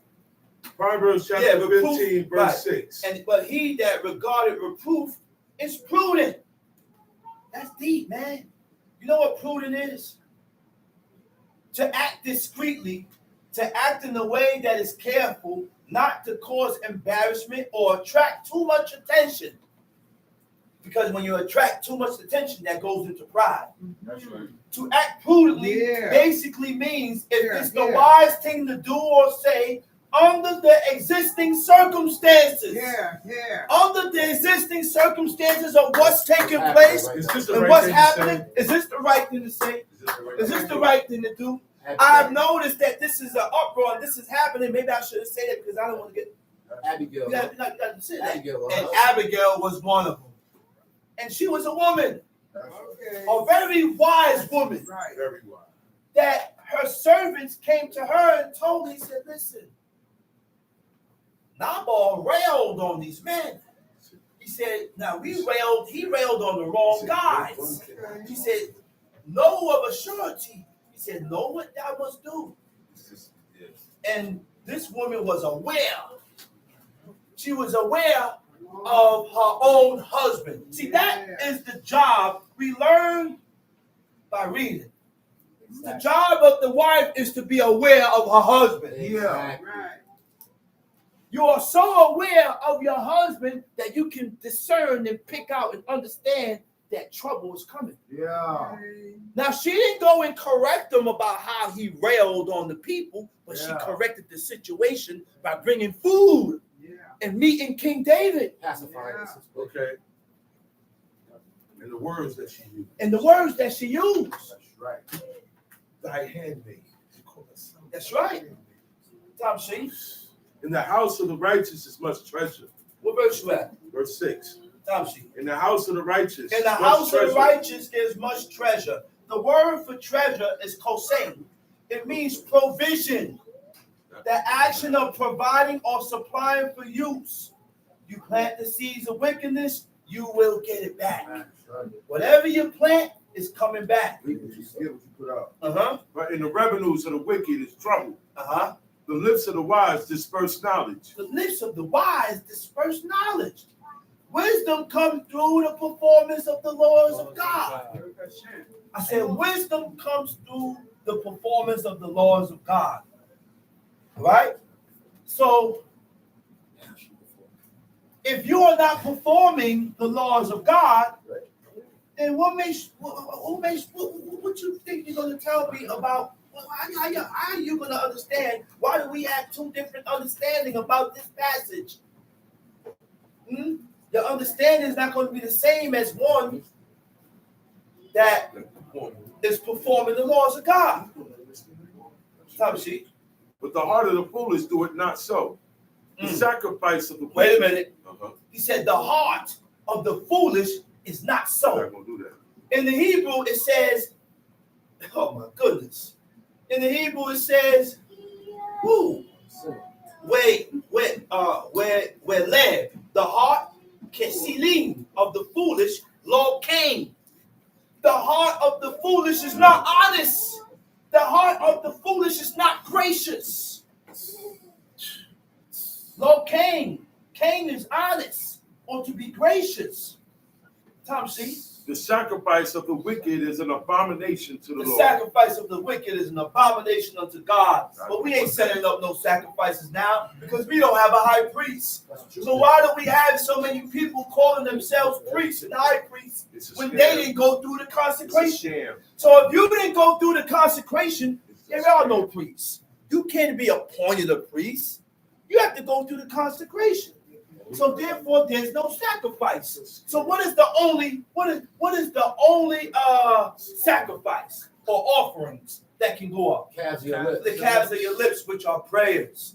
And there were designated prayers that went up during the time of the evening and the morning and evening sacrifice. Being that we can't, the minkat, which is the offering, shakarit is the dawn, and Eb is the evening. Those are the prayers that went up during that time. So guess what? I don't sleep till 10 o'clock in the morning. Say it again, brother. I don't sleep till 11. Yeah, when you ain't got to work. Even when I don't gotta work. Sleep through the day. I'm tired, but I make sure I'm up at 5 or 6 o'clock. You know why? Because I must set up those prayers before God. Right. See, this is the order. I didn't set that order. Yeah. My father set this order in his house. Yeah. He started doing it. Right. And he didn't command us to do it. Right. He did it. We seen that he did it. And we followed. And we followed. Because it was a set time they set up. They So offered. there was a set time. Remember the time when Jacob was wrestling the angel? You're right. When the angel came in the form of man? That's right. And Jacob had a hold on that angel to where the angel couldn't get loose. Right? The angel could have got loose, but he came to him as a man. Right? So he held him. He said, the angel looked at Jacob. He said, yo, man, let me go. He said, the daybreak, the dawn is going to break. At that point in time, all the angels of God report to God. At that point in time is when our forefathers set up those offerings. So the angel is telling Jacob, I gotta go. I have to go back. Jacob tells him, he said, yo, I ain't letting you go. I got a hold on you. You ain't going nowhere. You gotta bless me first. The angel went into his powers, went back into his powers, Angel mode. and hit him in the hollow of his thigh. He let go then. He let go then. And he lived for the rest of his life. And because of that, the sons of Jacob have 1 foot shorter than the other. It's not noticeable. Right. Not obvious, but it's 1 foot shorter than the other. That's why I walk with And when my father went to the doctor, remember he told you? He said he went to the doctor, he checked, he said his back was bothering him. The doctor measured him and checked him. He said, man, you got 1 foot shorter than the other. That's why you're back. See, he said you got 1 foot shorter than the other. It's unnoticeable. So that's a thing to tell whether you're out of the seed of Jacob or not. Traits. Go ahead, where we at? The sacrifice of the wicked is an The abomination to the sacrifice of the Lord, wicked is an abomination unto God. but the prayer of the upright is his delight. But the prayer of the upright, I said the prayer of a man that is upright is accepted. Razon is his delight. The Hebrew word for delight is razon. The prayer of the upright is accepted by God. So in order for your prayer to be accepted, you must be upright in the eyes of God. And if you are not upright, you can bend the knee and pray all you want. God ain't hearing it. So you trying to tell me God don't accept all praise? God don't accept all Nope. praise. Huh? In order for God to accept your prayer, you must be upright. Say that part one more time. I said, God don't accept all prayers. In order for God, Because some of these prayers are coming out of the mouth of unjust again, man. people. say it again. So man. God, in order for God to accept your prayer, you must be You upright. gotta be upright. Monkey. Yeah. Tom, she. The way of the wicked is an abomination The unto way the of the Lord, wicked is an abomination unto God. but he loveth him that followeth after So righteousness. he loved him that followeth after righteousness. You hear this? The way of the wicked. What's the wicked? You hear this, man? He said God loves a person that follows or pursues after righteousness. Yeah. God will love you, man. What you pursuing after? You know what it is for God to love you? Go ahead. Pursuing after? Correction is grievous unto him that forsaketh the way. Yeah. Correction is grievous. Chastisement is grievous. The Hebrew word for grievous is resh, ayin. It means evil. Correction and chastisement is evil unto him that abandons or forsakes the way of God. So now you know how evil or what level of wickedness you are at. Okay?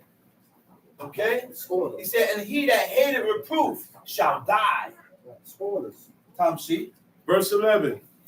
Hell and destruction are before the Lord. Hell and destruction is before God. You right about that. You right about that, Tom sheep. How much more then the hearts of the children of men? How much more than the hearts of the children of men? Huh? How much then is the heart or the mind frame of the sons of man? God is watching us, man. God is watching our heart and how we think That's right. and how we move. That is not accepted by God. And when our mind frame and our mindset is not right with God, he does this, push you away. Push you far Push you away. far away. Have you thinking you're doing right? Because forward thoughts are thoughts that is contrary or opposite from God's thoughts. That's right. Get pushed far See? away. How much more then the hearts of the children of men? A scorner loveth not one that reproveth him. A scorner loveth not one that reproveth Stay him. away from him. He don't like being corrected. You're gonna run out the A room. scorner don't like to be corrected. When you correct a scorner, he get tight. He get angry. He don't want to hear it. And then on top of that, guess what? It says there is a correction that's not calmly. There is a correction that you ain't gonna like this correction. But it still is a But it's a correction. Still is. It's a correction. Tom Sheep. That's true. That's true. Neither will he go unto the wise. Tom Sheep. A merry heart maketh a cheerful countenance. A merry heart maketh a cheerful countenance. So if it shows in your face that you're happy. Whatever's in your heart shows in your face. A merry heart shows a cheerful countenance. You see, a lot of people look at your face and they say, "Man, what's up, brother? You all right?" He said, "No, I'm good, man." He said, Your face don't say that. Your face don't, man. Your face shows Your different. face don't say that. The expression on your face Your parents shows know. different. And Your your mother and your your father parents know. know. They know. If nobody you can fool, you They can't know. fool them. You can't. They Your know. man, no. There's no way, yo. You know how many times Nothing. you It's try to nothing. fool them Stop by saying trying to nothing? I know. Something's wrong with you. Your man know too. Something's wrong Your with you. man know about I can look at my kid's Wife face. know about the man too. That's right. We know The what wife they got knows about the attitude. husband. We know Whether what her they got husband have feel the way, just like the husband knows about the wife. Baby, the more you tell me nothing, the more I'm gonna start getting like you. No. Tom Sheep. But by sorrow of the heart, the spirit is broken. What verse is that? That was 13. Wait a minute. A merry heart maketh a cheerful countenance, but by sorrow of the heart, the spirit is broken. Sorrow. Sorrow of the heart. Right. Your That'll spirit break it. is broken. There we do it. The word for broken is Nikea. It means contrite. A contrite heart is a heart that is completely penitent. What does penitent mean? Making repairs. He's penitent. He's repentant. He's repentant of the wrong that he has done before God and man. That's what penitent means. Now, when you have a contrite heart, you begin to have stirred up feelings, stirred up remorseful feelings, right? And affected by guilt. That's why my father said, he said, man, he said, I remained strong and pushing for God because I remained with a guilty conscience. I always kept that guilty feeling about myself of being remorseful and guilty and deeply regretful, which causes the person to constantly make atonement for their iniquities. If you ain't feeling that feeling of guilt, then you ain't gonna have the desire to bend your knees and correct nothing or fast. That feeling made King David said, leave him, man. God told him first. That feeling made King David feel that way. Yeah. Because he was guilty and always walked guilty before God, and he only messed up one time. He messed up one time. God told him, listen, the iniquity that you have done is erased. He didn't say I'm off the hook. He said, ye shall not die. Even though he said you ain't gonna die for that. He didn't say he was. And even though God told him that, he still was remorseful. Still was repentant. He still was penitent in the eyes of God because of what he did. And this is the ways of righteous men, godly men. Oh, I don't do that no more, but I still feel sorry about what I did. I'm still sorry about what I did. Huh? I still feel sorry about what I said. I don't do that no more, though. I got changed. Yeah, but it ain't forgotten. Then my father used to say, he said, no, I don't do that no more, but it ain't forgotten. And go, was what? That was a lesson. And I ain't peeping until now, which means you ain't supposed to forget. Don't forget what you did. You did. Don't forget how you was. Don't forget how raunchy and despicable you walked before God. Oh, I woke up right now. Yeah, now. But before you wasn't. Always remember your past. And remain in that guilty conscience so I can correct myself before God. I'm always in correct mode. Tom, see? The heart of him that hath understanding seeketh knowledge. The heart of him that had understanding. The heart of him that departs from evil seeks knowledge. Yeah, you gonna read. The heart of him that is on that path of leaving off from sin, he's gonna read. Where the knowledge is at. The knowledge is the only place where you're gonna find the knowledge of God is in that book. Not in my head. Nah, It's in this book. that's right. So if you have plans of departing from evil, you'll open this book and read. Facts. You'll put time in and read. Learning to learn the ways of God and the things that God accept and don't accept, and start to apply it to yourself so that you can be accepted by God. Yeah. Tom, see? But the mouth of fools feedeth on foolishness. Where we at? 15. Tom, see? All the days of the afflicted are evil. All the days of the afflicted is evil. But he that is of a merry heart hath a continual peace. But he that is of a merry heart, a good heart, is what? Had a Hath a continual peace. Tom, see? Better is little with the fear of the Lord Better is little with the fear of God than great treasure. than and great trouble treasure therewith. and troubles therewith. Better is a dinner of herbs where love is. The word for herbs is yarak, means vegetables. Better is a dinner of vegetables Where than love is. Than where the- love is. It's better. He said, I like this. I like a dinner of vegetables. I ain't got nothing else to eat. it. Just best. Okay. All I got is Okay. vegetables. You satisfied. He said, Okay. but I'm satisfied. Love is Why? love there. Because Still it's love love there. here. Okay. There's love here. So I'm satisfied with whatever I got to eat because it's love here. It's consideration here. It's compassion and caring and kindness here. There you go.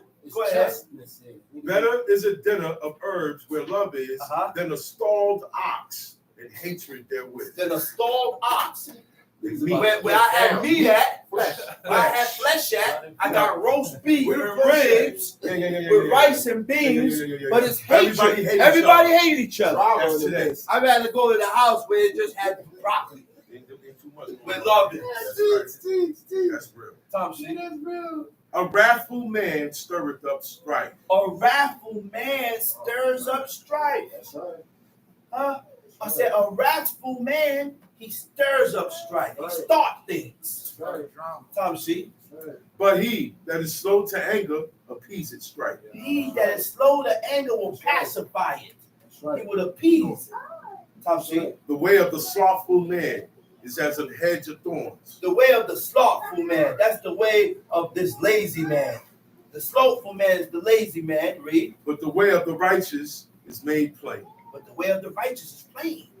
You don't need too much to Only satisfy too much the simple, righteous man like simple because life. he's plain. That's right. Simple life. Read. Simple. A wise son maketh a glad A father. wise son maketh a glad father. But a That's right. foolish man despiseth his But mother. a foolish man hates his mother. He despises his mother. And we think, oh, I don't hate my mother, but your actions say you hate her. I say your actions denotes that you hate your mother. Actions. Your actions denotes and shows that you hate your father. Let me get up and move to West Bubble. I hate my parents. It goes that deep. It goes that deep. It goes that deep. Because that's called abandonment. Yeah. It means to forsake. So when I do things like that, it denotes and shows hatred. Tom, see? Verse 21. Verse 21. Folly is joy to him Folly is joy to him that is destitute of that is wisdom. destitute of wisdom. Wait a minute. He said, folly is joy to him that is destitute of wisdom. When I looked up the definition of destitute of wisdom in the Hebrew, it says, kasal lev. It means to lack a heart. Folly is destitute. Folly is joy to him that lacks a heart. He likes stuff like that. But a man of understanding walketh upright. Walks upright. Tom Sheep. Without counsel, purposes are disappointed. But He said, without counsel, which means advice, huh? He said, the purpose is disappointed. disappointed. It's not gonna happen because there's no counsel. Tom Sheep. But in the multitude of counselors, they are established. A man had joy by the answer of his mouth. Okay, let's cut that and let's go into a little Psalms of praises. Let's go to Psalms 1. Yeah. We're gonna ride out with Psalms 1. You about to break some. Let's go to Psalms 1. Blessed is the man. You got it? Blessed is the man Uh-oh. that walketh not Uh-oh. in the counsel of the ungodly. Uh-oh. Uh-oh. He said, blessed is the man that walketh not in the counsel of the godly, of the ungodly, nor standeth in the way of sinners, nor sitteth in the seat of the scornful. Now, what does it mean to be blessed? To bless, it means to speak gratefully of, to speak good about. So I have to be careful of what I speak good about, because I speak good about things that God hates. I speak good about things that God don't accept. Huh? Gratefully of means to show appreciation of, right? To glorify, right? To glorify means what? It means common consent. Common consent means to be in agreement with. To be in agreement with, right? So if I glorify it, I agree with it. If I speak good about it, I agree with it. We have to be careful with what we speak good about, because whatever you speak good about, you agree with it. Right? It means to approve of, to have a positive opinion, or to accept someone or something. You have a positive opinion about things that God hates and despise. What's our problem, man? That's right, teach. Go ahead, read.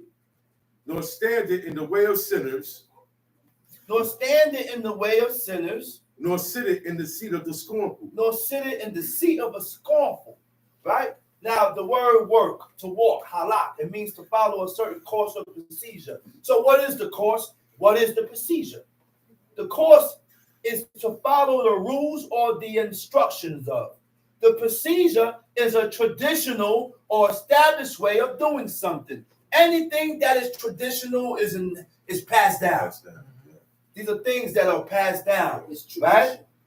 Right? He said, "Nor stand in the way of sinners, nor sit in the seat of the scornful." Right? Now, the counsel. Counsel is advice or purpose, your goal in life.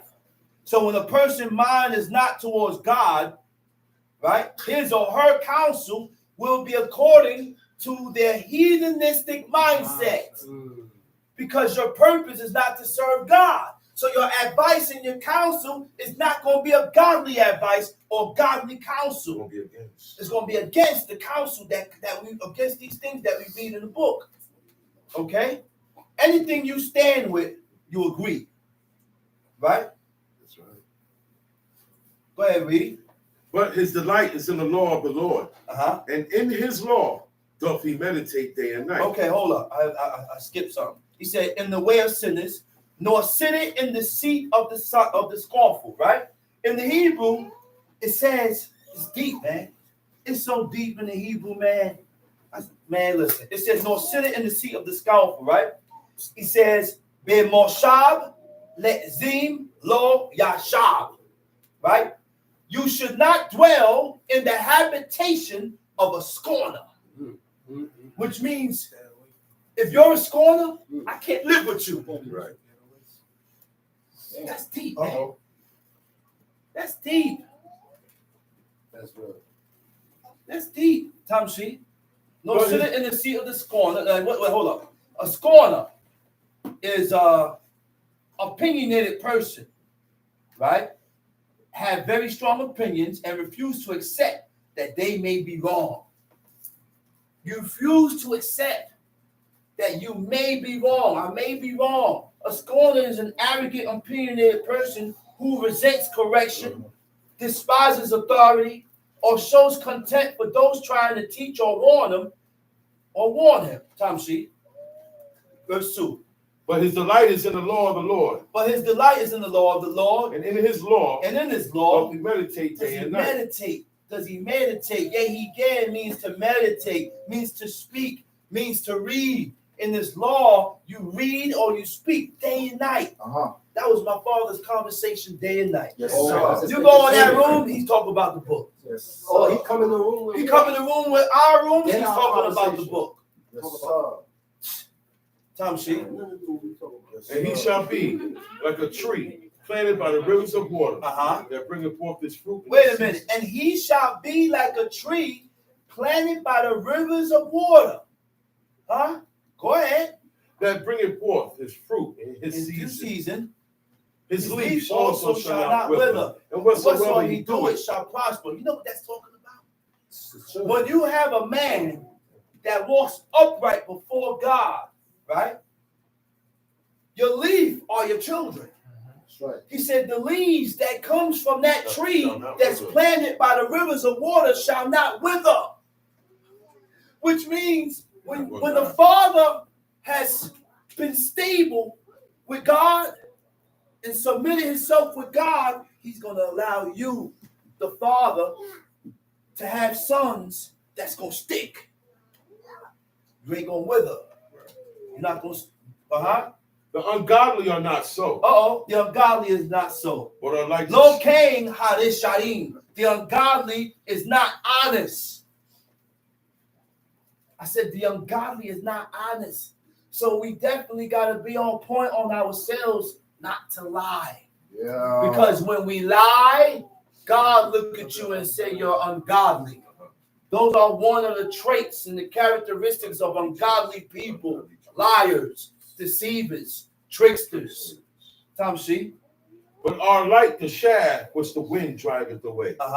Therefore the ungodly shall not stand in the judgment, Therefore the ungodly shall not stand in the judgment, nor sinners in the congregation nor of the sinners righteous. in the congregation of the righteous.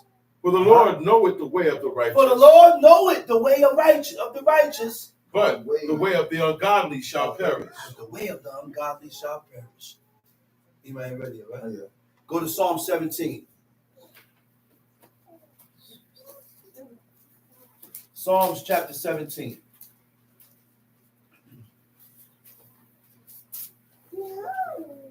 Got it? Time sheet. Hear the right, O Lord. Attend Wait a unto minute. my cry. Hear the right, O Lord. Hear the right. What do you mean by that? He said, Shem'ah El Shaddai Zedek. He said, hear the right. Hear the Zedek, O God. Right. Who is the Zedek? The Zedek is the righteous or the just, the upright, the ones that have a conscience or that's conscientious. So God only hears specific people. God is only going to hearken Only the the just right. man, Only the right. upright man. That's right. Okay? Now, what does just mean? What is the definition of being just? Being just means conforming or agreeing to a standard that is morally right by God. I said agreeing to a standard that is morally right by God, not according to what's right by me or you. What is right by God? Okay? An upright person is conscientious. Conscientious means the feeling of obligation to make right that which was done wrong. I feel obligated. Okay? I feel obligated to correct my shortcomings. I done did this man wrong. Man, I felt bad, man. I gotta come see him. I gotta correct what I did. Remorse. Yeah. That's remorseful. Yeah. Man, I done did God wrong and I offended God. And the only way I can correct myself, I gotta pick up on the fast and confess my iniquity and truly be sorrowful for what I've done against the commandments of God by making corrections. Okay? Scrupulous means very concerned to avoid doing wrong. Okay?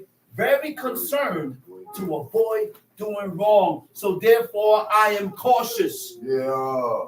When we have made our mind up to serve this God, we must serve this God being cautious, Very careful. very careful not to violate the commandments and the standards that we read in this book.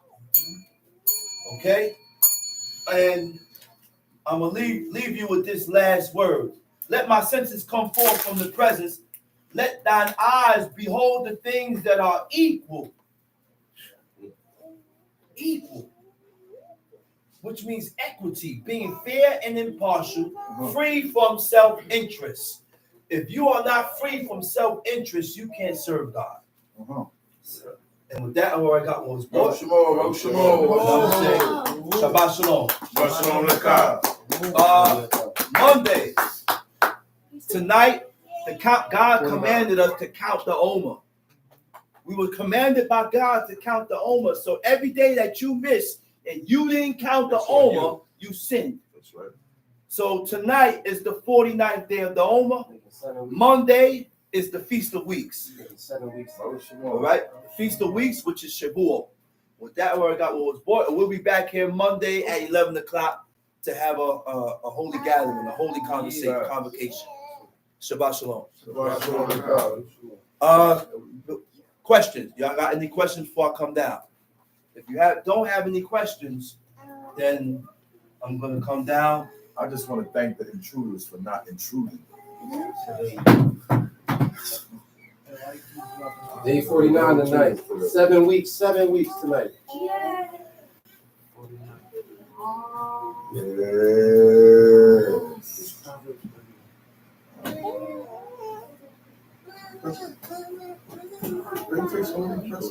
No, you read Thomas. Read this.